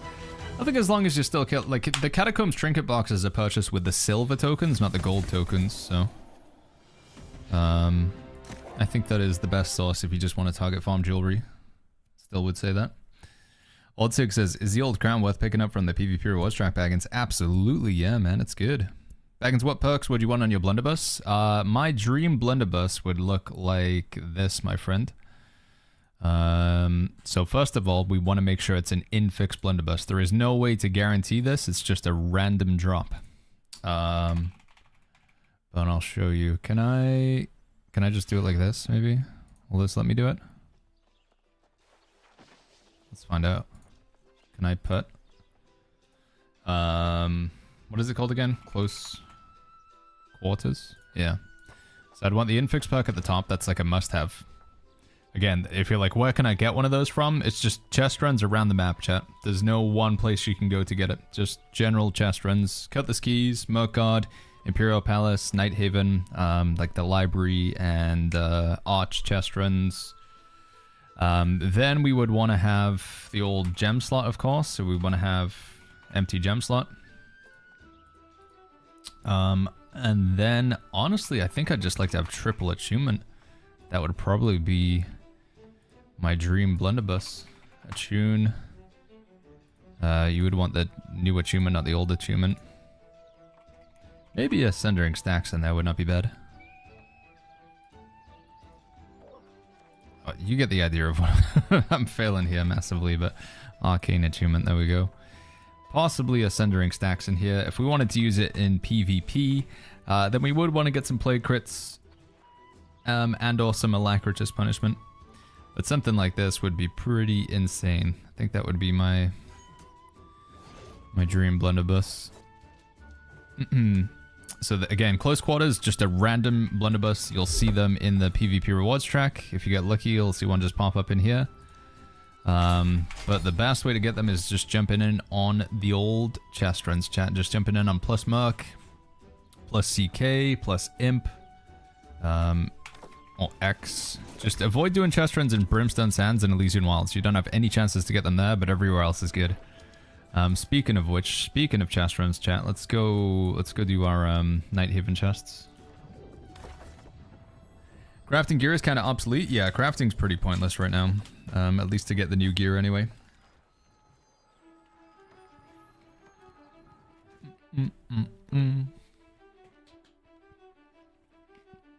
Will gem be more viable than enchanted world with Elia version? I think a gem slot is like a super high priority. Some items you can't avoid, like having a gem slot, like Elemental Band. Like honestly, if Blood Drinker didn't have a gem slot, you would still play Blood Drinker because it's so incredibly powerful. But you want to try and prioritize like a gem slot, very high criteria for getting on gear.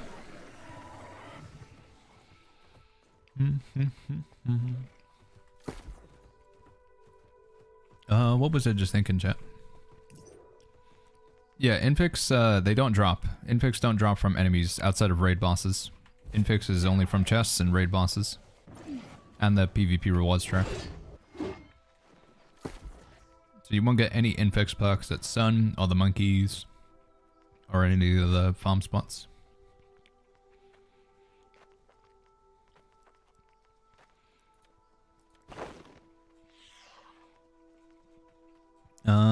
Do we get anything good here, my friends? Here we go.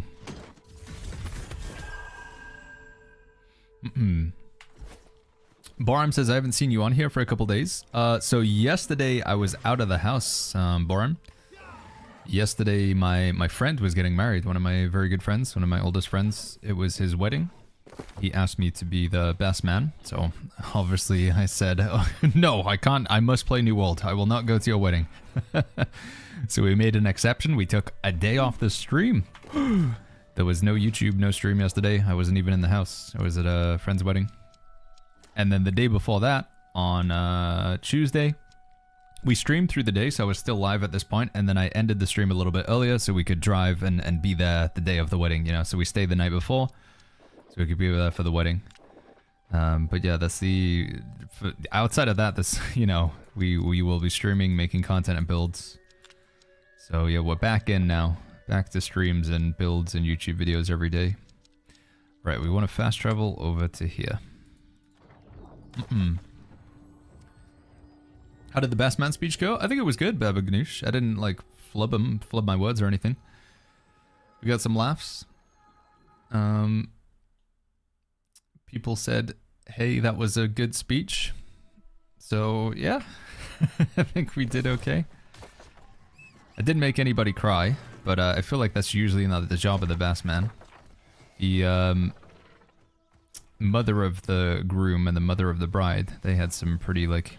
it was tough, dude, because, like, the mother of the groom, she was up first, and, you know, she was telling stories about the groom, my good friend, like, as a kid and stuff, and how special he is to her, and, like, making everybody well up in tier, and then you've got to follow up and be like, yeah, well, this guy, you know, the role of the best man is to make a little bit of fun, you know, you poke a little bit of fun at the groom, so everybody's talking about, you know, how good he is and how nice he is, and I'm like, yeah, this guy's a real jerk.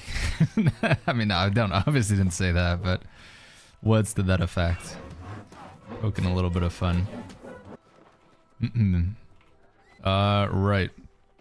I can never remember how we usually start this one. I think we wanna, let's put on the blunderbuss build first, so we can solo things, and we'll go up here. Nope. Baggins just got Nibblecoat last night, says resilient. Nice, congrats, man. What do you think would be a good build for it in PvP, PvE? Nibblecoat can be played with so many different builds, man. I'd say it's generally better in PvE, but it's my favorite artifact to play in my Healer build in PvE. It's a Rapier, good for Rapier DPS builds in PvE. It fits into a lot of builds, man. It's good. Ooh, I'm about to be at the cap. I gotta spend some umbrals. What do we upgrade? Let's upgrade Blood Drinker. I don't know why we haven't done that yet. Let's just upgrade that bad boy to 800. Alright, that's actually pretty good. There we go, we spent some now. I'm not just spending all my umbrals yet, chat, because I just want to make sure we spend the right thing. Gamby says, I think it was good. Like 10 people made a beeline for you afterwards. 10 people made a beeline afterwards to say that was an amazing speech, and even the follow-up speaker said, not gonna meant to top that, but here we go.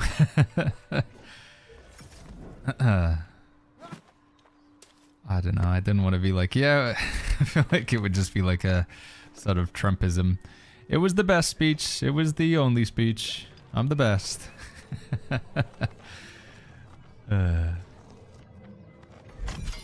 Yeah, Gamgee or wife GPT was involved to help like refine it.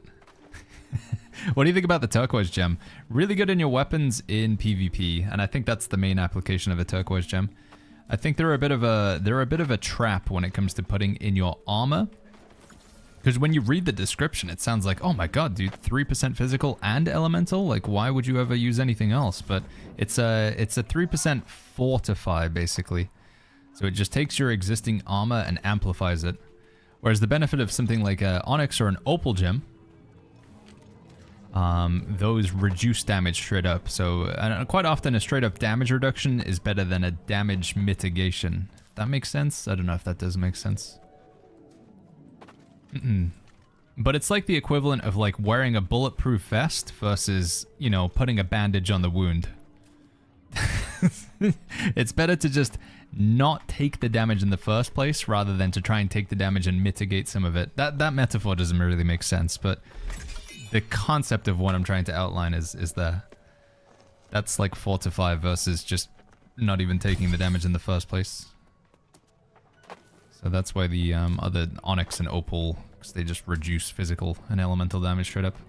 Brooke says, what is the best PvP build? I don't think there is a best. There's no build that beats every other build. The game is designed in a way, it's like rock, paper, scissors, so some builds will perform better than others. What I will say is, like, I think for me, I have a lot of success in most builds that use Void Gauntlet with the Void Blade. It's still a very, very strong weapon, Brooke. So Void Gauntlet with Void Blade, and then you just gotta get some healing in there. Maybe a bit of movement. I think Sword and Shield, Flail and Shield has also been one that I enjoy quite a lot as well. Yo, Cobain, what's going on, man? Yeah, it was a good time yesterday. Thank you, Cobain. Conjor is here as well. Hello, Mr. Conjor. Devel says, do you think they're going to add fresh start servers anytime soon? No. They'll add new servers as they're needed. Well, I say that. I feel like they've been really slow to do that, but fresh start servers just doesn't seem to be, it's not planned. They want to get everybody playing on the same server rather than having people like, you know, starting over and spreading out the player base on separate servers and stuff.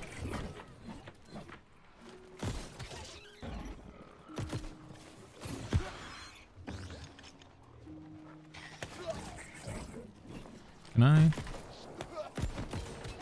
to be fast here, this thing's going to attack me. Boom, boom, boom. Anything good from today's chest runs? No, it's been pretty miserable. We've had like almost nothing at all. Actually, I think we got a decent pair of boots. Let me take a look at them again. Are they okay? We got these. Medium boots. While that are above 15% stacks of enrage. I wonder if I could just replace my Sandworm boots with these. How much haste is it again? 8% haste.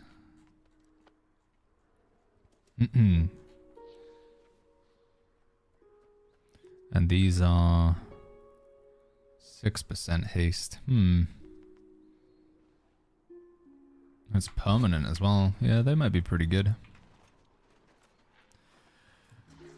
How do I get close quarters on the blunderbuss? You just gotta cross your fingers and hope that one drops for you. There is no reliable way to get it. You can't farm it. It doesn't drop from any one specific location. I got mine from the PvP rewards track, but you can also just get them from chests, which is why I'm doing what I'm doing now. Right, let's see. Where have we not been yet? I know I missed chests here, but I can never remember whereabouts I missed them at.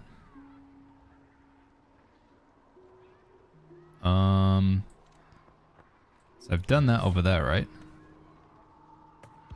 And I got those down there, I think. What does this go again?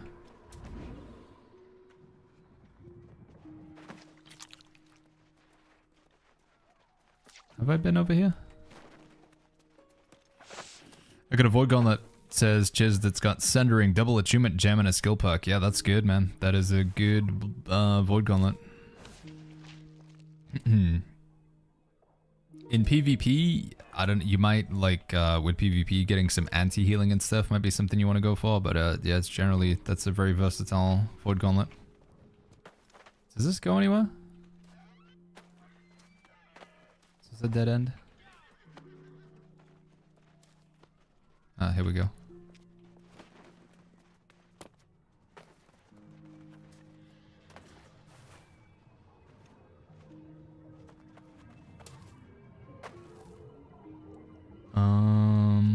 Anything in there?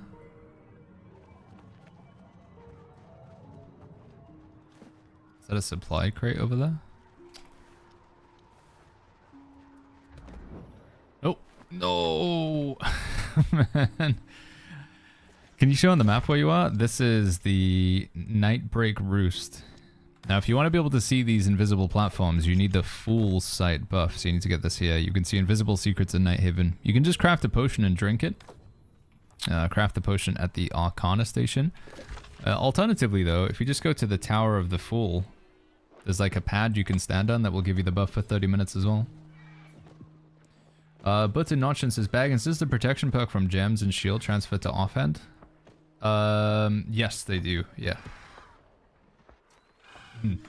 Yeah, it's one of the big buffs with shield. Shield protection 2 works on both items.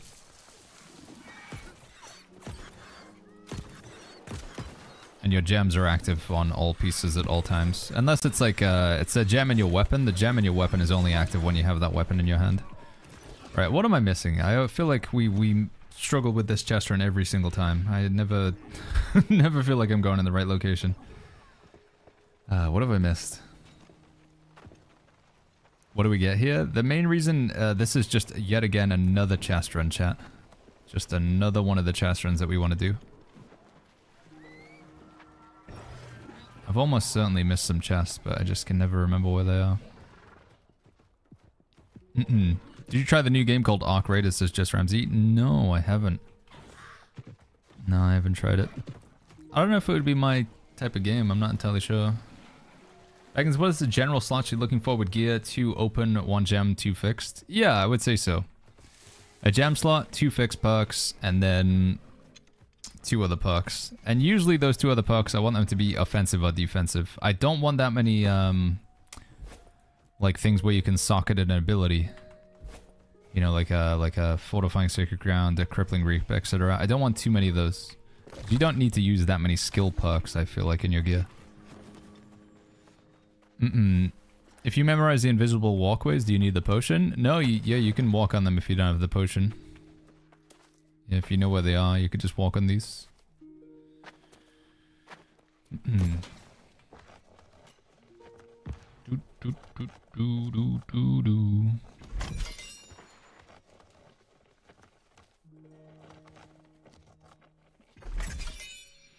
Nope, nothing.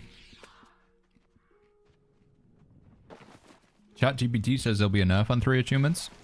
Yeah, we don't know what that how impactful that nerf's going to be. But for right here, right now, double, triple achievements, pretty flippin' strong.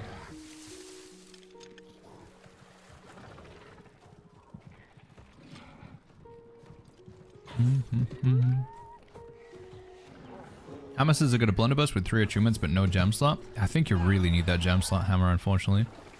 I do think that gem slot is huge.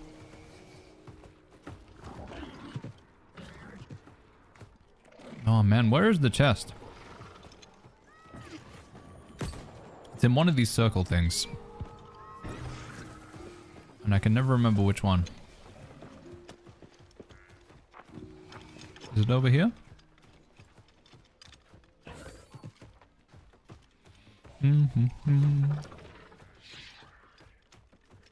Kenan says, hey Baggins, it's my first time here. May I ask why the gem slot? Yeah, of course. So, this comes up like fairly frequently. People say like, why is this thing so important, Baggins? This here, it just turns out like anything else. So here's all the other perks that could be in this location. Very, very, very few of them are more powerful than just this here. Like this is so much stronger. Why is this so much stronger? Because it offers you a huge boost in damage. So there's a couple different things you can put in here. One that's pretty common in PvE is the rally. When you're at full health, you do 15% more damage. There are very few other perks you could get in its place that would be 15% damage. Like, that's a substantial increase in damage. You can go even crazier. It's very uncommon, but you do see it in some builds where you can get 20% extra damage. That's bonkers. It's also a mandatory slot for tanks. If tanks do not have a slot in their weapon, they cannot equip a Carnelian gem. And if you cannot equip a Carnelian gem, it's very hard to tank. Because it's taunter active and you generate more threat. So this slot in a weapon just represents so much utility, so much power, that there's nothing else that would be in its place that would be better. You know, it would be better than an attunement. It would be better than a keen. It would be better than a Sundering Stacks 2. It would be better than a... There's not a fixed perk that's stronger than that. And there's not a charm slot perk that's better than that. It's just very, very strong. And then the same in your armor. When you go and take a look at your armor or whatever, we just get like a random piece of gear here. The same situation where you put a gem slot into your armor. This allows you to take like a Onyx gem. Onyx gem says you take 20% less damage. Sorry, not 20%. That would be crazy. 2% less damage from all physical damage types. So sword and shield, warhammer, musket, bow, hatchets, anything that does physical damage does 2% less damage to you. And again, there isn't really another perk that you can find in its place that will offer more strength than that. Just consistently, unconditionally taking less damage from a particular damage type is really, really, really good. 2% less damage from slash and strike and thrust all at the same time. Because you could take a slash conditioning, right? And you say, well, back in slash conditioning, that's 5% slash, like that's 5% damage there. Like, well, surely that's better, right? 5% is better than 2%. But that's just for slash. This is slash and strike and thrust all at the same time. Or in the case of like elemental damage, which I like to go for, which is the that's the opal gem. Opal gem is all elements. So again, you could slap like a flame conditioning in here. And again, if fire was the only damage you were worried about, then yeah, you probably didn't need like a gem. This is 5% flame damage absorption, but this is 2% damage absorption against fire and frost and lightning and void and nature and arcane all at the same time. Which is crazy, crazy good. Turquoise is not better, chat. There's a misconception around turquoise. Turquoise just increases the armor that you already have. So in a situation where we would have this build here, what is the name of the turquoise gem? What do they call it when it's in your armor? Let me take a look at it real quick. This one here, hardened. This just increases the existing armor that we have. So in a situation where, like, for some reason I'm only wearing a pair of pants, it's only increasing the armor that I have here, which is, you know, 549. So if you have a lot of armor, like if you're a heavy armor tank with a tower shield and you're rocking a lot of fortify, then it's okay. But this just takes your armor and bumps it up, whereas the other one just reduces the damage in the first place. It's like this sort of like... When you have a cold, it's good to take some like medicine, you know, so the symptoms aren't as strong. But the better thing is to just not get the cold in the first place, right? Like that's the better. Treating the cause versus the symptom. So Onyx gems and opal gems, they just reduce the damage straight out. Just flat damage reduction. Whereas the other one just amplifies your armor that you have. And that's why they're often stronger. There are ways to get around armor in the form of rend. Rend reduces armor. Armor penetration is quite common in PvP. But just flat up reducing the damage is much, much stronger. I can't find where this chest is and it's driving me crazy. I'll come back for it later or something. I think I saw some people were going for Scorpius, so I guess I'll jump in on that. I do want the Scorpius run. Oh, wait. Is this it? This looks familiar. Is this where chest is that I'm looking for? Maybe? Is it in here? Nope. Okay, I don't know. I'm out. What perk would you put on Power Stone for a healer? Powerful Eruption, I think is what I put on mine. You don't run any Rune Glass in your builds? Not yet, Piggins. Rune Glass is expensive. I like to change my gems out depending on the situation that I'm going into, but once you lock in Rune Glass, you know, that's like 3,000 gold to switch out a gem. I'm only going to lock in Rune Glass when I've got like, I'm confident, like I'm 100% sure that that's like the best stuff. And I'm not changing it. But I don't think, most of my gear is not the best right now, which is why we're doing these like chest runs and stuff. We're trying to get better gear. Nature and Slash might be handy. Nope. Salvage those. Salvage those. Best gem for PvP healer, thrust slash focus fortify. Yeah, that's a really good, dude. That's good, man. That's very good. Slash thrust, focus fortify. I think if the skill slot was the defense slot, it might be a little bit better, but that's the only improvement I could see there. Their effects. Alright, let's go grab Scorpius, and then either it's Catacombs or just a little bit more PvP.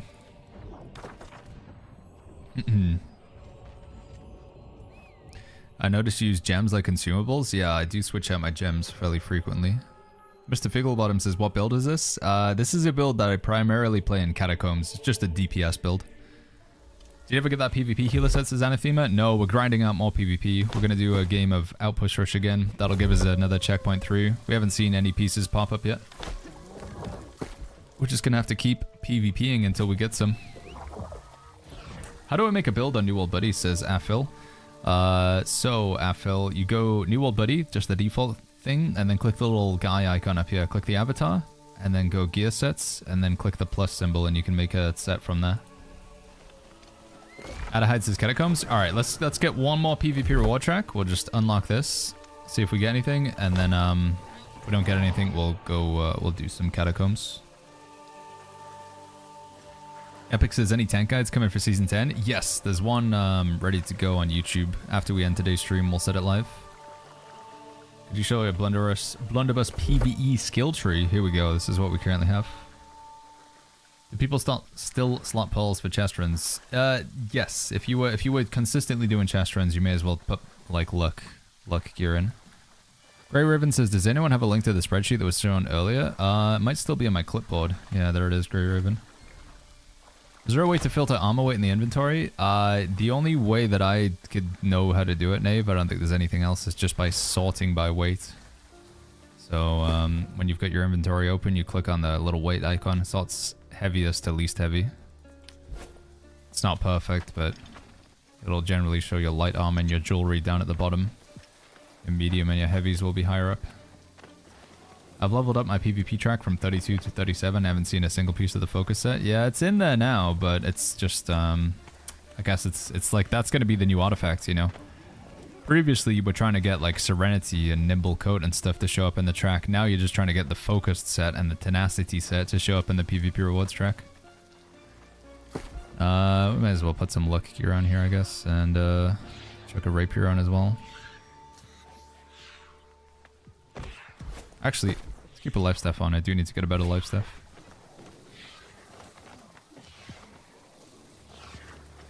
Will you be updating the Warlock build, says Cobain? Eventually, yeah. Yeah, eventually we'll be getting around to stuff like that. 78 tracks in Season 10 and no focus, says Sethions. They only recently added it to appear 2 days ago, so... Power Stone's still a good flail to use. Power Stone's still one of the best flails in the game, yeah. Still very good purple cash.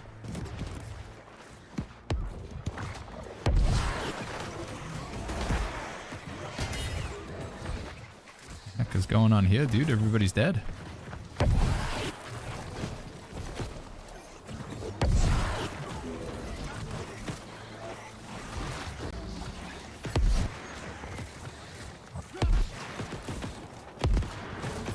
Does armor have gear bias, or is it just weapons? No, there is biasing on armor as well. So if you're wearing light armor, you're more likely to get light armor from chests. If you're wearing heavy armor, you're more likely to get heavy armor from chests. It's only a bias, it's not 100%, so you can still get like random other items, but you'll more likely get more armor based on the current weight that you have. Sacrificial Empowerment's a good perk, Ramses, yeah. Sacrificial Empowerment on your DPS builds, very good. Oh, I haven't got this one. Wait, have I not? Oh, I have. Okay, it's just bugged out. Question from Alorca says, Benia, is New World okay to start fresh now? Are there other... No, yeah, if you... New World, it's a good time to start New World right now. Benihana. The abundance of new and returning players right now is at a very high, like a very big high. Right now would probably be the best time to start New World in 2025. And I don't know when the next, like, it's probably going to be waiting a while until there's another good sort of onboarding point to join, so. Yeah, Benny, I think you'd have a good time jumping into New World currently.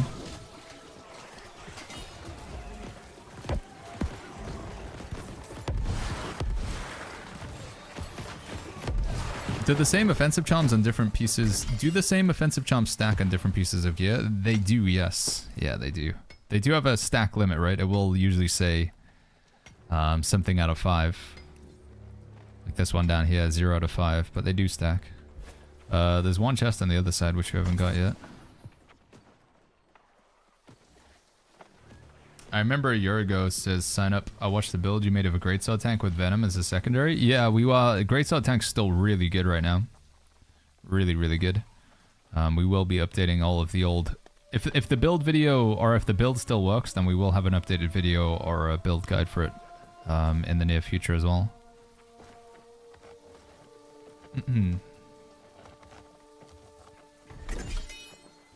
Nothing there, right, chat? Any good life staffs? Abyssal Attunement? Nope. Trenchant Strikes and Trenchant Recovery on a Warhammer. Ooh.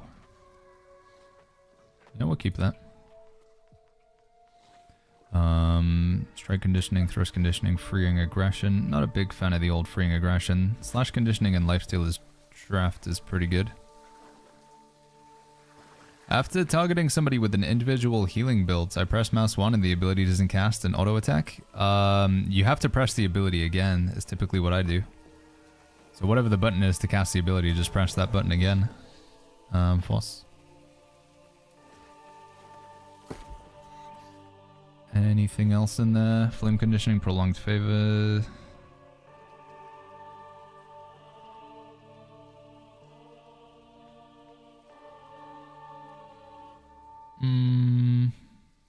Yeah, maybe those are okay.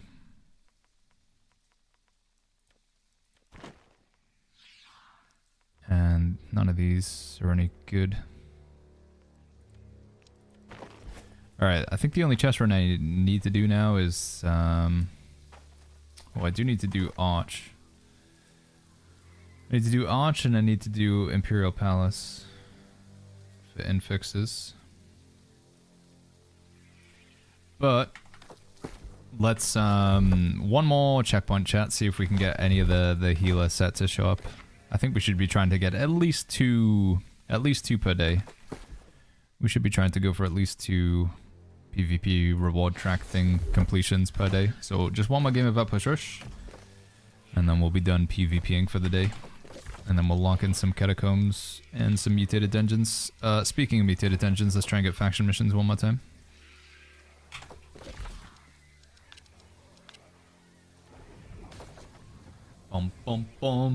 Sign up says, obviously Biss is going to be Sword and Shield, but I really want another full PvE Greatsword build. So I actually think Greatsword is a Biss PvE tanking weapon outside of boss fights. Boss fights, Sword and Shield is still the king, but for like multiple enemies, Greatsword is kind of better. Is going lifesteal draft worth it if you aren't going for other lifesteals? Yeah, it's still good. It's still 13% lifesteal, which is then amplifying itself. So you get 12% lifesteal, and the power of lifesteals is increased by 12%, so it makes this 12% stronger. So yeah, it's like kind of just like a weaker version of Blood Drinker, honestly. Yeah, I think lifesteal draft is worth it, even as a one-off. I would say so.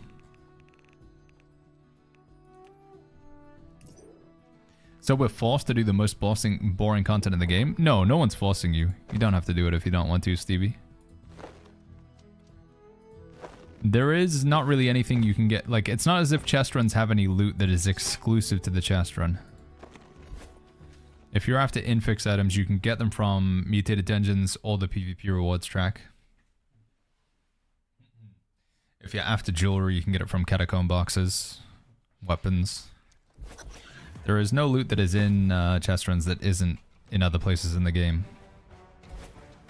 But chest runs are incredibly easy to do. And they do get you a lot of loot. Do you have a resource of the must-have weapon skill charm, says Knave? I don't currently. In the past, we did have like a video.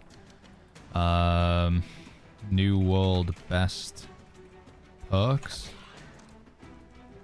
I don't even know if it's going to show up anymore because it was a video from a while ago. I think we have it as a command, but it's outdated. Yeah, I think it's in the Discord, right? Discord.gg/The Shire. And then under our New World Guides. Where are the New World Guides? Bring them down to here as well. Oh, of course I can't. I gotta reorganize this. But in the New World Guides, we did previously have like a best perks tier list. And it is something that we're gonna be updating. Like what are the best perks for weapons and stuff. But it's not up to date yet. Something we'll be working on. Sorry, it's not in the New World Guides. I'm lying to you, chat. It's in the New World Resources. Gameplay Resources. Best perks. So we will be updating this to put in all the Mark II versions. So both the fixed perks and the charms. It's gonna take some time though. It's genuinely not something that we'll be able to do in like 10 minutes. A lot of thinking on each individual weapon basis. Proton says X up for Baggins to keep doing PvP. I mean, I do love me some PvP. Honestly, Proton, if I had a little bit of spare time, like usually if I'm gonna play New World off the stream, I'll probably just do some PvP. But, oh, I see. Okay, hold on then. Let's just go in here. Hi, team. Yeah, if I have a little bit of spare time off the stream, I'll just PvP. But PvPing on the stream, it's just, it does take away a little bit from reading chat. Because there's a bit more going on. We've got to worry about dying. People are trying to kill me more actively than they are in PvE. Unless I'm playing the tank.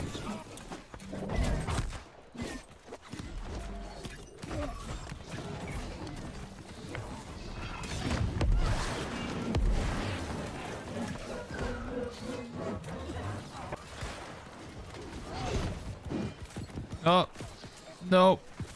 It's not good for me. Yeah. It's not good. Gus says, how was the wedding? It was good, man. It was good, yeah. Thank you, buddy. Can you explain the two different overcharge set boxes, says Token? Two different overcharge set boxes? You mean the overcharged and the elementally charged? Is that what you mean, Token Joe?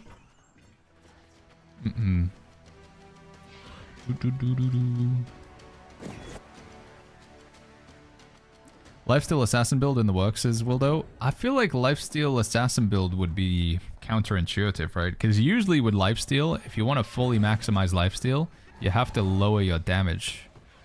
But Assassin builds, for me inherently, are like very high damage. So I don't know if it's something... I just feel like thematically one would defeat the other, but...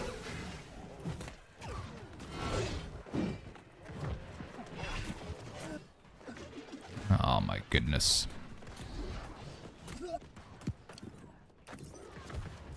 Boo, boo, boo, boo. Sacred ground here. Step in this for a second. Thank you, good sir.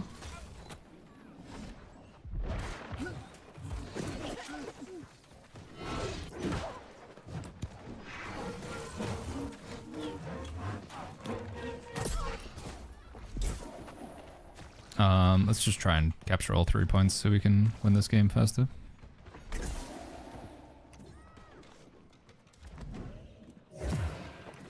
Cool. Oh, it's a squishy player here. He's low. He's dead.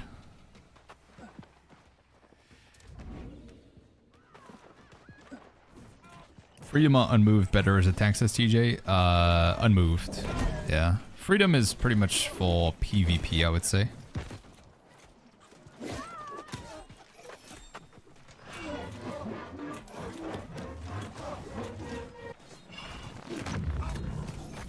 Nope. Can't even get out of the stun in time. If we could get one hit on Sabo, we could have maybe got him there. End 2 and Cindering Stacks 2. That's, yeah, those are good. Those are good for the hatchet. You want to have, with your hatchet, you want to make sure you've got some of those skill charm slots so you can put in the old Keen Berserk and probably the compounding torrent as well. I think that's what it's called. But yeah, fixed perks for the hatchet, End 2 and Cindering Stacks 2. Seems probably one of the more desirable combinations you could get there. Let's try and make sure we lock in Moon. I need some score really badly. I'm having a horrible game so far. I need to get points. Never mind, there's way too many people in there. Try and help this guy out, maybe.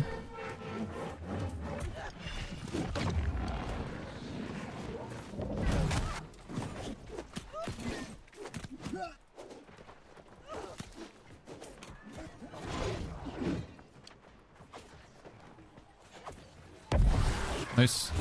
Thank you.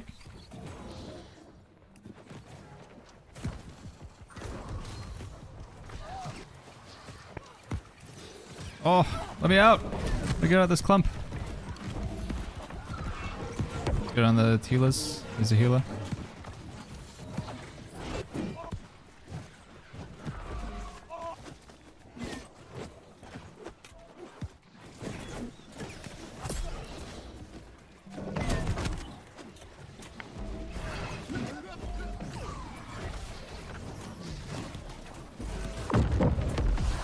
I'm getting blown up so fast. I do think we would, whilst we would take a hit to the damage, I think we could really do it medium in a lot of games. I just cannot stay alive to do get anything accomplished this game at all. Feels like a lot of the targets that I'm going on, they have like they can communicate or something. Like, help, help, I'm under trouble. And then they get a friend to peel them. Right, this guy is hopefully completely on his own. So this should be something that we can deal with. I'm trying to do a leeching DPS greatsword, but I feel like go for light armor, I'm too squishy. Yeah, I think with a lot of like the lifesteal builds, medium is going to be the minimum. Medium light armor, if you just get stunned or staggered once, you're gonna just die too quickly. Like, there's no point having loads of lifesteal but dying in like 2 hits. You need to be able to take some blows. Would be my opinion. Does Outpost Rush give more points on the PvP rewards track? Outpost Rush gives a lot of XP, yeah. A big advantage of Outpost Rush. Lots of PvP XP.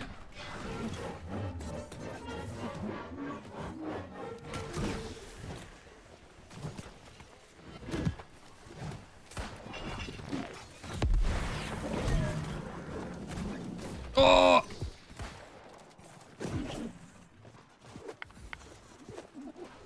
Dude, I can't. He's just full on evasion. Man. I'm dead again here. Oh, I'm so deep in that backline. Let's just run, find our team. Oh, this guy's chasing after me.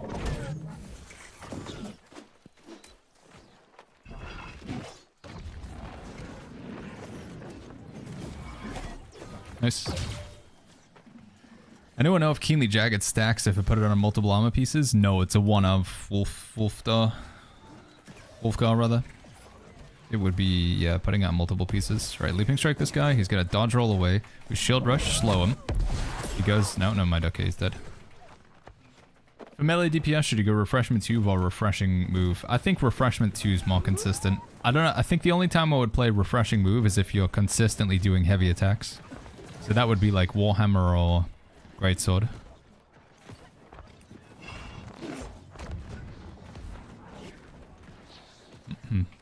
Thoughts on Sacrificial Empowerments as a Philby? It's your best perk that you can get on your armor for PvE DPS. If you're doing damage in PvE, you want to have Sacrificial Empowerment as a fixed perk on your armor. Charlie B says queues are low. In the beginning, it's over 4,500. Yeah, I think the initial hype of Nighthaven is over now. And frustratingly, people who wanted to play but just weren't like willing to wait 3-4 hours to go through the queue, they've probably just moved on to other games. Whitespoke says, do you think with the nerf to Featherweight it's worth taking over Tumblers or Creed Boots? I still think Featherweight offers a lot more armor than many other artifacts could, so I still think Featherweight's good. I'm still using it now. You do get a ever so slight slow, but I still believe Featherweight's worth it. What Featherweight does is allow you to run higher weight armor pieces, so you can wear like heavy helmet and heavy gloves and still be in a light equip load. And it still does that. It just had like an additional like sort of side change to it.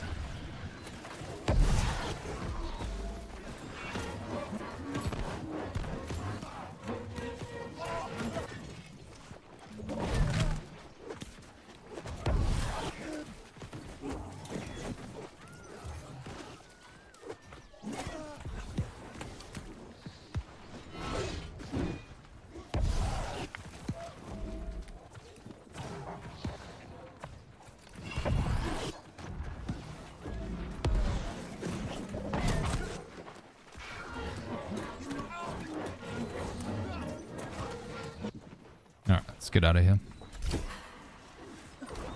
Do you have any PvP builds by chance? Only like ones that I've been goofing around with. Nothing serious, nothing that I really want to like recommend right now, I'm afraid.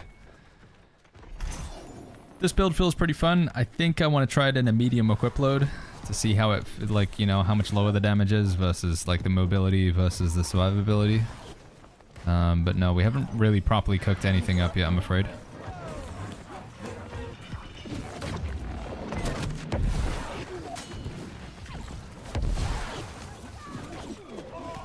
Oh! Potion. I'm back.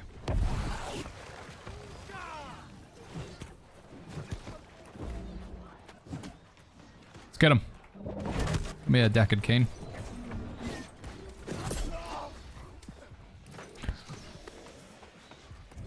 Digital Cream says, can you get the Enraged set from the Catacomb Baggins? No, the Enraged set I believe is only from the Isle of Night raid. Yeah. Only from the Isle of Night can you get the Enraged set. Why is it not worth to upgrade an item above 780, says Ramses? It is. You can upgrade items above 780. 780 though is a threshold where every gear score point above 780 starts to cost considerably more Umbral Crystals. So if you're trying to be economic, then you would go to 780, and then the remaining 20 gear score, only if it seems like it's something you really need, would you go above that. Because I think, again, 780 is that threshold where things start to get exponentially more expensive. Why is Sacrificial Empowerment so good, though? It only triggers if you're under 50% health? No, it triggers all the time. I think that's one of the big misconceptions. People not reading the way it reads. Increase base damage by 1.4%. Comma. Again, this is important. Increase base damage by 1.4%. That's it. But your armor is decreased while you're below 50% health. That's how it reads. So you always have damage increase. And the only time it has like an added disadvantage is when you're below 50% HP. So it's strictly always good. It's good, but also has a drawback when you're below 50% HP. Furo says it's 785. Is it 785, not 780? Let me take a look at my gear and see how much it's going to cost us. How often, how do you reset your house recall, says Borim? I'll show you, buddy. Let me get into the game and show you. Also, real quick though, anything here? Come on, please something good, please? Please good? Chalix, thank you so much for that prime sub. Thank you, Chalix. Thank you very much. Come on, give me something good. Oh, insurmountable. Good perks. Gem slot. Oh, it's not that good, is it? Whenever you hit a target with active grit or uninterruptible, gain 5% increased base damage and gain a stack of thwart. Melee heavy attacks gain... Yeah. Well, it's better than everything else. It's not the focus set though, chat. Could still use as a way to get the tenacity set with my tank build though.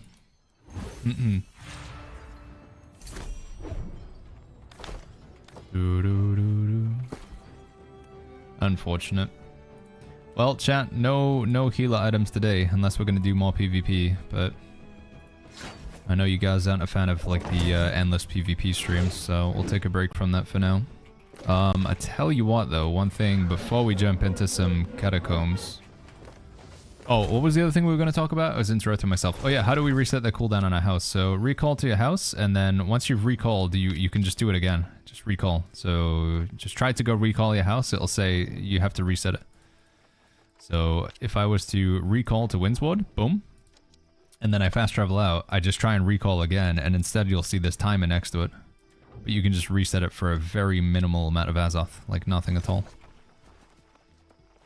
I don't know if you answered earlier. I put the old crown at the gypsum kiln. What do I put in the old crown at the gypsum kiln? I think it just automatically unlocks. You don't get to choose. It just automatically unlocks a defensive slot for you. But in that defensive slot, I would put Enchanter Board 2. Can I buy a thingy from you? Yes, I can. Cool. Wait, did I say I could buy another one?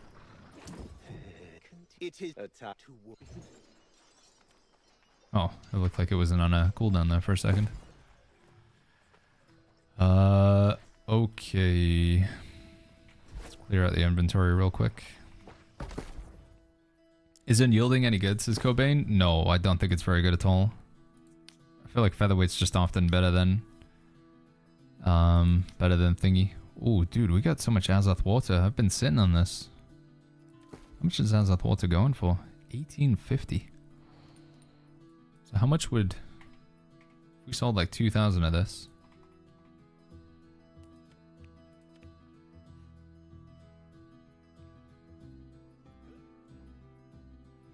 Damn. Do I hold even longer?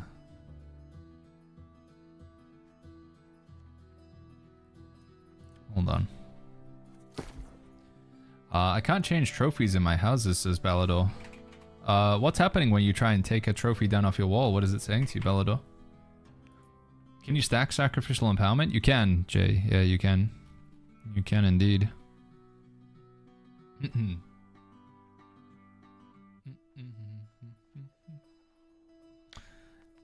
Azoth water is expensive because it's being used to make alkahest, right? And alkahest is used to make the grit potions. It's also used to make the honing acid, I think.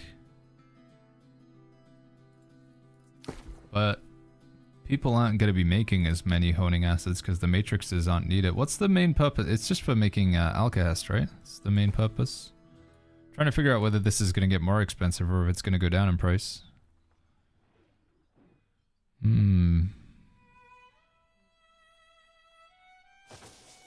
Just to make serums.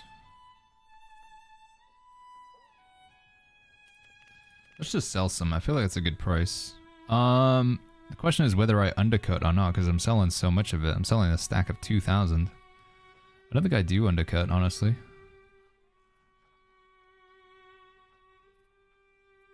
Let's go at 60.69. I think that's a good price. It's gone from 120 to 18 in a week. Okay, maybe we should try and get rid of it then. I remembered it was going for a lot, but I didn't realize I had so much in my inventory. Chat, does anybody want to do catacombs on Nisa, by the way? Do we have any catacombs on Nisa? Anybody interested in some catacombs? Hopefully like five bosses or more. We could do with a tank and or DPS players.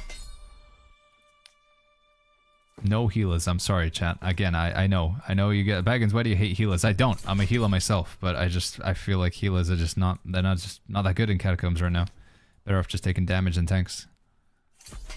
So if anybody's feeling confident in their abilities and wants to do catacombs on Nisa, send a message to BAGGINS on Nisa. Balador says, I checked, I don't have the option anymore. Let's just double check you're doing the right thing here, Balador, just in case, because I don't know why you wouldn't be able to remove trophies. Do you need to pay your tax? That might be it. Have you paid the upkeep on your house? I need to pay upkeep. But then when you're in the house, it should be a process of just finding where the trophies are on the wall. Where are my trophies in this house? There's one. And then decorate, and then you just select them and move them. Tokyo! Seems pretty good, dude. Oh, what have I just done there?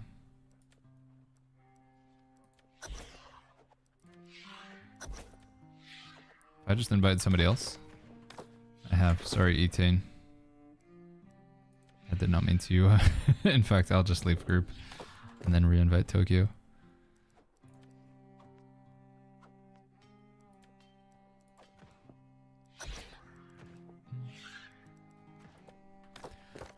Is it recommend for healers to wear the old crown? I prefer nimble coat myself, but old crown's not bad on healers as well. In PvE anyway. PvP, I still think I'd go featherweight. I don't think, that's what I am running. How do you upgrade at the gypsum kiln? So make sure the artifact is in your inventory. So not equipped to your character, artifact is like in here. And then take it to the gypsum kiln and you'll see the option down at the bottom. Scroll all the way down to the bottom, you'll see the upgrade menu. Okay, are we good?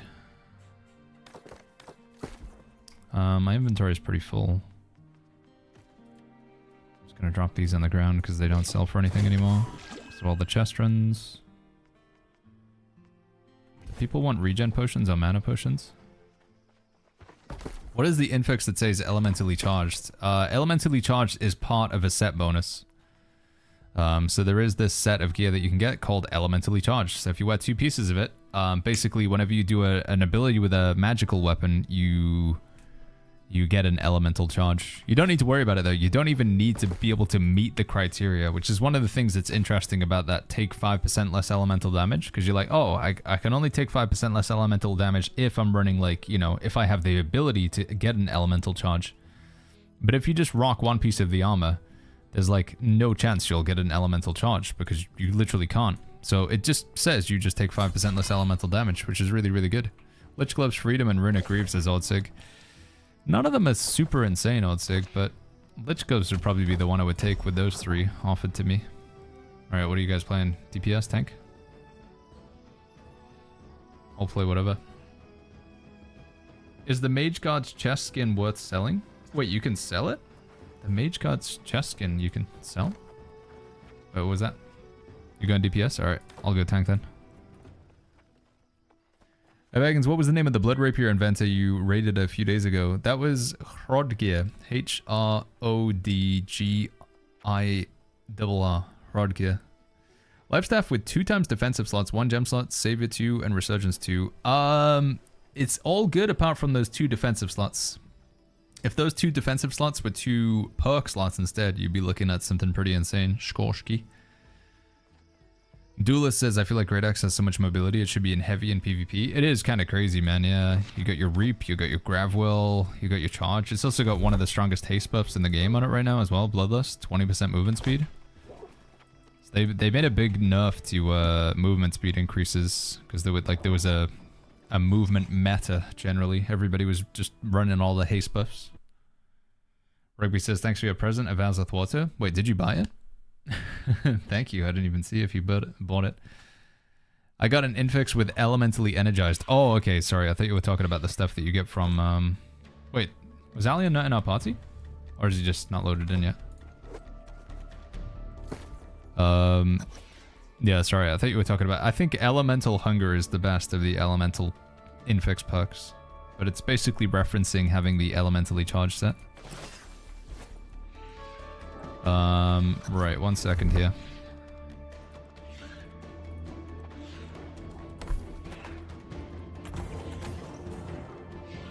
I think I'm gonna go defensive formation actually, because we get so much damage from... actually, am I? No, I lied, chat. I'm not. I lied to you, I'm sorry.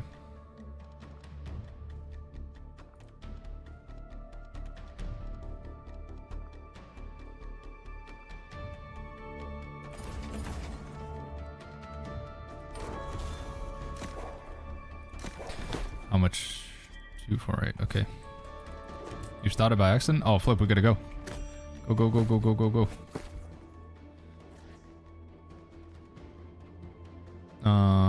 We gotta go, dude. Oh, there's a boss right there. That's cool.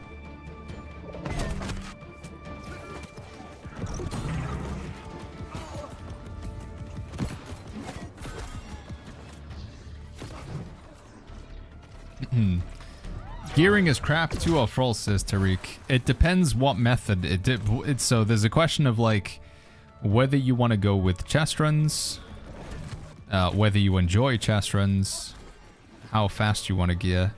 I would say gearing is relatively weak though. In my opinion, as somebody who is not a massive fan of chest runs, I would say gearing in Nighthaven, if your goal is to try and do it relatively quickly, then gearing is not that good in this Nighthaven expansion.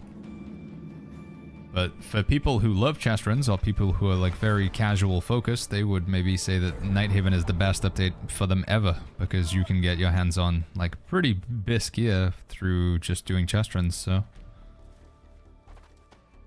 It's down to what you enjoy in the game. Godroach, thank you so much for the Prime sub. Thank you, Godroach.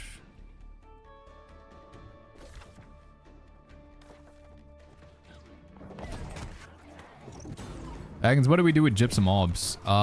You can still buy a box in the gypsum kiln. So there's a box in the gypsum kiln you can buy. It's called the Cache of Gold and Dark Matter.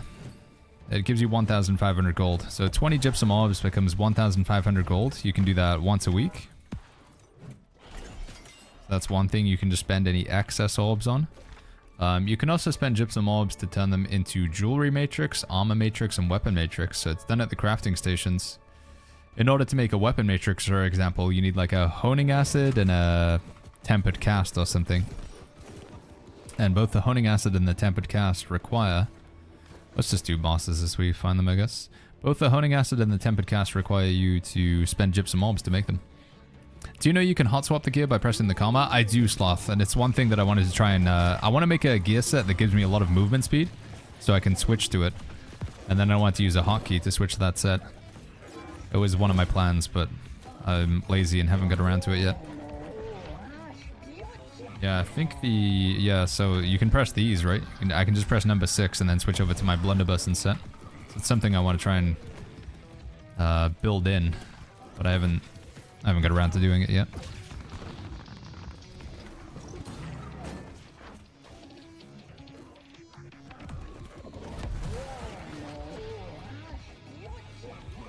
Rustack says, is Void Darkplate still good? Yeah, it's still a good artifact, man. I prefer Unmoved, but you can still play Void Darkplate. It's good. 20% extra armor. I think it's still going to be like the default tank item. So you get your hands on some like set bonus pieces and stuff. Number pad is the direct swap. No, I know. I was saying like I can use these keypads. I was just showing the visual for it on the stream. So I can just press. So I can press like 1 to switch to my tank stuff. If I just want it to be a blunderbuss set right now, then I could just press like that, and then I could go back to my tank build by pressing that. But I just wanted to show visually, because people might not understand what I'm doing there, so I wanted to show that as like a way to demonstrate it. So what I need to do is I want to have a set bonus that's got like a musket with accelerating traps or something, and maybe even like the whirlwind great axe, and we just use that to zoom through everything. Why does your camera FOV look different from mine? It's probably the settings that I have. So settings game, and then you can turn on this tilt-based camera zoom. When you tilt your camera down, you get a wider FOV. So that's probably it. That's probably what you're seeing there. Creed boots don't show up in the gypsum kiln. You have to not have them equipped to your character, and they have to not be in any gear slots. You need to see them in your inventory here.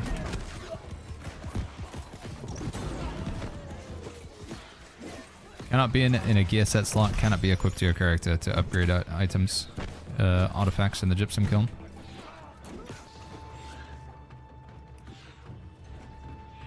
Yo, EHF says, I've been playing Elder Scrolls on and off since launch, looking for something new. Is this worth it? Yeah, I think New World's a lot of fun. I think if, we've had a lot of, sort of refugees from, Elder Scrolls playing the game recently. I think you would enjoy it, EH. The combat's like kinda similar-ish, like action combat-y. You don't clear all the mobs and then hit the bosses? We normally do, but we're just gonna do it the old-fashioned way right now. Since we already like missed a minute off the start, we'll just play pretty normal. Also, I do think Fire Lady is like one of the bosses you could kill first. Good lord.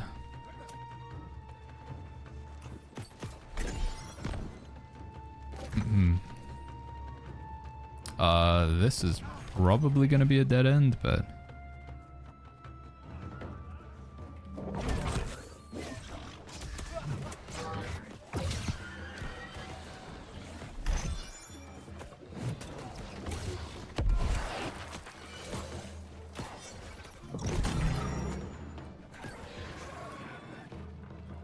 Boom, boom, boom. Hey, Baggins, what would be the best set for a PvP DPS, says Stone Samurai? There's a lot of questions there, Stone Samurai. Which weapons are you playing? Or do you mean, like, what is the best PvP weapons? Because there isn't really, like, a best. Like, there's so many situations in there. Like, if you want to heal, then there's a limited number of weapons that you could choose that would be the best.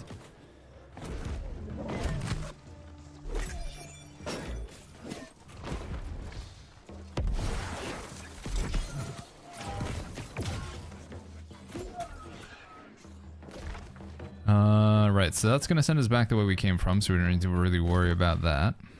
Yeah, this is a dead end. Let's explore up at the top left, I guess.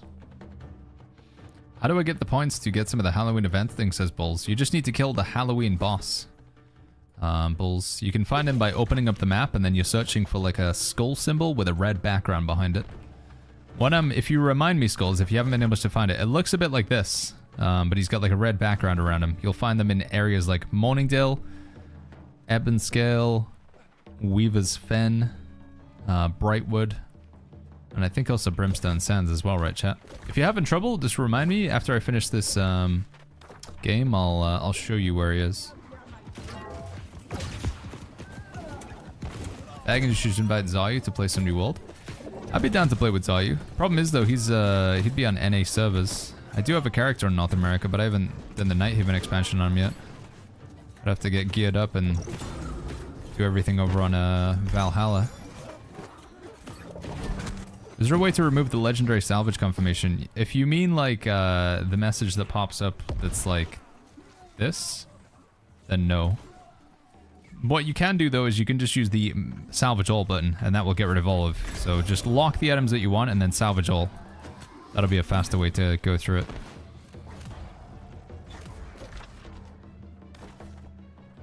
I think we're better off going the other way actually.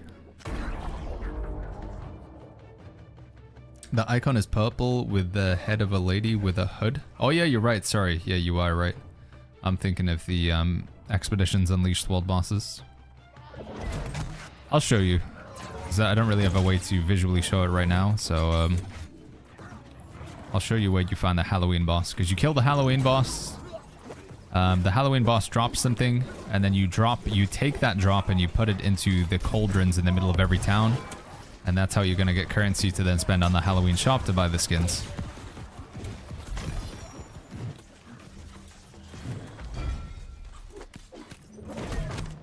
What's the bestest or cheapest way to get a jewelry matrix's rain? Just crafting. There's very few options. Jewelry matrix, you either craft them or you buy them off of another player. I think you might get one in the season pass. Do they? No, actually they don't do matrixes this time around, do they? Yeah, jewelry matrix, you just gotta buy it or craft it, bud. There's no other way to get them. Rain. Alright, well that was the dead end, so we gotta be this way. If it's not this way, then we have to go down there. Oh, we found a boss. Cool. Did they make a hotkey bindings? Was it always right mouse button to compare? Maybe during the release of the game it was something else, but it's been right mouse button to compare for quite a while, I think. At least since the game's been... At least the past year, I'm pretty sure right mouse button has been compare. But perhaps it was something before? I can't remember. Cairo.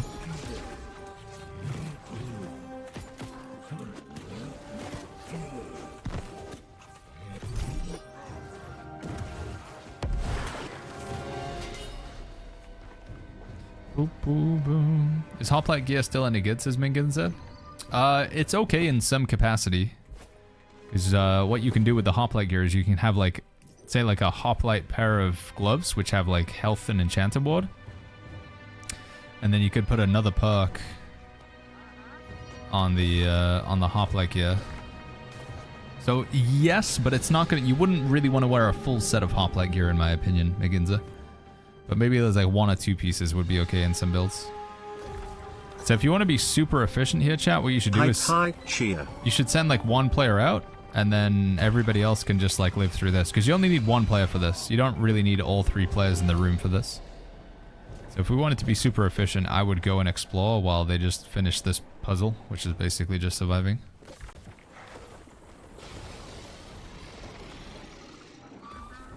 Numajas, thank you so much for the 41 months. Thank you, Numajas. Thank you, buddy.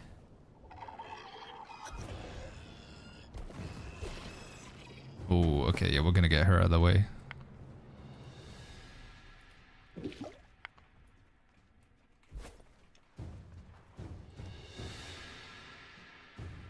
Where can I get the Creed boots, says Velad? Creed boots drop from enemies at Attalus Foundry, which is a elite point of interest in the top left of Ebonscale Reach, Velad. Dragons, what do you think about the strat of clearing rooms first and then doing the bosses? Yeah, it's probably the meta. I'm just like saying, heck it, let's just go for it this time. But if you're trying to be really serious about the catacombs, if you're doing a real try-hard run, then I think, yeah, do the bosses last. Find them all. Although I will say the only 6 boss kill run that we've had, we do like all 6 bosses, we just killed them as we came across them, so. I think both strategies can be valid. Let me get the erosion reset. Baggins, do I have to pay something to come back to New World? No, Kings. Your original... Whenever you buy a copy of New World, whether it is 2021 or 2025, you just have all content included. For the longest period of time, there was an expectation that you would buy the Rise of the Angrath expansion, but that is no longer the case. We probably don't need to do this, actually, do we? Whoa. Oh, okay. Well... we can probably skip this.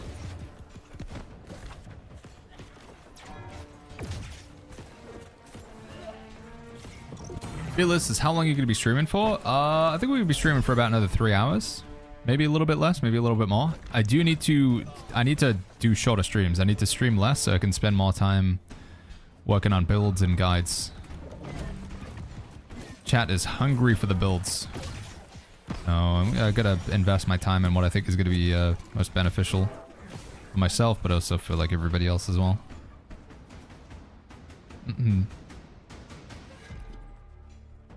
That being said, though, I think sometimes like people ask the question how long I'm gonna be streaming because it's like that calculating if they can get the Twitch drops while they're watching the stream, right? Because you have to watch for a total of 7 hours. If your intention is like, I just want to park myself here and then watch for the Twitch drops, at the end of my stream, I always send a raid over to another New World streamer. So you can continue earning progress, because the drops progress is category wide, so anybody who's streaming New World. I don't think we need to do this, do we? Let's skip.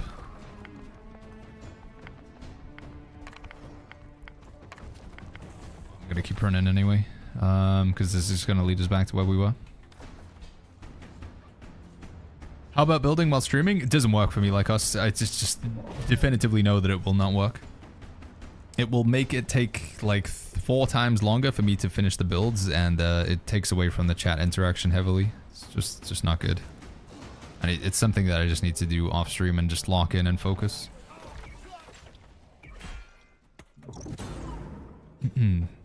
King Rock says, back in the day, all bosses and mobs were really the same, but with different skins. Yeah, there's a massive amount of enemy variety now. There is going to be some overlap. You will still see, like, enemies using the same attack sets, but the enemy variety in the game is huge. Just in this content alone, you're going to see a lot of different enemies, like in this catacombs. We've got a werewolf and a monkey right now. Both use their own unique attack patterns and abilities. Next up, we got a raven. We got another monkey there. I think it is just random. We got a little, I don't even know what you would call that. A poison dude. Double monkey. But yeah, I don't even know how many different unique enemy attack. I'm gonna guess it's at least 60 these days.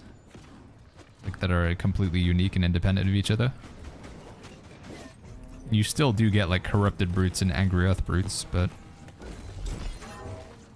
Have you collected that? No, it still don't have the tarot card from Catacombs yet. So what we need to do is kill 3 bosses and then just go on and explore. So if we can kill 1 more boss, we have a chance to see it. So if we just rush over to this boss...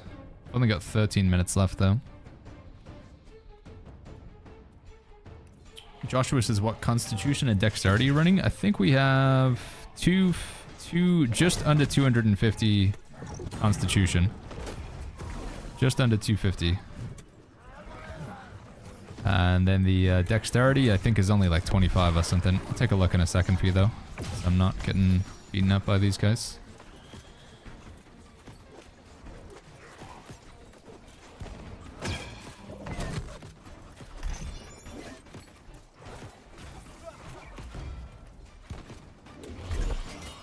$325 and just shy of 250. 300 strength, 25 dex, just under 250 con. Die Orchard says heart rate's 100% drop from any dungeon difficulty. There's supposed to be like an 80 or 90% drop rate, but I think they're bugged right now, Die Orchard, and they're not dropping at all, which is very bad. Something that Amazon should address almost immediately. Because any new or returning players not being able to get heart runes, it's a pretty big deal. There is a workaround in that you run the dungeon over and over and over and over and over and over and over and over and over again until you get 8,000 materia, and then you can craft the heart rune, but that is, like, that's not a good workaround. Takes quite a while to get that amount of materia. I think it's 8,000. Citation needed on that number. But they should just drop from, like, the first or second run you do of a dungeon. Zaga Silva says, I desperately need a quick item. What items I can dismantle? We made one. I think it's exclamation mark guide, Zaga. But yeah, generally anything that's under 700 you can just salvage. Anything without a gem slot you can salvage. Let's check out this boss. Because as soon as we kill the third boss, we can start seeing him. As soon as we get the third boss, we can start doing thingies.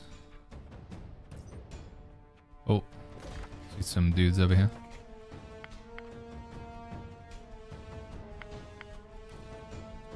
Alright, while they do that, just gonna go see what's here real quick. Critical hits deal less damage, use mana to stabilize block. Let's do that one.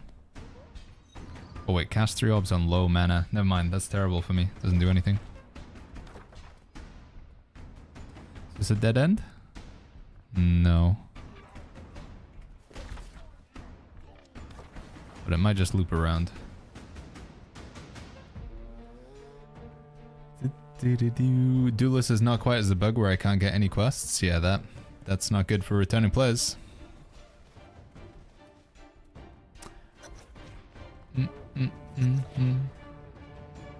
I got an infix perk on a flail called Empowering Heal. Is it any good? I think it's one of the crappier infix perks, I'm afraid. It's okay, but it's not great.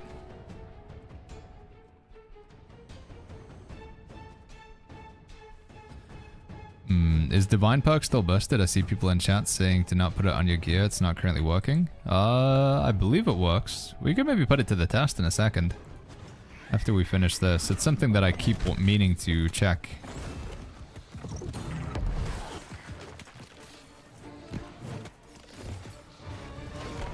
Because when you look at it in the files of the game, it looks like Divine would increase the healing you get from lifesteal.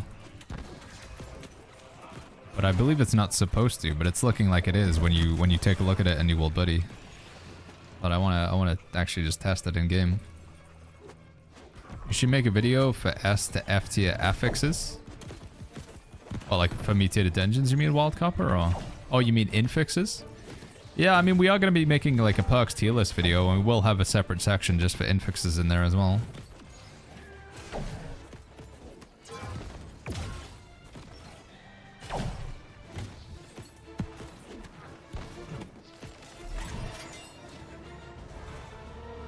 Alright, that's 3 bosses, so now we can start seeing the Catacombs cards pop up, right? Ooh. It's gonna be pretty good. That means 1, 2, so there's like at least 2 more bosses we can see right now. Let's skip this if we can. Let's go straight for bosses. It's gonna be a 5 boss run. That's Leva. Leva's open boss room, so that represents another boss. So we just want to try and skip stuff if we can. Might be able to get that boss and then get that boss down there as well. In 8 minutes. Should be pretty nice.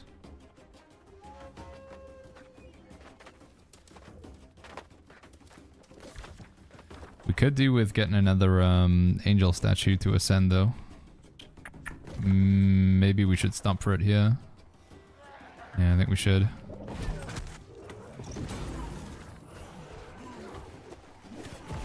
Oh my goodness.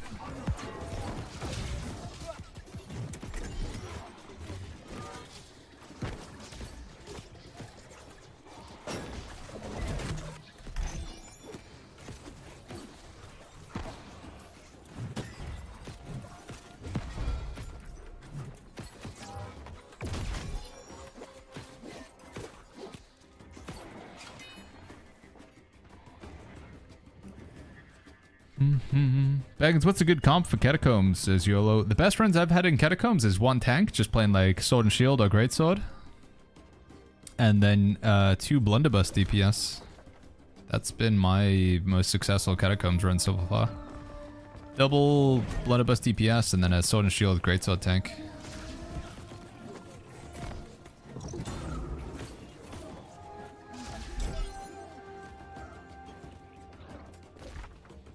Oh wait, there's a lever. Did we get the lever? Now the question is, where's the boss room? Oh. That's a boss. 7 minutes. Ace Crusher over on YouTube says, where's the vendor for the catacombs? He's in Nighthaven, right next to the inn in Nighthaven. I can show you on the map when I'm out of this run, because we're going to go there. But if you go to the inn in Nighthaven, he's right there. Right next to it. Ace Crusher in the Tullarest Abbey.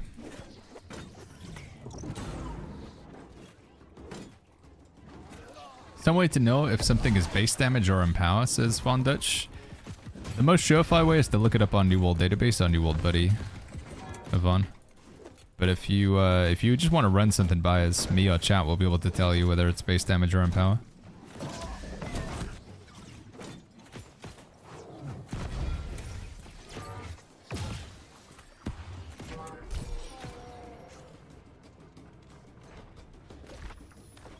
Come on. Right, what boss are we hoping to see here, chat? Kurok, or the Angry Earth guy, I guess. Frost Troll would be pretty miserable. We need to check for the, see if we can open up any of these and get the Catacomb card as well. That'd be kind of nice. No. Wait, what the heck? Is this gonna loop around? I don't know if we're gonna be able to get 5 bosses. This guy's so far away from the other ones. Yeah, it's gonna take so long to get from this guy all the way down to... Wait, that must mean over here is something, though. Oh, this is so... If we killed that boss down there, we might have been able to do it.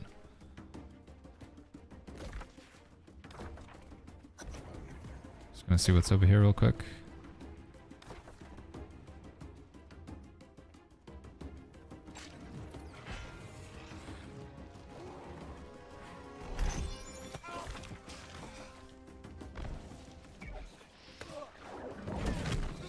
Stop.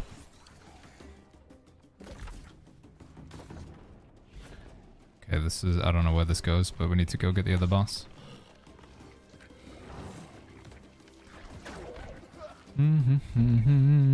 What is the key difference between Sword and Shield and Flail and Shield? What is recommended?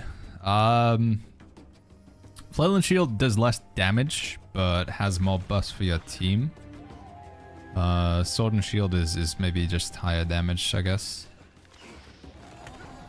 As an individual. Ah, that sucks. That sucks a lot. I might be dead here. We're not gonna have time to get another boss after this, I don't think.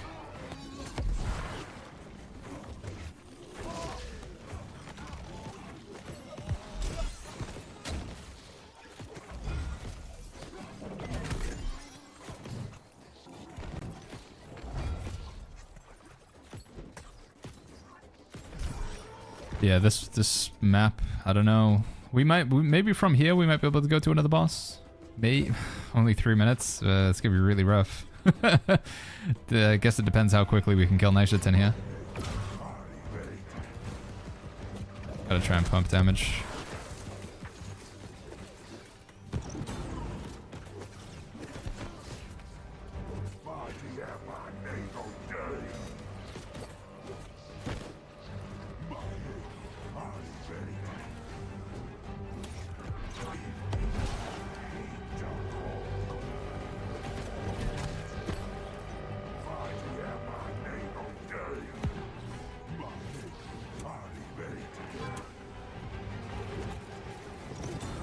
Yeah, I don't think we're gonna be able to get another boss after this.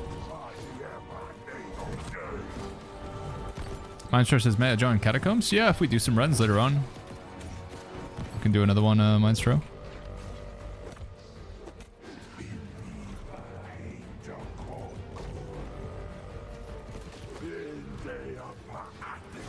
Do you know if the overcharge set is considered an empower and counts towards the empower cap or not? Yeah, that's a good question. Overcharge set count towards empower or not? I think because it's just adding an extra chunk of damage, I think it probably isn't empower. But I'm not sure, to be clear. Alright, I'm just gonna take a look and then we're gonna go extract. Just wanna see if there's like, if we can find the Catacombs card real quick or something. But we definitely don't have time for another boss. Just gonna see if like the Catacombs card is around here or anything. Maybe it's behind one of these doors. Nope. Nope. Don't think this is gonna be it, is it? No. Yeah, we're not gonna have time for another boss, unfortunately, chat. I mean, that's so far away. There's like one over there and one all the way down there, but with 1 minute 50 left on the clock. TK says you need to clear the room. There is a card there with the portal, but you need to clear the portal. Wait, in that room that was just next to us?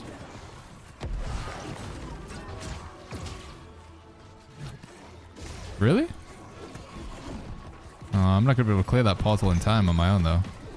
Are you confident it would be in that room, chat? Can we... Maybe we could get these guys to come... So we have what do we have? We have 1 minute 18. Guys, can you come down here and help real quick? So it's not 100% in here though, right? Dude, this is... I don't know if we can do this portal in time. Just based on the amount of time it takes to clear the enemies, I don't think we can do it, chat.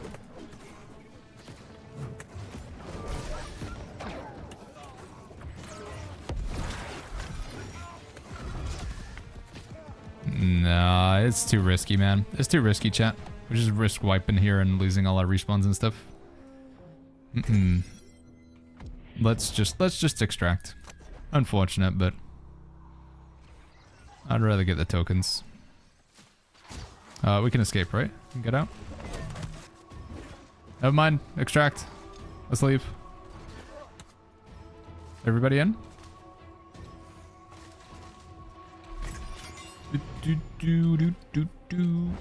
Alright, not too bad. How many tokens was that one? 15 mythic crowns. 2,372 mythic sterling. The 5% base damage increase, that one's on the overcharge set. The elementally charged set is when you do 20% more damage on your next attack after you use an elemental ability. Do you know the name of the quest to start the Elysian Wilds questline? I don't know, Rob Snow. I'm sorry, man. You have to do all of the Brimstone questline in order to get it. I know that much, if that helps you, Rob Snow.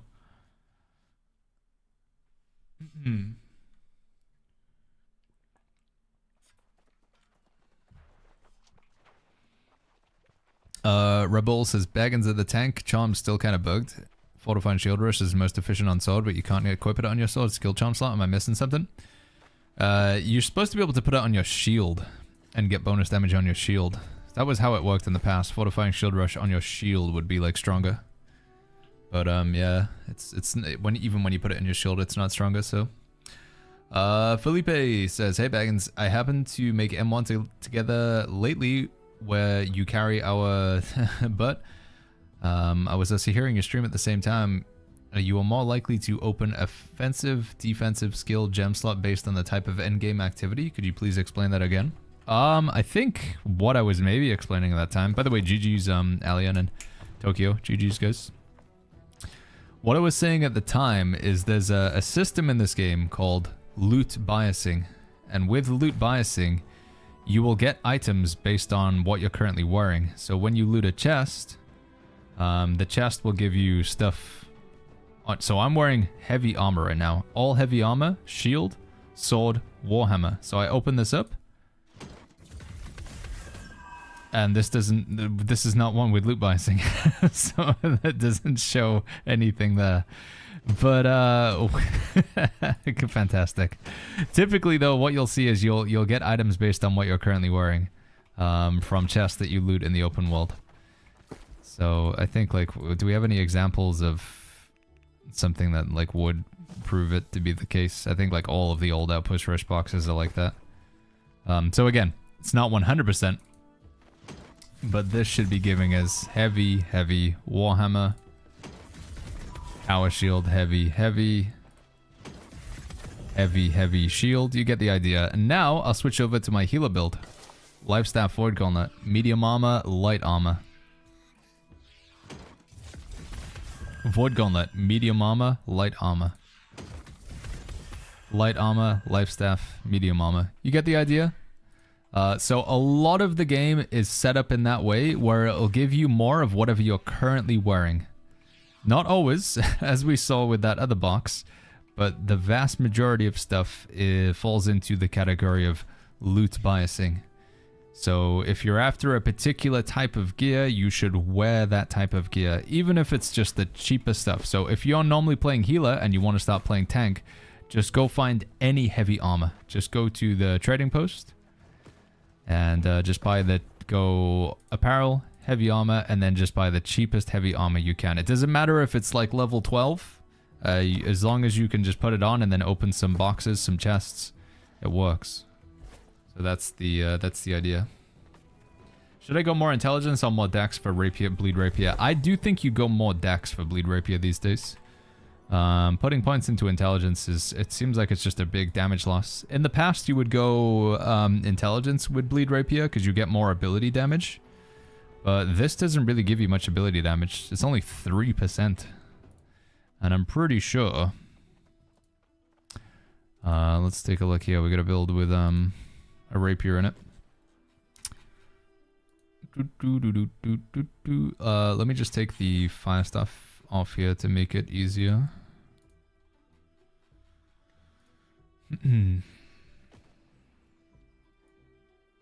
So let's see. Let's just reset this real quick. In fact, no, let's just make it easier. So let's go 350 intelligence with the rapier. And then let's dump the remaining points into dexterity here. So with no focus, no con, no strength, nothing, just 350 intelligence. And then the rest of the points into dexterity. So that gets us 1,514 with the current scaling, with the way it is right now. 1514. 1514. So let's go the other way around now. Let's dump more points into dexterity. 1514 to build, to beat. 1514.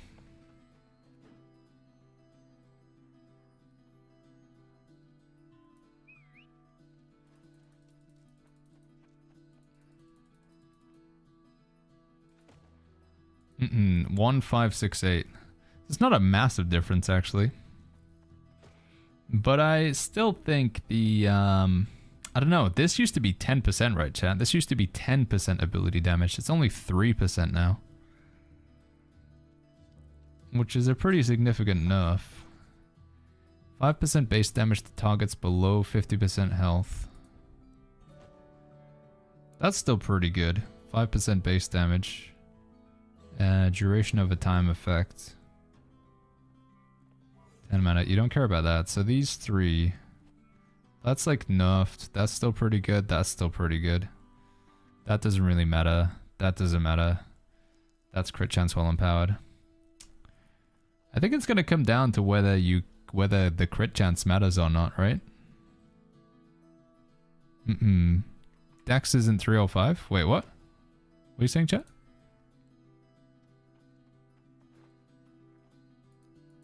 Is it 350 dex? Yeah. I've assigned 345, but you start off with 5 points by default. I'm not sure I understand what you guys are saying. First says, is the Google Doc updated? No, it's not. I'm sorry, First. Not yet.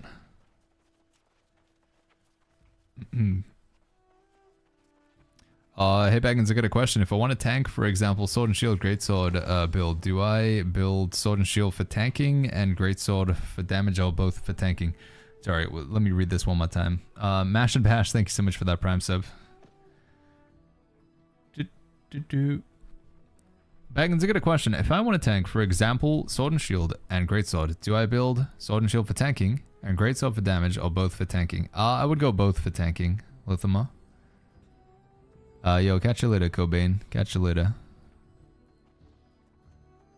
Does bleed count as physical damage? It is. Bleed is categorized as standard damage, but it is a physical damage.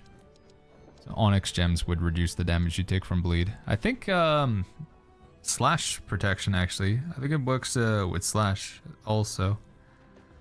Slash protection would usually reduce the amount of damage you take from standard damage, which is bleed. Alright, what was I doing? Somebody was asking like where they can find the guy to spend the catacombs tokens on. We'll go there, show you that one real quick.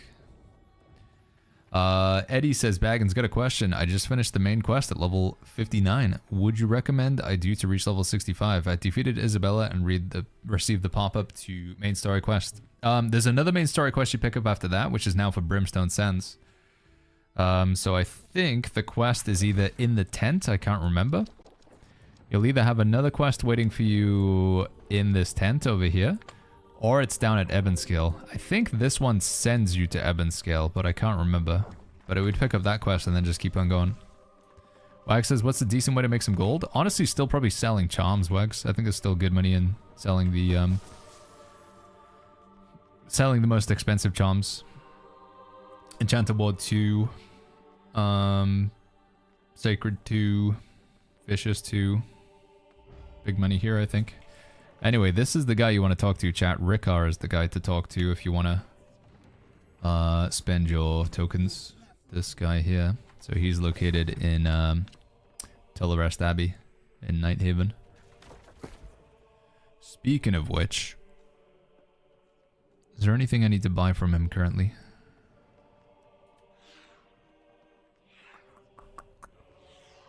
I think we wanted to try and get a better pair of these gloves, didn't we?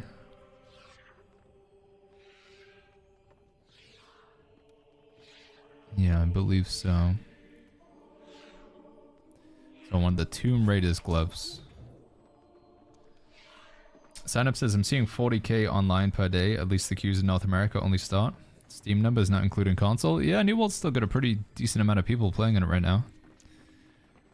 Which is good or bad depending how you look at it. Good for the game, but bad for the queues. Is 222,000 gold enough to chill, says Desolator? Yeah, if you're not planning to like buy crafted gear, 222,000 will last you a long time for just like buying consumables and the occasional charm or two. If you're wanting to buy people's crafted gear though, you will need considerably more than that. I want to get the overcharged gloves, right? Yeah. And then I want to open these up and we're going to hope that we get like a slash conditioning or something on them.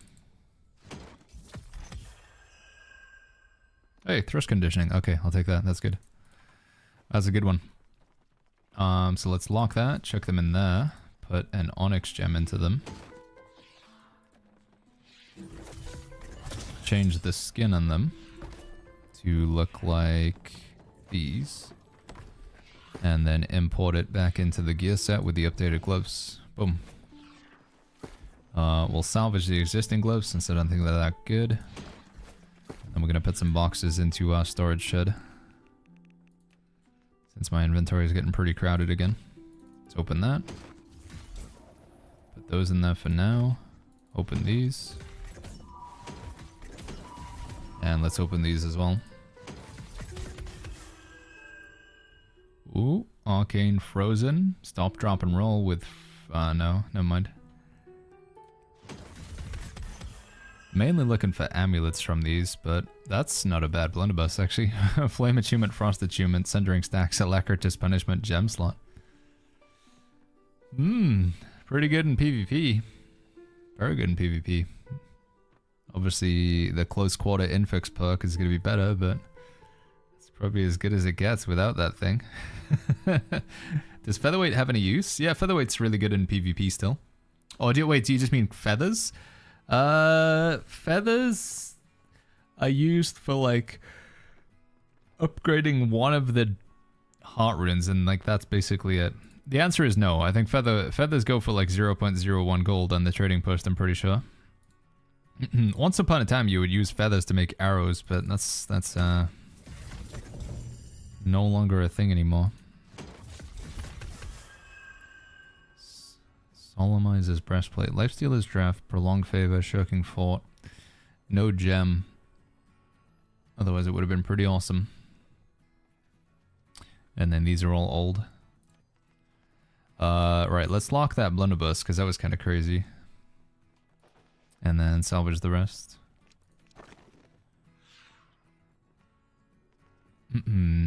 Nothing else was the keeper there, was it? No, I don't think so.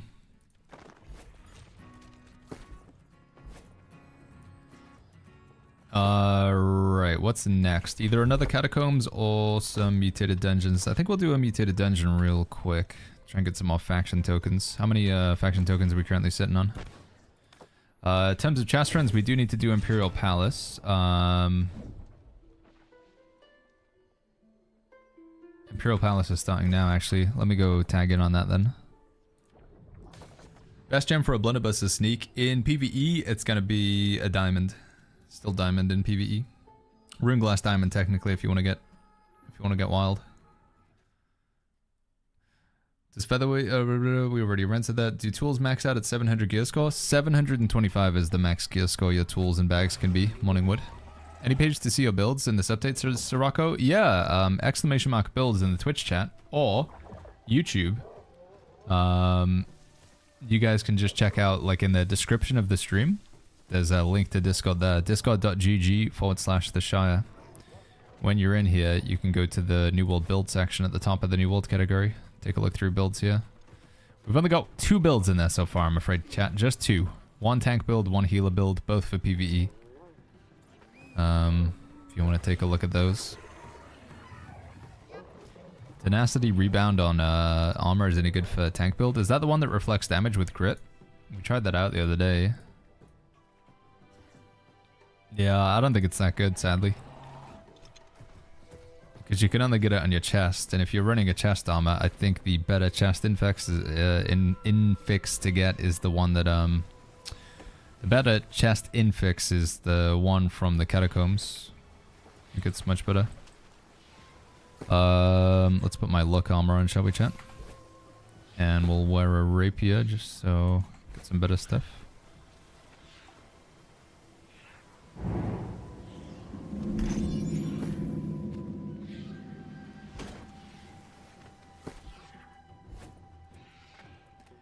My bag's at 500, still have those after all the years. Yeah, my bag's at 625, so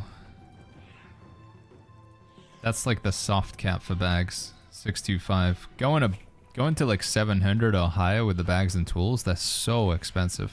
Just don't think it's worth it. What's the best way to get perk charms, says Afil. What I'm doing right now, honestly, dude. This is the best way to get them. The old chest runs. If you wear a set of luck gear, so you get the luck perk on your armor, your jewelry and stuff, and then you go around and open chests, you get quite a lot of them, as you can see down here. Yo, Jared, good to see you, buddy. How you doing, man? Thanks for still being here. Red Dot Ray, thank you for the tier 1 over on Twitch. Thank you, Red Dot. What's the best town for your first big houses function? Best town, first big house? I feel like it's still Windsward, man. I love my Windsward house.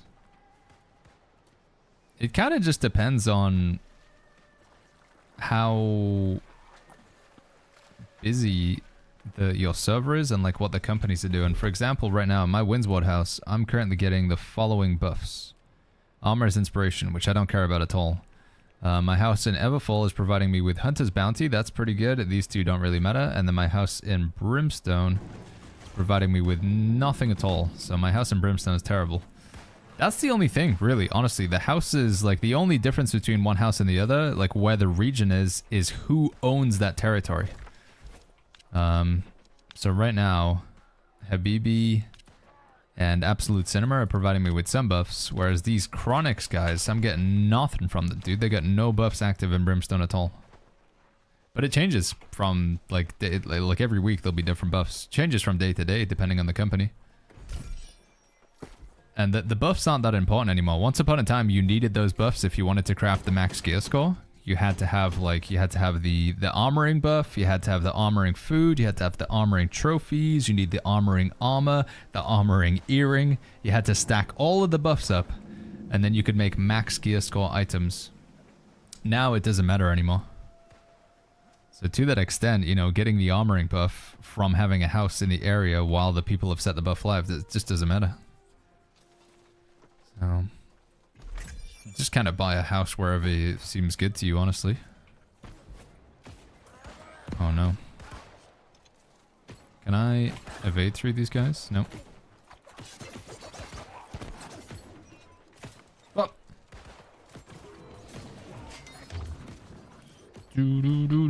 Where can I get cheap luck gear? You can make some with the crafting patterns from the Halloween event.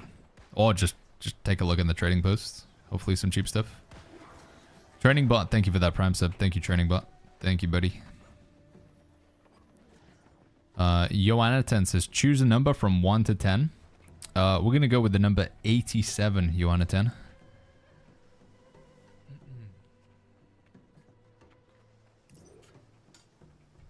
Bloodbath says, what is the Oni's Crescent Spear? It's a skin. I think we have it, actually. So it's a skin you can apply to your spear. This one here.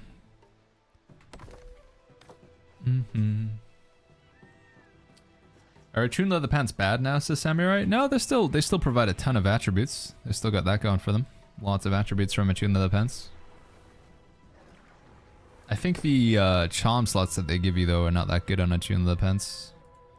Yeah, you get 2 defense, and usually with an attuned leather pants would be played in a damage build, because damage builds just want lots of stats. They want lots of attributes. So they can have like 350 strength and like 250 dexterity. So the fact that they put 2 defensive slots on here is a little bit unfortunate, because your sort of damage hungry DPS players would rather have offensive charm slots, so they can put keen and vicious and keenly jagged and keenly empowered and rogue. Can I send you the raid spreadsheet with all the builds and comps? You could use this cheat sheet if you want. I think somebody already sent it to me, didn't we? Do we still have it open? Like one of these? We already got it. So does this look like the same thing? 7 day?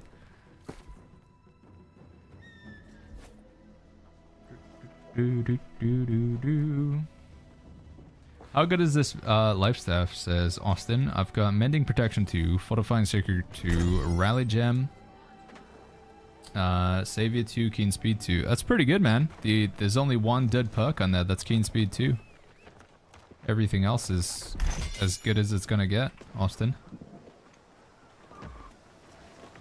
Yeah, the Keen Speed's the only thing that's letting it down, but that's still a perfectly usable. It's gonna take you a while to probably get a better life stat than that, so I'd go with it for now, Austin. Savior 2, a Jam Slot, Mending Protection 2, Fortifying Sacred Ground 2. What are we using luck gear for now? If you're gonna do this amazing content that I'm doing here, then you may as well wear luck gear while you're doing it. You're more likely to get charms, you know, like the Vicious 2, Keen 2, etc. Echelon says chest runs are still in the game. They always have been. I want to be clear, you don't have to do these if you don't want to. There is far more to do than chest runs. We were just doing some catacombs, we did some mutated dungeons, we played some of the new Outpost Rush, on some of the new Outpost Rush maps. If you do not like chest runs, there's no obligation to do them. They are a means to an end for me. But, you know, to be clear, because I think some people who hop into the New World category and haven't looked at the game in a long time, they would see me or somebody else doing a chest run and think, oh, that's still all you do in the game? No. They're worthwhile. Like, absolutely, if you want to do them, they're worthwhile. But yeah, just don't get it twisted that this is like the only thing you can do in the game. Whereas when the game came out in 2021, there was literally nothing else to do. Like, that was it. That was the end game. What would you say is the true end game, says Orchard? Having cool skins, honestly. Just looking cool and standing in Everfall. On Nighthaven. I mean, for me, I feel like for me, the end game is like getting good builds to then play them in PvP. And beating up other people. Or like clearing content, like speedrunning. I don't know, for me, I guess is like to want to take a slightly more competitive edge to it. it would be clearing the dungeon and the raid faster than other people, or having a build that like works really, really well. Beating people up in PvP. Have you seen the tenacity sets as dragons? Yeah, we're trying to get pieces of it from the PvP rewards track. So far, we got a Warhammer just a moment ago. Did I keep it on me? I think I might have put it in the storage shed. But yeah, we've been trying to get pieces of it. Oh my god, it's a dog. Hey puppy. How you doing, bud? You want some food? Alright, I'll just grab these chests up here, okay? Because they're gonna go on without me. Endgame is resummoning Barry. We've tried, dude. We've tried, Black. Like Amazon, if you just add another server called Barry right now, you can massively reduce the stress on Nisa. I guarantee. It's easy. I'm about to hit the umbral cap again. We need to what do we upgrade? What do I upgrade with my old umbrals? A weapon of some variety.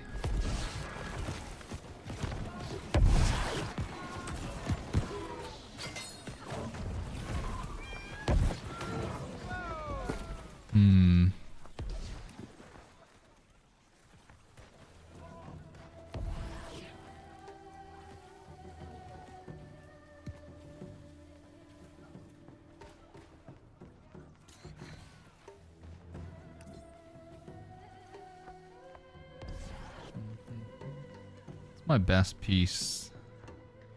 I think it should be weapons. But which weapons? That's the question.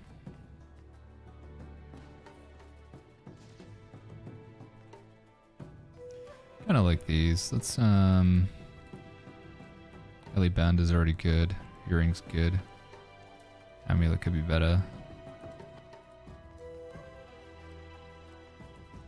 Let's upgrade this for now. I'm hopefully gonna get better, but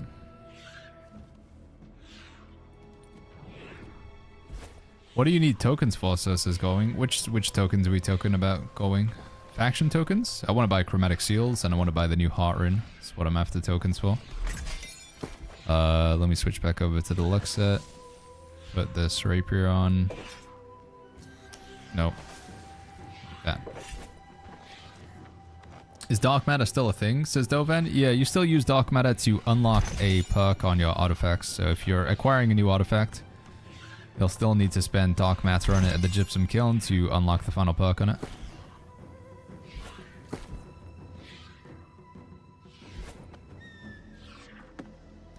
What would you say is better for PvE, says Bayako? DPS spear and great axe, or spear and rapier? Spear and rapier would be more consistent. You would use that in all types of content. Great axe only really gets used in mutated dungeons and maybe like, you know, mob pulls before the raid boss.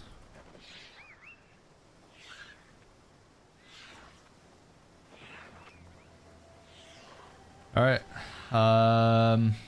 What do we have left to do chest run wise? We've done Cutlass Keys, we've done Muckgod, done Imperial Palace. I guess I gotta do Arch and stuff in Nighthaven. We don't need that one, right? It's just a provisions crate, isn't it? Yeah. Alright, chat, I just gotta go feed the doggo, okay? Feed the puppa real quick. Come to the jumping puzzle once, says Average Echo. It's the best one. I already did it earlier. I think I missed the chest. I need to do that jumping. I need to like record or watch a video of the jumping puzzle one. Alright, anyway, I'll be right back real quick, chat. Just gonna feed the dog, okay?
Okay, I'm back, guys. Petritor says over on YouTube, Baggins, which faction heart rune do you think is the best? Oh, we got an arcane and slash protection. Yeah, I need that for the raid. No gem slot, but it's gonna have to do for now. Sacrificial empowerment, terminal vengeance, gem slot, offense slot. Might be good enough as well. Gem slot, charm thingy, whatever we call these again. The best ones to get, if you want to do PvP, you want to fight other players, I would go for the cunning one. It prevents the enemy from dodging, which is really good. And then for PvP, I think you go, for PvE, like doing raids and dungeons and catacombs, get the brutal heart rune, at least for melee DPS. And then for PvP, go cunning. And I don't think stalwart really makes much sense, honestly. Like reducing the duration of wait, they all do the Achilles heel thing, don't they? Do they? No, they don't. No, okay, I'm just drunk. Yeah, this for PvE and this for PvP. Brutal is bad? Wait, which is the one that locks it to you then? Sorry, which is the one that like sticks it to your character?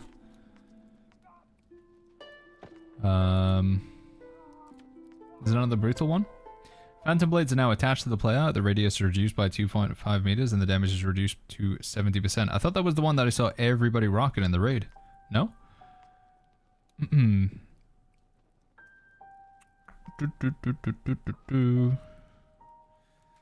I've been playing with this one in PvP, Cunning Heart Rune, but yeah. Brutal is bugged?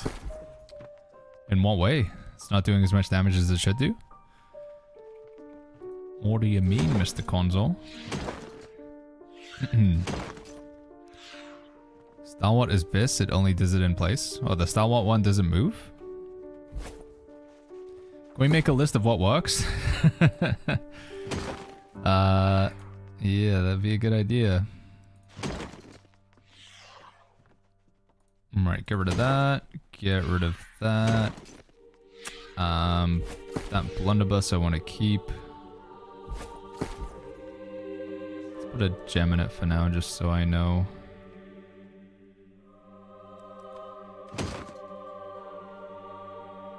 Actually, no, I need to get a turquoise gem for it. What about medium chestware? It's got leeching 2, Keelian power 2, elemental ward, thirst conditioning, slash conditioning. It doesn't look like there's a gem slot in it, but otherwise than that, the perks look pretty good. Austin, did you get a chance to check Divine? No, I didn't actually. That's a good call. Let me see with that one real quick. So let's take the tank build.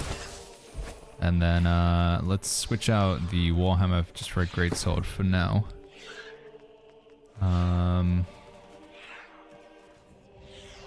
This one here, I guess. And then we need to chuck Divine somewhere into this set.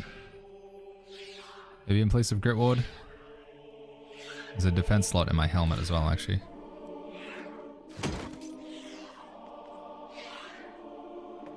And then I need to go make a Divine 2. Bum bum bum bum bum. With Brutal, everything is broken apparently, says Konzo. Everything? Is Refreshing Per now obsolete? Found one item that gives Refreshment 2, gives a straight 8% cooldown reduction. If you want to get cooldown reduction on new items, it comes from your earring. And yeah, it's done through the Refreshment perk. So Refreshment, at 800 gear score, Refreshment gives you 10% cooldown reduction, and then also the higher gear score your earring, that innately just gives you cooldown reduction as well. Can somebody please explain to heart runes to me, like, because I've killed the command of Marius 4 times. Apparently heart runes just don't drop from bosses. I'm sorry, chat. I know, it's miserable, it sucks. But apparently heart runes are just not dropping right now. Which is something that Amazon need to remedy. Almost instantly, because it just means it's like a new or returning player that doesn't have a heart rune. It's just gonna be very difficult for you to acquire them, which is not cool. Infused regen. Do these go for anything? Oh, they do. Okay, cool. Heart Rune's worth upgrading if I have the old one. I wouldn't upgrade them past 625. I think it's just too expensive. Divine 2 and Anointed Lifesteal 2 work together. Yeah, let me find out right now. I'm gonna try and test that out. Currently Pollux. Divine 2. So we need Runic Voidstone again. There's a gem slot and it says Austin. Oh, my bad. I misunderstood. Elemental Ward. Thrust Conditioning, 2/conditioning. So you've got Leeching. So you have an offense slot, a gem slot, a defense slot, a defense slot. Wait. So there's no fixed perk on that item? Oh no, it's Slash Conditioning and Thrust Conditioning. So yeah, 2 fixed perks are Thrust Conditioning and Slash Conditioning 2. You've got a gem slot with an opal gem in it. And then you have 2 offensive slots. Yeah, that's a really good chest, Austin. That's a really, really good chest. Double Conditioning, gem slot, and then double offense charm. Are the named monkeys from are the named drops from Monkey's Trash? I think so, Sticks. Yeah, I think they're pretty much all poo-poo. I think so. Alright, hold on, chat. I just need to try and contain my brain on this one task right now. Raw new player, I've been doing Lazarus for 2 days for the Stalwart Heart Rune. It just, yeah, it seems so consistently people are telling me it doesn't drop. There must be some kind of bug there. Heart Runes just do not appear to be dropping. Either that or they lowered the drop rate to like 0.000, but I don't understand why they would do that. It must be that Heart Runes are bugged. Do we need to wear healer gear to get the focus set? No, Locket. The set stuff that shows up in the PvP rewards track doesn't care about what you're currently wearing. It's just completely random. Unfortunately. How do you upgrade Heart Runes past 500? You have to have them unequipped, have them in your inventory, and not locked. So have a Heart Rune in your inventory, not locked, and take it to the stone cutting station, Jimmy. Go to the stone cutting, you can upgrade them there. Do PvE DPS not want Enchanted Ward or Wellness anymore? No, Enchanted Ward 2 is still fantastic on your armor. But you could still have like one piece with 2 offensive charm slots, that's fine. Across all of your gear, you have so many slots that could be defensive, so... Right, how are we going to test this out, chat? We're going to go... take that off. We're going to reset our skill tree on the sword so we don't get any shenanigans. And then we're going to take a Void Gauntlet as a way to reduce my health. So we're just going to try and get some consistent numbers here first and foremost. Oh wait, is this thing already dead? Oh wait, there we go. Did that work? Okay, that was 971. 641. Try and get some consistent damage numbers here. 641. 641. 641. And we're hitting for 118. 1118. 641 and 1118. 641 and 1118. Alright, that's pretty consistent. 641 and 1118. Okay. Let me write those numbers down real quick, chat. 1118. 641 heal.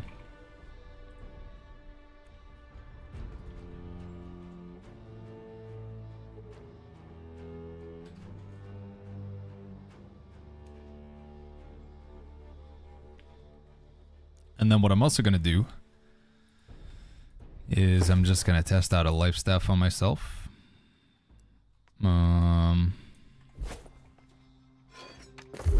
With the life staff, we're just going to do 1 point in Divine Embrace.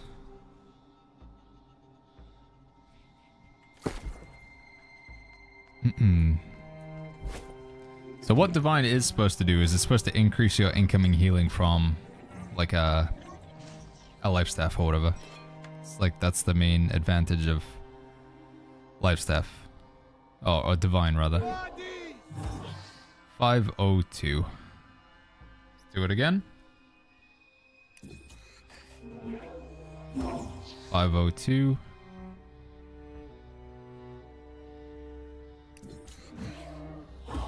502. potion one more time, just for good luck.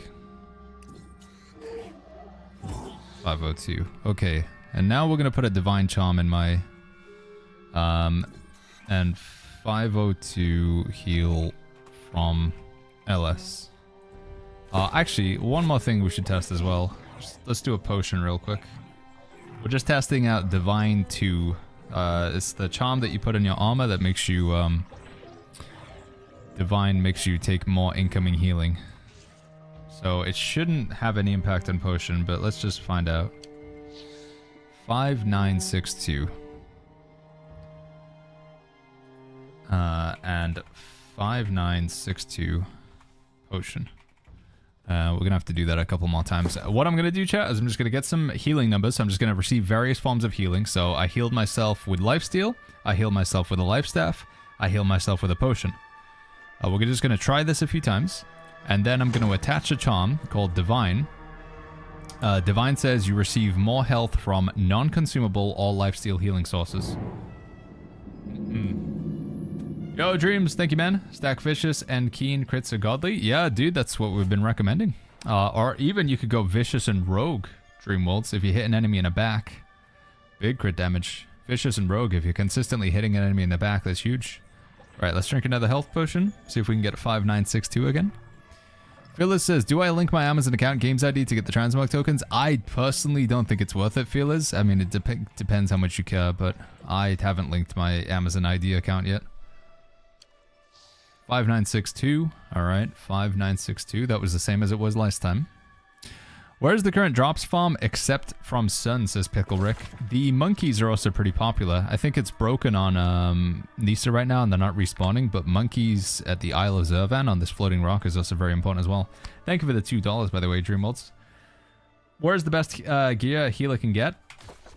There's no specific one source for any type of gear. You know, like, where do I get the best tank gear? Where do I get the best healer gear? There is now, like, not like, oh yeah, go and farm this beetle that's located under the Temple of the Sun and he will only drop healer gear. Every gear drops from everywhere now. There is one particular set though, the set bonus stuff from the healer. The focused set comes from the PvP rewards track. And the protected set, which is probably worth looking at as a healer, that comes from the Isle of Night raid.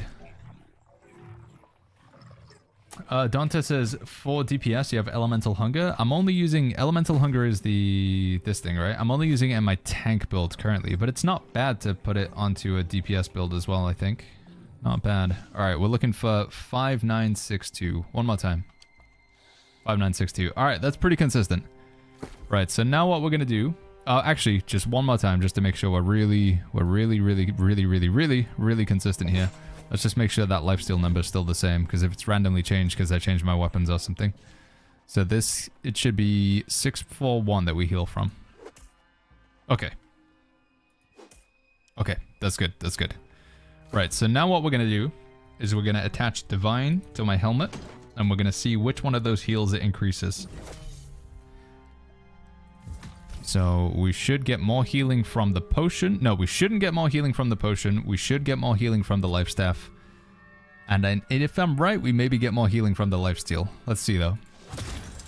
So we had 641. Now we have 5% more incoming healing. But a lot of people think this reads as if it doesn't increase healing from lifesteal. Let's find out. So we're looking for something 641. Okay, it's still 641. Okay, so it's not increasing the healing from lifesteal. Which is good, because it shouldn't. If that's how the tooltip reads. Yeah, it's still the same. Okay, so it is actually working. Test if it works with choking heals. It will work with choking heals. If it works with the life staff, then it would work with choking heals. I don't have a way to trigger it right now anyway. What we should see, though, is it should increase the healing from this life staff. This life staff previously healed me for 502. So we should be getting slightly bigger heals from this life staff now. Where's this spot? I'm just next to the Care Done Shrine in the top left of Brightwood. Right, so previously the life staff was healing me for 502. The life staff heal should be bigger. If this life staff heal isn't bigger, then Divine is broken. Like, in a bad way. Like, in that it doesn't work. 502? 524. Okay, yeah. So it pretty much, Divine increases your healing from, like, a Life Staff, from Shirking Heals, from Healing Breeze. If you want to increase your healing from Lifesteal, you need to run Anointed Lifesteal. How am I doing damage to myself, says BMAC. When you have a Void Gauntlet, you can turn your mana into health, or your health into mana, rather. So I'm draining my health to turn it into mana, except I don't need mana. So yeah, that works. And then finally, the only other thing we need to test is the potion. The potion previously healed me for 5,962. It says from lifesteal sources. I think it's very, very poorly worded. 4.4% health from non-consumables or lifesteal healing sources. So you would receive 4.4% extra health from non-consumable, which is basically life staff, or lifesteal healing sources. It is like, I don't know, this is awfully worded. I think it's basically trying to say, as long as it's not a potion or lifesteal, you'll get more healing from it. That's what it's trying to say. Right, so last time we drank a potion, it was 5962. 5962. So this should still be the same amount of healing. Yeah. Okay. Alright, good to know. So yeah, Divine is... because in the past, it did actually increase your healing from Lifesteal, which was pretty broken. When you had Divine on your amulet, it was just like increasing your healing from everything.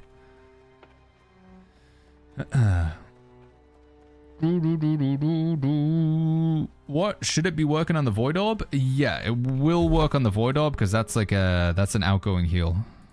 I should have... I mean, ideally I would have tested it beforehand, but yeah, Void Orb is a different... That's not a lifesteal, and that's not a consumable, so it would increase the healing of Void Orb. I think the wording still does say it affects lifesteal. In the case that it did say it affects lifesteal, holy flip. Nice, 35,000 gold from selling 2,000 Azoth water, holy flip. In the case that this would work on lifesteal, chat, it would beg the question of why you would ever bother using Anointed Lifesteal, right? Anointed Lifesteal. Because Anointed Lifesteal says 5.5% increased healing from Lifesteal. Whereas Divine says 5.5% health from non-consumable or lifesteal healing sources. So this would just be strictly better than Anointed Lifesteal. Because not only would it increase your healing from lifesteal, but it would also increase your healing from life staffs, Mending Vortex, Shirking Heals, Healing Breeze.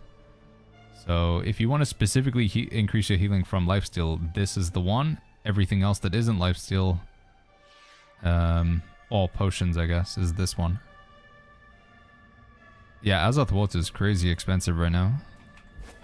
Right, anyway. I want to run a mutated dungeon again. Get some faction tokens. And maybe if we get really lucky, we get an infix item from the chest at the end. Socially says, the wording states that it affects everything except consumables and lifesteal. It's just broken English. Yeah, it's not very well spelled out.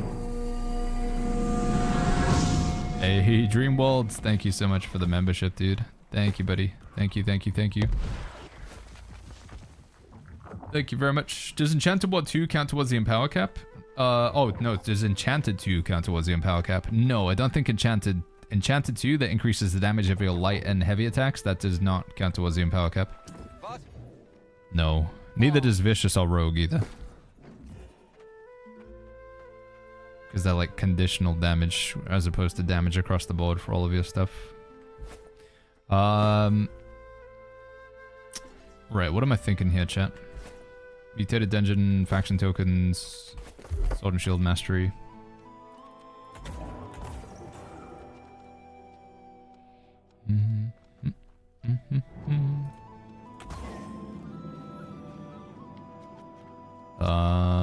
This... Cheers, Baggins. Hey, Zell, thank you so much for the 3 months with the Prime. Also, Mason Phoenix, did I miss that? Was I AFK when that happened, or just not paying attention? Mason Phoenix, thank you for the 2 months with the Prime. Ron Coda, thank you for the Prime sub. Noobington also with the Prime sub. TrainingBot 6 with the Twitch Prime. Witsud 6 months with the Twitch Prime. Thank you guys. I don't know if I'm just got a terrible memory, but I don't know if we thanked any of those. I apologize. Let's do this one, there we go.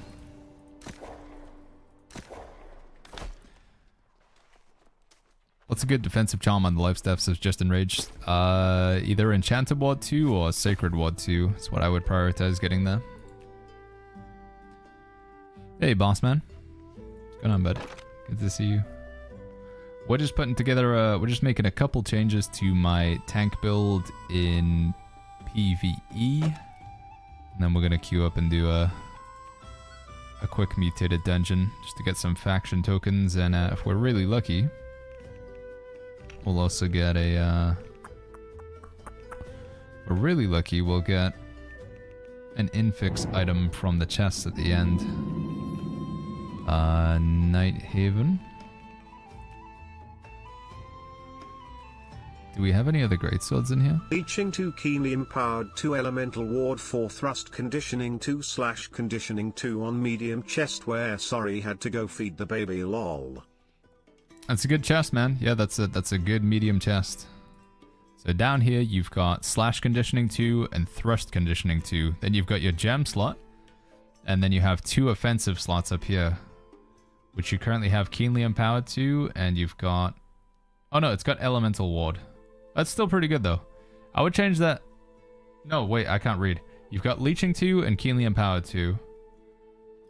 And then you've got a gem slot. And then you've got /conditioning and thrust conditioning. Yeah, it's a good item, man. I'd maybe switch out that leeching for just vicious or keen or something. I mean, leeching's okay if you're playing solo or you're doing catacombs. But if you want to do more damage, then I'd switch out the leeching for I'd switch it out for just more damage, dude. Oh, excuse me, man. Is the New World Builds site updated and good for endgame rating? New World Builds has historically been a good source of build information. I'm gonna, you know, cheekily promote my own builds as often as I can, right? Because, you know, it's my own hustle sort of thing, and we put a lot of time into this. We are gonna be, I'm gonna be wrapping up the stream soonish, chat, so we can just go and work the rest of the night on adding more builds to this. But exclamation mark builds, I really do want to make that a solid resource and put a lot of builds in there for both PvP and PvE. Discord.gg/the Shire. Alright, let's just go. No more dilly-dallying. Let's do mutated expeditions, random. I'm gonna random queue because the first 2 random mutations you do each day gets you a bonus box of gold. So it's 1,000. And then if I queue up as a tank, it's an additional 500, so that's 1,500 free gold. But I am hoping that the random queue will give me Glacial Tarn or the Ennead. I don't really want to do Genesis. And the reason why I don't want to do Genesis is because Genesis...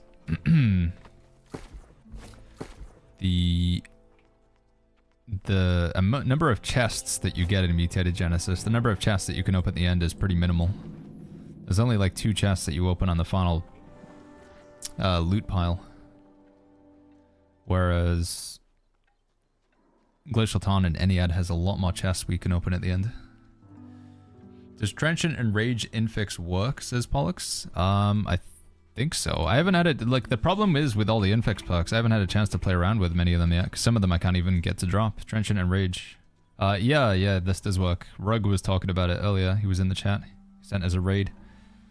Yeah, I think it's really strong with the Greatsword.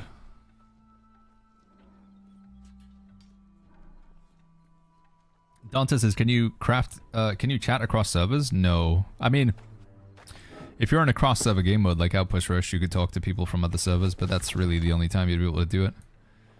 Right, while we're waiting for this queue pop, any chest runs I want to jump in on? Siren, I guess. There's not much I need from Siren, but... could do with the chest runs in night. Night Haven. Alternatively, I could go kill the Halloween boss. Go check Siren. As a returning player, says Oosnap, should I just focus on the main story? Yeah, I would recommend it. It's a good way to level up. Palionda, thank you so much for the 3 months with the Prime. Madmass says, why are there so many people who AFK and capture the flag? They're just trying to get Umbral Crystals and level up their PvP rewards track. Originally, it was set up with capture the flag that whether you win or lose, you get the same amount of Umbral Crystals. The system now is that winning gives you more Umbral Crystals than losing by a pretty decent margin. So it would be in their best interest to try and win, but some people don't play in the spirit of the game at all. They just go in and then go AFK because they just want their reward. They just want to get the stuff at the end, but they don't actually want to play the game. Honestly, man, I mean, I feel like those people do deserve... Maybe this is too harsh, but those people, if they're consistently doing it, I do feel like they do deserve to be suspended. I would say, like, why bother queuing up for a game mode if you don't actually want to just play that game mode? Because then you're just a burden on everybody else in your team who's trying to play. If you have to go AFK occasionally because there's an emergency or something like that, yeah, fair enough.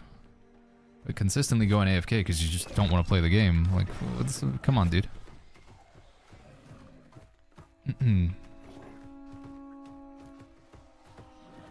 Baggins, what would you pick from Freedom or Unyielding on the PvP track? I would go Freedom. I mean, honestly, dude, I'd probably just say save your salt and don't buy either. I don't think either of them are very desirable. Actually, maybe I think Freedom's pretty good in certain builds. You can stack a lot of cooldown CC removal or whatever. If you take the Freedom legs and then you put Freedom in like all of your armor, you could like basically never be stunned. Mainly just for PvP. They're both PvP artifacts, but Freedom would have more value out of the two of them. Have you gotten your close quarters blunderbuss, says Mountskas? I did, I finally got one from the PvP. No, why is it gonna be Genesis? Flippin' sausages, dude. Yeah, I got my, I'm just gonna run. We can just solo this if we need to. Yeah, close quarters blunderbuss, we got it from the PvP rewards track. It's not ideal, so we're still looking for a better one, but here it is. It's got, close quarters, Shirking Arcane. The Shirking Arcane's pretty unfortunate.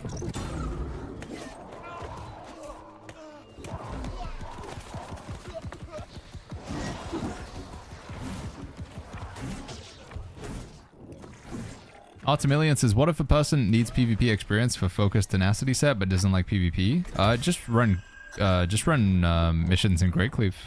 Just do PvP missions in Great Cleave. They don't actually involve PvP. You just go from A to B.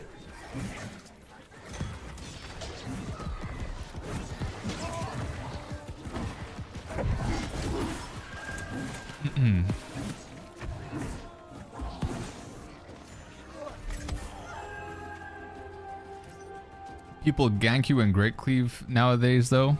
I mean, on Nisra, I still think it's fine. I would still say, chat, that if you are queuing up for Capture the Flag and then you have no intention to play Capture the Flag, you're not going to get sympathy from me. I can appreciate if you just want to get the set bonus stuff, but yeah, still just going to say that I think queuing up for Capture the Flag and then deliberately going AFK, this is not cool.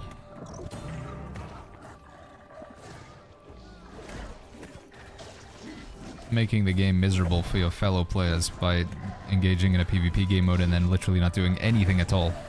I would say another approach you could take is play Outpost Rush and just build up your team's base. Just play Outpost Rush and go gather materials and build a respawn beacon. You can play Outpost Rush and just only focus on PvE and still have a huge impact on your team's performance. And over time, you might grow to like occasionally get in a fight. Some of them you might win. I think PvP is filled with a lot of people who are in the same situation right now, where they don't really do much PvP, but they want to get the stuff from the rewards track. And as a result, it'd be more of an even playing field. You are going to get some sweaty PvP players in there, but yeah. I was AFK, capture the flag at the beginning, but now it's nerfed, so my bad. Come on, Skill. Do you have an opinion on medium armor in PvE? I think medium equiplo doesn't make much sense in PvE. Solo, if you're playing solo, then yeah. But if you're playing in a scenario like this, your tank gets the attention of the enemy, and then your healer heals you. So I don't think medium really has much place in PvE, personally.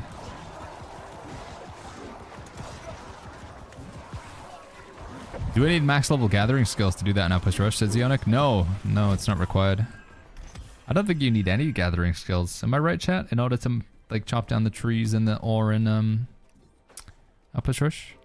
Is there a list somewhere that lists the skins that are earnable in the game? I'm having a tough time finding them, says President. I think you could probably find it on New World Database. Items, cosmetics, all cosmetics, acquisition, quest, acquisition, PvP reward check. Does that not work? Perhaps not.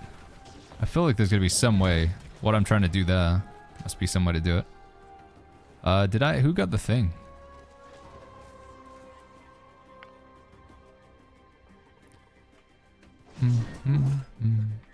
Why does a noob like me farm charms, says Squash? Just doing chest runs, Squash. You'll get a lot of charms from chest runs.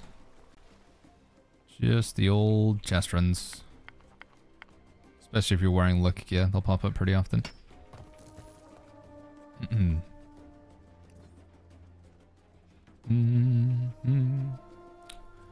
Kidcross says for Nimblecoat, which charm should I use as a PvE healer?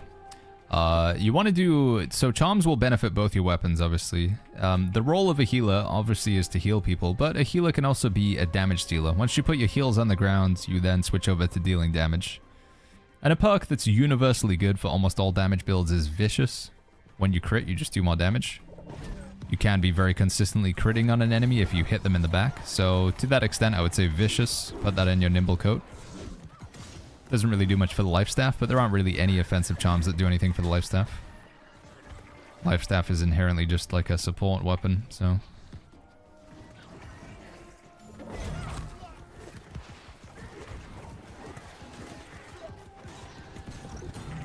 Vicious work in shields while on the back bar? It does, yeah. That's one of the cool things about the new charm system. They work wherever they are on your gear.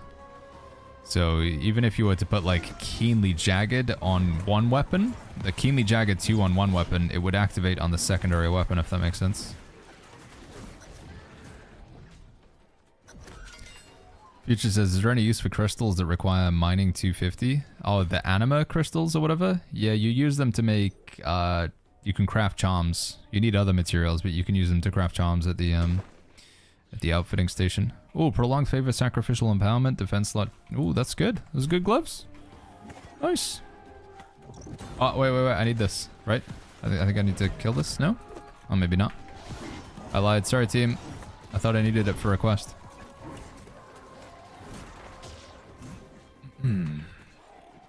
Teos says, Beggins, what should I prioritize as fresh level 70? If I only get 700 item level with random or missing offensive defense perks, I don't know whether I need to max faction reputation first. Faction rep is good. Catacombs is good. Mutated. Honestly, you can do it all, man. They're all available to you. If you're level 70 and you're 700 gear score, you're good enough to go for Catacombs. You're good enough for Mutated Dungeons. I would level up your faction reputation at some point. It's worthwhile because there's a heart rune that you can get that's only available through the faction store. And there's also chromatic seals, which are only available through the faction store. Shinobi says, you're either American or Australian. Pick an accent and stick to it. It's driving me mad. I'm neither, actually, Shinobi. I'm from the United Kingdom. Great Britain. This is my bottle of water.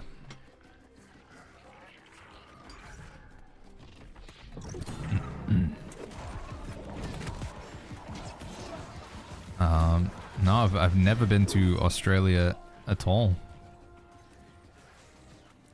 In America, I've only been a couple times. Once when I was younger, just on holiday with my family. Mum and Dad took me and my sister to Florida. We went to like the theme parks and stuff for 2 weeks. That was when I was like 12. And then I went more recently to America in 2019, just before COVID. I went to Atlanta. I was only there for like 2-3 days. Yeah, my accent is It's a bit of a mess. It's kind of all over the place. And it doesn't really make sense why.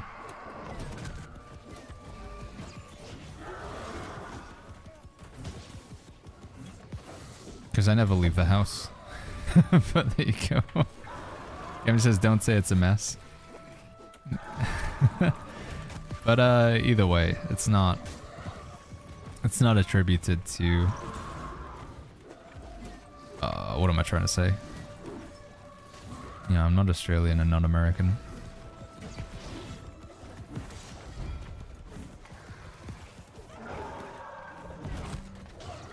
Hey bro, do you know how to dive underwater on the quest? My character doesn't want to. It just happens when you go to a certain location, Geo. When you go up to the tunnel, he like just automatically dives underwater. It's like a scripted event basically. You don't get to control when it happens. How do you get the charms when you have no gold? Says Tejo. Again, you can get charms from doing chest runs, friends. Opening elite chests around the map. We're talking Helio, we're talking The Wall, Merc God, Cutlass Keys, Eternal Pools, Siren chest run. All of those chests have the chance to give you charms. Ooh. No. Nope.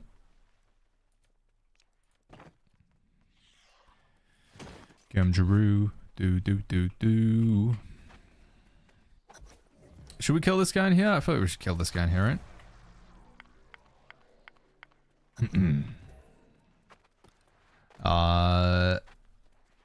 Aliric Ironside says, Baggins, can you give us a reference for what contributes towards the Empower cap? Does anybody have the spreadsheet? There's like New World players who have made spreadsheets on all of this stuff. Wait, is there not an elite guy in here anymore? Oh, there is. There is somebody made a spreadsheet. A handy spreadsheet that breaks down all of the different empowers in the game, I think. And you can even use it to calculate whether you'd bit the empower cap or not. Hopefully somebody in chat knows which spreadsheet I'm referencing and has it somewhere. We could link that in chat. Let's get this guy as well. I forgot to sub, lol. GG's yay ha. BTW, do you think AGS will balance the loot vomit? Besides this, I really enjoyed the expansion. Future, thank you so much for the 21 months with the tier 1. Thank you, Future. Thank you, buddy. Do I think AGS will balance the loot vomit? No.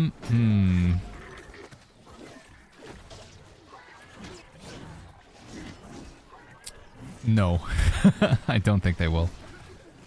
I think it's been a problem in New World for a long time now, honestly. Like, we talked about this, you know, throughout 2025. I feel like even 2024 and stuff. Whenever you run content, you just get a lot of items. Just lots and lots and lots and lots of items. I feel it's been like this in the game for a long time. The one thing that's unique, I think, more recently, is like all of the items you get are legendary. Because even back in the early days of New World chat, we were doing chest runs, right? Like when New World first started, people were doing chest runs. And during those chest runs, you would get a lot of items. But back then, getting a legendary item, like something that was gold, was crazy, dude. A legendary item? Whoa! Like, I remember I got that named shield from, like, I can't remember what it was called. It was a legendary shield. I was, like, so excited about it. Whereas now, like, everything is legendary. And therefore, nothing feels special. That's maybe something they could address, but I feel like it's just going to generally anger people even more, though. Because if, like, you still had the same quantity of loot, but, like, half of it was dropping at Epic, then people would just say, like, this is literally just garbage. Like, it's not even remotely usable because it's missing a perk. I will say, I'd love to be wrong, and that Amazon will address, like, the massive amount of items that are dropping, with, like, the majority of them just being terrible. But I don't think they will. But I do hope I'm wrong. Yo, Ezzy, what's going on, man? I haven't even had a chance to play yet. Yeah, the queues are crazy, right, Ezzy?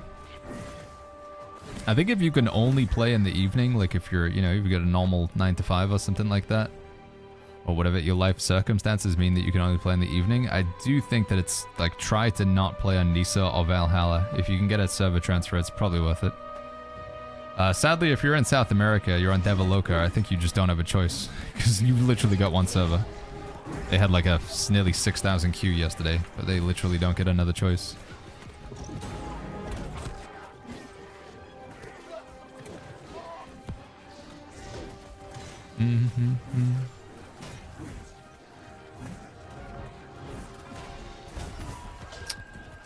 Shade says, no satisfying, you guys. Just search for the perks you want, lock it, and salvage all the rest.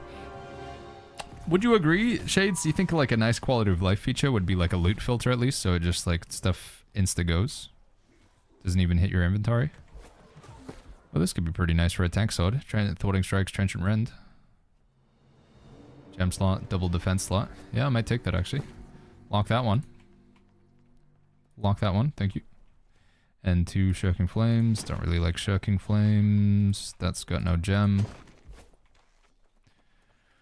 Boo, boo, boo, boo. Is harvesting dead in New World, says Vushi? I remember farming Void Ore. Harvesting's still good. It depends what you want to harvest. Void Ore isn't really a thing anymore, Vushi. Void Ore, Void Bent Ingots, they're all kind of gone the way of the dodo. But yeah, harvesting... right now, Azoth Water or Lodestone is probably the most valuable stuff you can go and gather.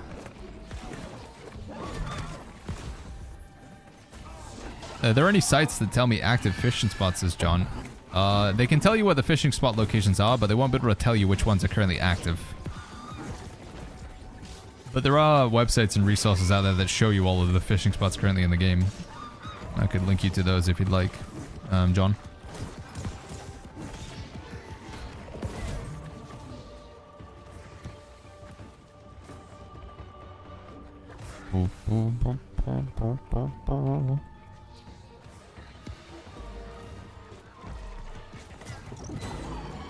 Jay Wells over on YouTube says, for spear and hatchet builds, what other fixed perks would you look for behind... Oh my god. For spear and hatchet builds, what other perks would you look for besides N2? Fixed perks? I think Sundering Stacks is another good one to throw in the mix there. N2 and Sundering Stacks. Perhaps Attunement is okay as well, Jay Wells. N2 is your must-have perk. Sundering Stacks is decent. And Attunement is a bit of a wild card, but I think it doesn't... It's like, it's still a perfectly valid item with N2 and Attunement on it, on a spear and a hatchet.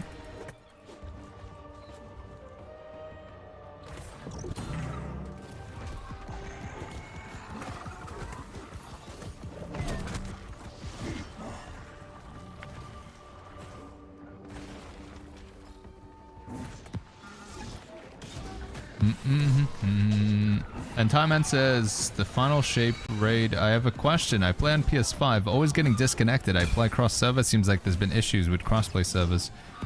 Yeah, the PlayStation thing I think is one of those issues that they're still working on, if I'm not mistaken. Right?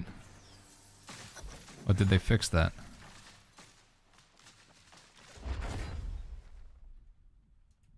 I heard there was a PlayStation like crashing issue. I don't know if it was fixed or if there's supposed to be a fix to it. Did they... Was that in the patch? Hold on. New World Official... No, it wasn't. Did I just make it up? I thought it was like noted down somewhere about the PlayStation thing. No, maybe not. Latent character name, game progress lost.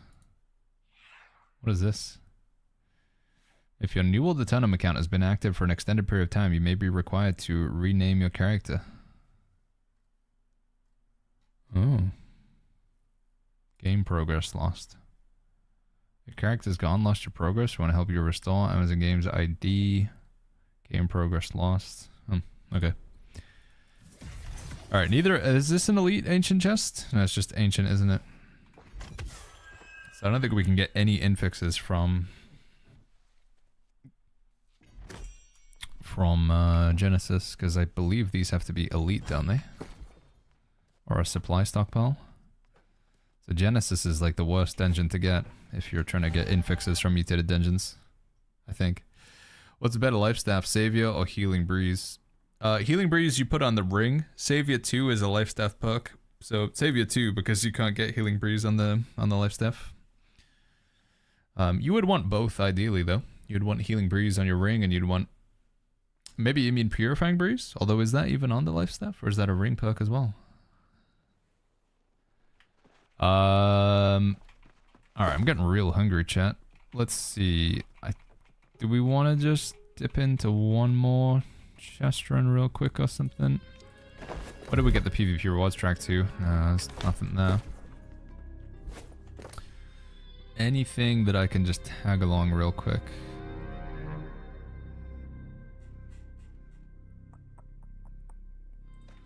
No. What did we get done today? We get anything, any progress in our builds here?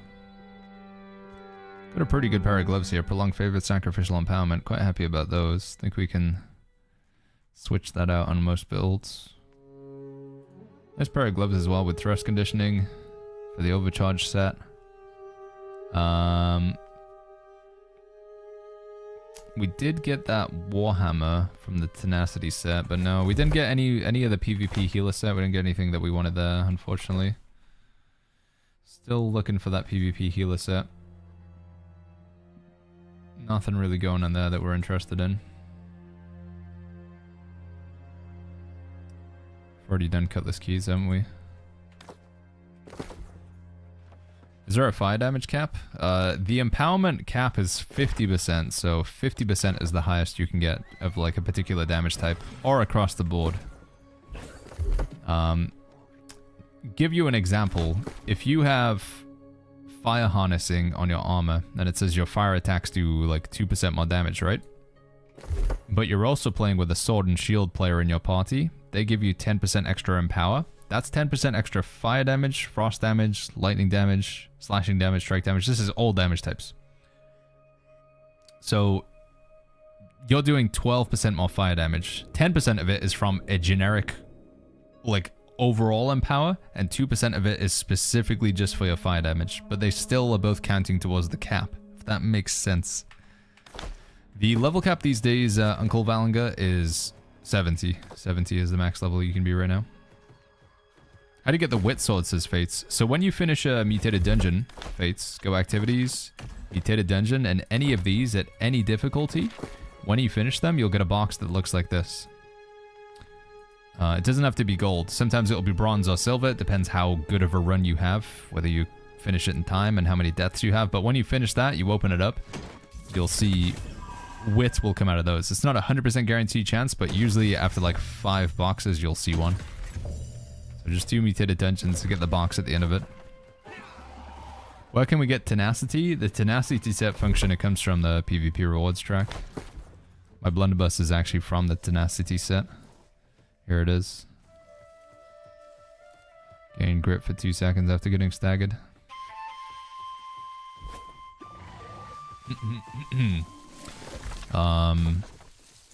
Alright.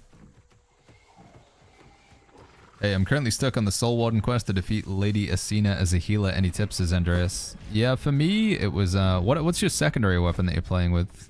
With your healer. Are you playing Lifestaff and Void Gauntlet, Andreas? Because for me, it was basically just a case of, keep myself in my sacred ground. So make sure I'm standing in this, and then just getting the Void Blade out. And just don't move out of this. Trying to dodge. You can block with Void Blade as well. But just playing around in this as much as possible. I think honestly you just go all AoE heals with that situation as well. So you can stand in all 3 of your heals at the same time.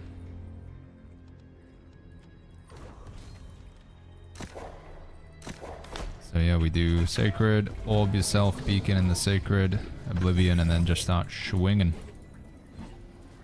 Should die. AGS overnerfed Voidblade. I don't see it as DPS anymore, says Ravzar.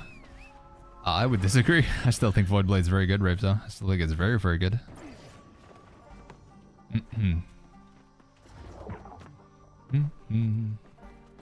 Alright. Yeah, chat. I don't know. I don't like. I'm waiting to see if there's anything that pops up in. What is plus pass by the? Oh, that's the Great Cleave area, right? Pass plus a X pass. That's the Great Cleave run, isn't it? No, we're not interested in that. Let me take a carnelian gem and chuck it in the sword, so I remember what I'm doing with it. Wait, pass is the Night Haven Elite? Oh wait, is it?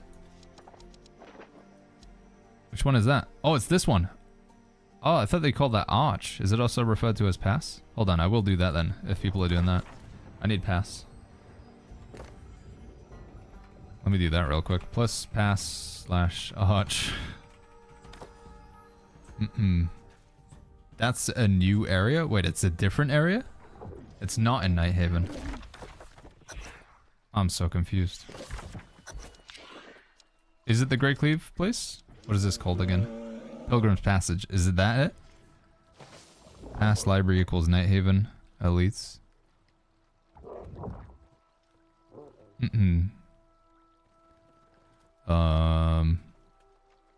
Returning player 4 years ago just at level 70. What should I prioritize doing? Says sleep. I'd check out some of the activities, man. Sleep. I think like there's a bunch of stuff that's out here. Catacombs is a lot of fun in my opinion. You can hop into that at level 70. Not really running requirements. Try some PvP. Capture the Flag's probably the most new player friendly of PvP. Give some mutated dungeons a whirl. You can get artifacts from these. The final bosses usually drop artifacts. Well, people are going this way.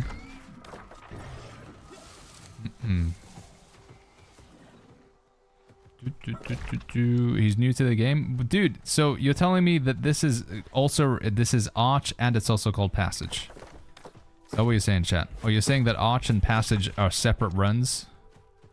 Because so far this has been called Arch. And people are going to what I would call Arch.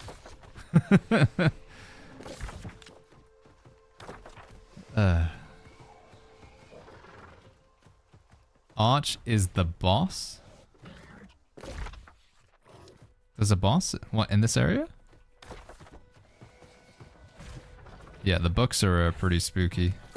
I mean, I've been here a few times, but like I say, it's always been referred to as Arch from what I've seen so far.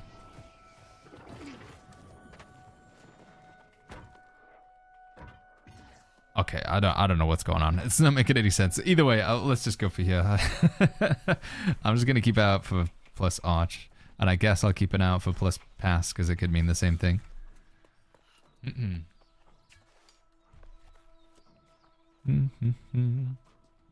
Yeah, so this guy's advertising this area as plus Pass. But so far I've seen it advertised as Arch. I mean, it's Archivum Passage, so I guess it can be both, but in the same way that Wall of Nebet Het is usually referred to as Wall and not Neb. Should we... I think we'll put back on the life staff build. And then we'll chuck a rapier in here, because we are hoping to get a better life staff than what we currently have. And we could do with Abyss Rapier still. Yeah, let's do that.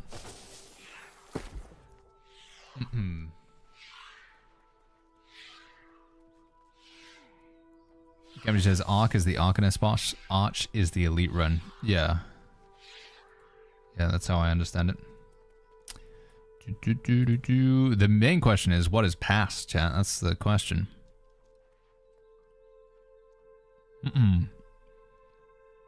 Robson says they changed from Arch to Passage because they were mixing up Arc. Oh, so it's like kind of close. Is that the idea?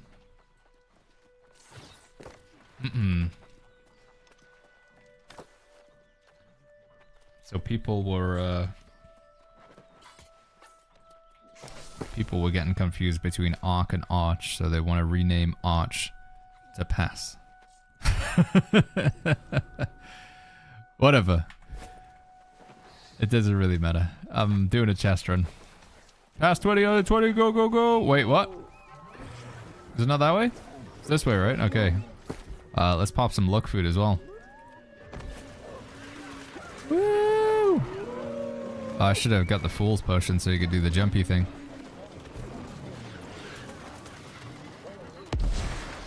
Season pass farm. Plus for battle pass.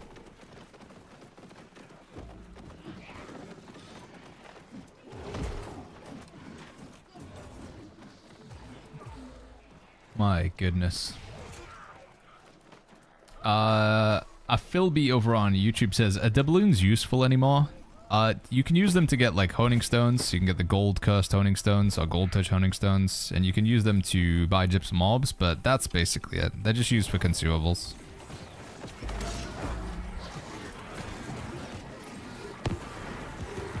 I think the quick answer is probably no. No is the answer. What is this message, dude?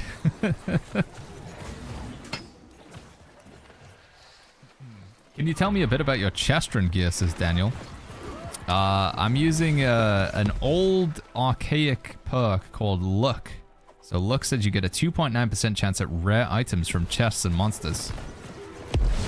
Since chests and monsters are the main thing that we do in this type of content, usually referred to as an ECR or an epic chest run, it felt like it was worthwhile to dredge it back up from the depths and redo my look gear. Does anybody have this? Did anybody get it? Oh yeah. All right. Where's the pad again? It's like here, and then here, then this one, and this one. No, where's the next one? Is it that way? No, we were so close. I can't see. Oh man.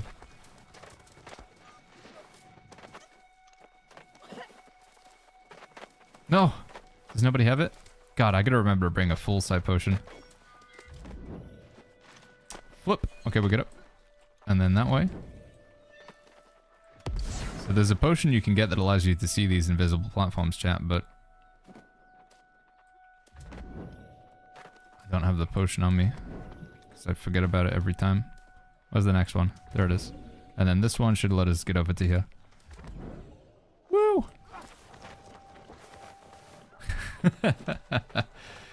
Gamer says epic, it's elite chest run. Did I say epic chest run? Elite chest run. An ECR, an extraordinary chest run. But yeah, the benefit of wearing the luck gear is you would get a higher frequency chance of getting charms, these down here, and some of them go for quite a lot of gold. So it's just like basically says you have a like 5% chance of getting more gold from a box, which I think is worthwhile if you're gonna do this frequently. And unfortunately for me right now, my intention is to do this frequently because there's quite a few items that I could do with getting. Strike damage, enchanted attacks. Hitting a target will reduce the damage over time if you don't do it itself. Is that any good? Not sure if I like the purging infliction.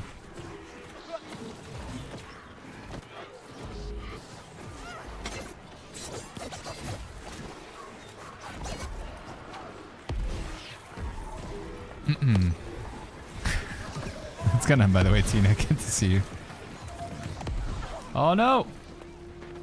Where's this run on the map, says Diego? Right now we're over here. This is Archivum Passage. Referred to as Pass or Arch. Sometimes both.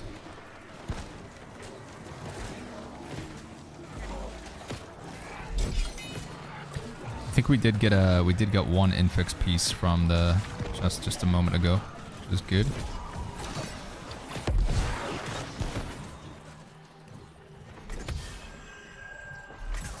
We got these legs here. What do these have?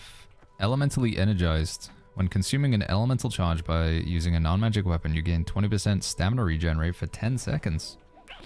Huh. 20% extra stamina regen's not too bad.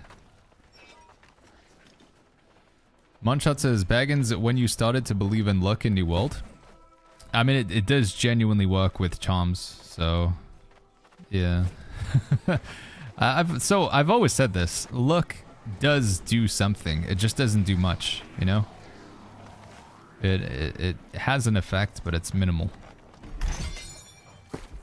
But in the event that you are doing chest runs. I think chest runs are the place where luck would make the most amount of sense.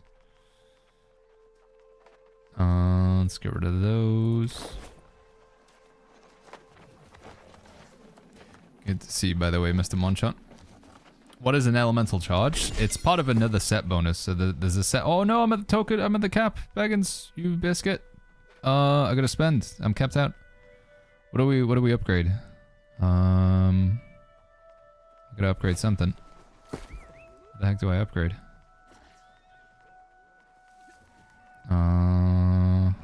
Let's upgrade.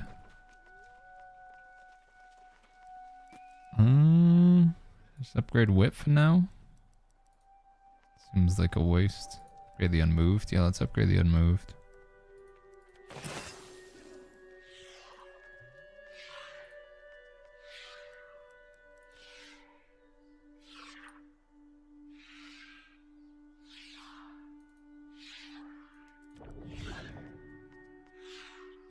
Anything else that I really want to upgrade in here? Void Dark Plate.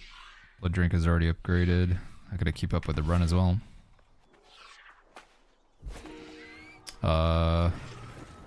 Where am I? Where are they? Where's everyone? You could take your void. You could take your void bent armor, honestly, if you wanted to. Yeah, void bent would work in here. I've definitely gone the wrong way here. Mistakes have been made.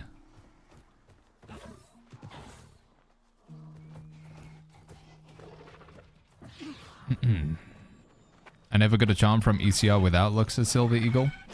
I think the maths, if I remember rightly, the maths is that if you have a full Lux set, like we're talking pearls and everything, you have a, I think it's like a 5% increased chance to get thingies. 5% increased chance to get charms, which is not bad. I mean, 5%, you know. I'm probably not gonna receive any help with these ghosts, am I? Let's like inconvenience people to make them attack the ghosts.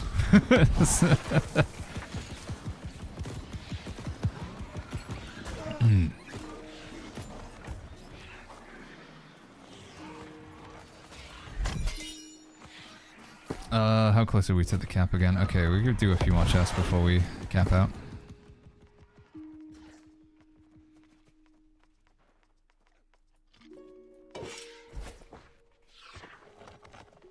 Yeah, the notification with the gear set thing, there's quite a few bugs with the gear sets that they need to fix right now.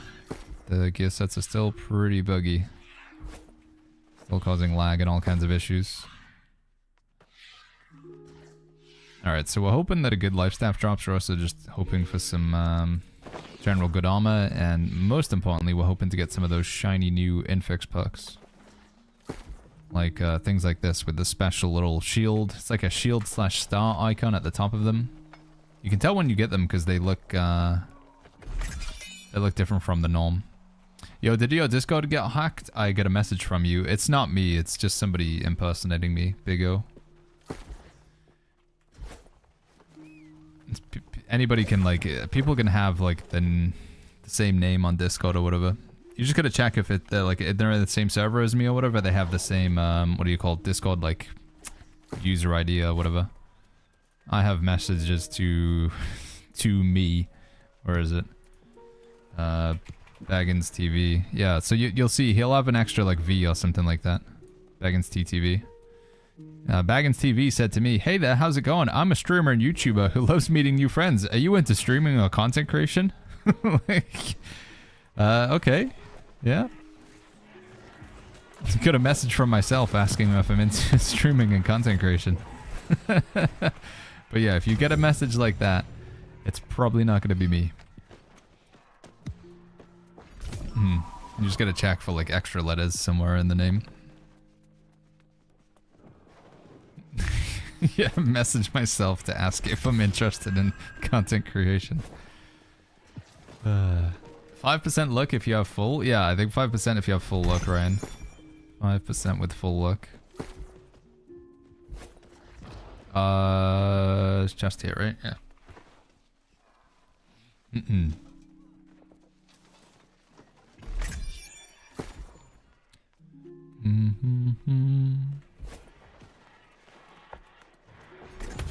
Alright, we're coming up to the place where the books are. It's gonna get real scary real soon.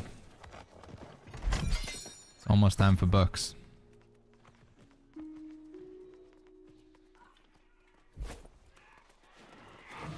Flip it. I'm just gonna upgrade power stone to 800 as well. 900 rather. Make sure we're not capped out on umbrals. Power stone's a good artifact. Alright, I see this is where the books can appear. Gotta watch out for books. Oh, books have already claimed someone.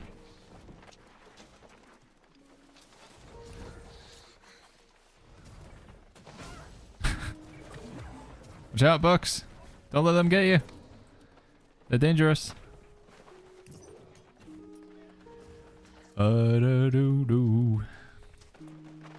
Joe's saying, wait, that wasn't you asking for my bank account details? Shinobi says, has New World had any issues at all with people's hardware? Back at launch, it fried my 1080 GPU.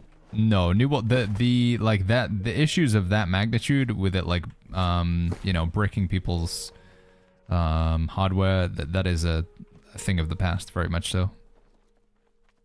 And to be fair to New World, because I feel like the story was never properly explained as to what was going on there. Whilst it's like, New World did have some pretty dumb stuff going on. They had an uncapped frame rate in the main menu, and it would just like push your GPU to try and get to like 7,000 FPS. Ultimately, the graphics cards that ended up, you know, dying, it was a bad batch. So they were made by one particular provider, I guess that's what you would call it. A lot of those graphics cards, if not all of them, could be RMA'd, so you can get a refund, get a new one sent out. But yeah, it was unfortunate because if not for New World, another game at some point down the line would have uncovered the issue that they had. But it just so happened to be New World, and its slew of everything else that was going wrong also had that as well. But I feel like I gotta clear New World's name there, because that wasn't necessarily Amazon's fault. That like a hardware manufacturer cut corners. Because I think it was something to do with like, it was during COVID times, silicon shortage was also happening as well. There's a video from it, I think it's Jay's 2 cents. J 2 cents. A video from it in the wild, like what was going on with it, like why that happened. Why is it so rare to get bind and equipped now? It's by design, Dreya. So what the developers have stated with this update, they didn't want it to be the case that the most important level for progression was just this number down here. Because historically in New World, the best way to get gear is to buy it off of other players. And they didn't want it to just be the case that if you want to be really well geared in this update, you just buy things off the trading post. So it's an intentional move from Amazon to sort of get around people just going to the trading post and buying their best gear. Oh no, I'm dead. Oh, the books. I should run Arcane Protection and walk on. I saw that coming. I got greedy. Well, that's the end of that. Unlucky, dude. Unlucky. That's fine. I'm really hungry anyway. I need to go get some food and work on some builds. Don't think we get anything good at those last couple tests, did we? Shocking, shock, and life-stealing life staff. Nah. Alright, well, we got a nice pair of gloves. Let me go check those in the storage shed. I just got Beloved 2 and Despised 2 on the same earring, says Fripska. It's actually, in theory, I believe there's a bug with Beloved where it's not giving the bonus damage, but they're actually pretty good earrings. I know they sound counterintuitive, like getting extra threat and then reducing your threat, but the second part of the text, it says you do bonus damage versus taunted foes. Both Beloved and Despised allow you to do bonus damage to taunted foes. So there is actually, you can like do more damage to taunted foes if you have both of those. So in a PvE perspective, like for speedruns and stuff, like maximizing, it might be the play to actually go with an earring like that. As weird as it sounds. Do you know if there was an update in the past where they changed movement speed? I've checked some videos, it looked so much faster. No, I think movement speed is still generally the same. Organic mystery. They did do a pass where... Oh, so one thing that might be different is the animations. They did change animations in the game. But your character's movement speed across the road should be the same. There's a lot of haste in the game now. You get haste, and maybe when you're moving without haste, it feels like you're moving slower. What is your character holding onto when you ride the mount? He is holding on to his ears, I guess. They should be like reins, but they're not there. They just keep the same, they keep the same thingy, don't they? The same model animation, regardless of what the mount is, so. Alright, chat. I am going to go get some food, and then we're going to go add some more builds to the Discord. We're going to go ramp up and add more builds over to the build section of Discord. If you guys haven't seen this yet, discord.gg/the Shire. Discord.gg/the Shire under the New World Build Bot section. You can hit start. You can browse PvE builds. As it says here, there are currently no PvP builds. So browse PvE builds. And then we have 1 tank and 1 healer build, but we're going to try and add way more to that starting tonight. So let's jump in. All right. Thank you so much, everybody, for hanging out with me. YouTube, I am going to just end the stream here, but Twitch, you guys, we're going to send you over to another New World streamer. Let's see who's live today. We're going to go hang out with. You'll be able to continue earning progress. If you haven't got your Twitch drops yet, you want to keep earning the progress on these Twitch drops, you'll be able to continue that progress with the streamer that we go over to.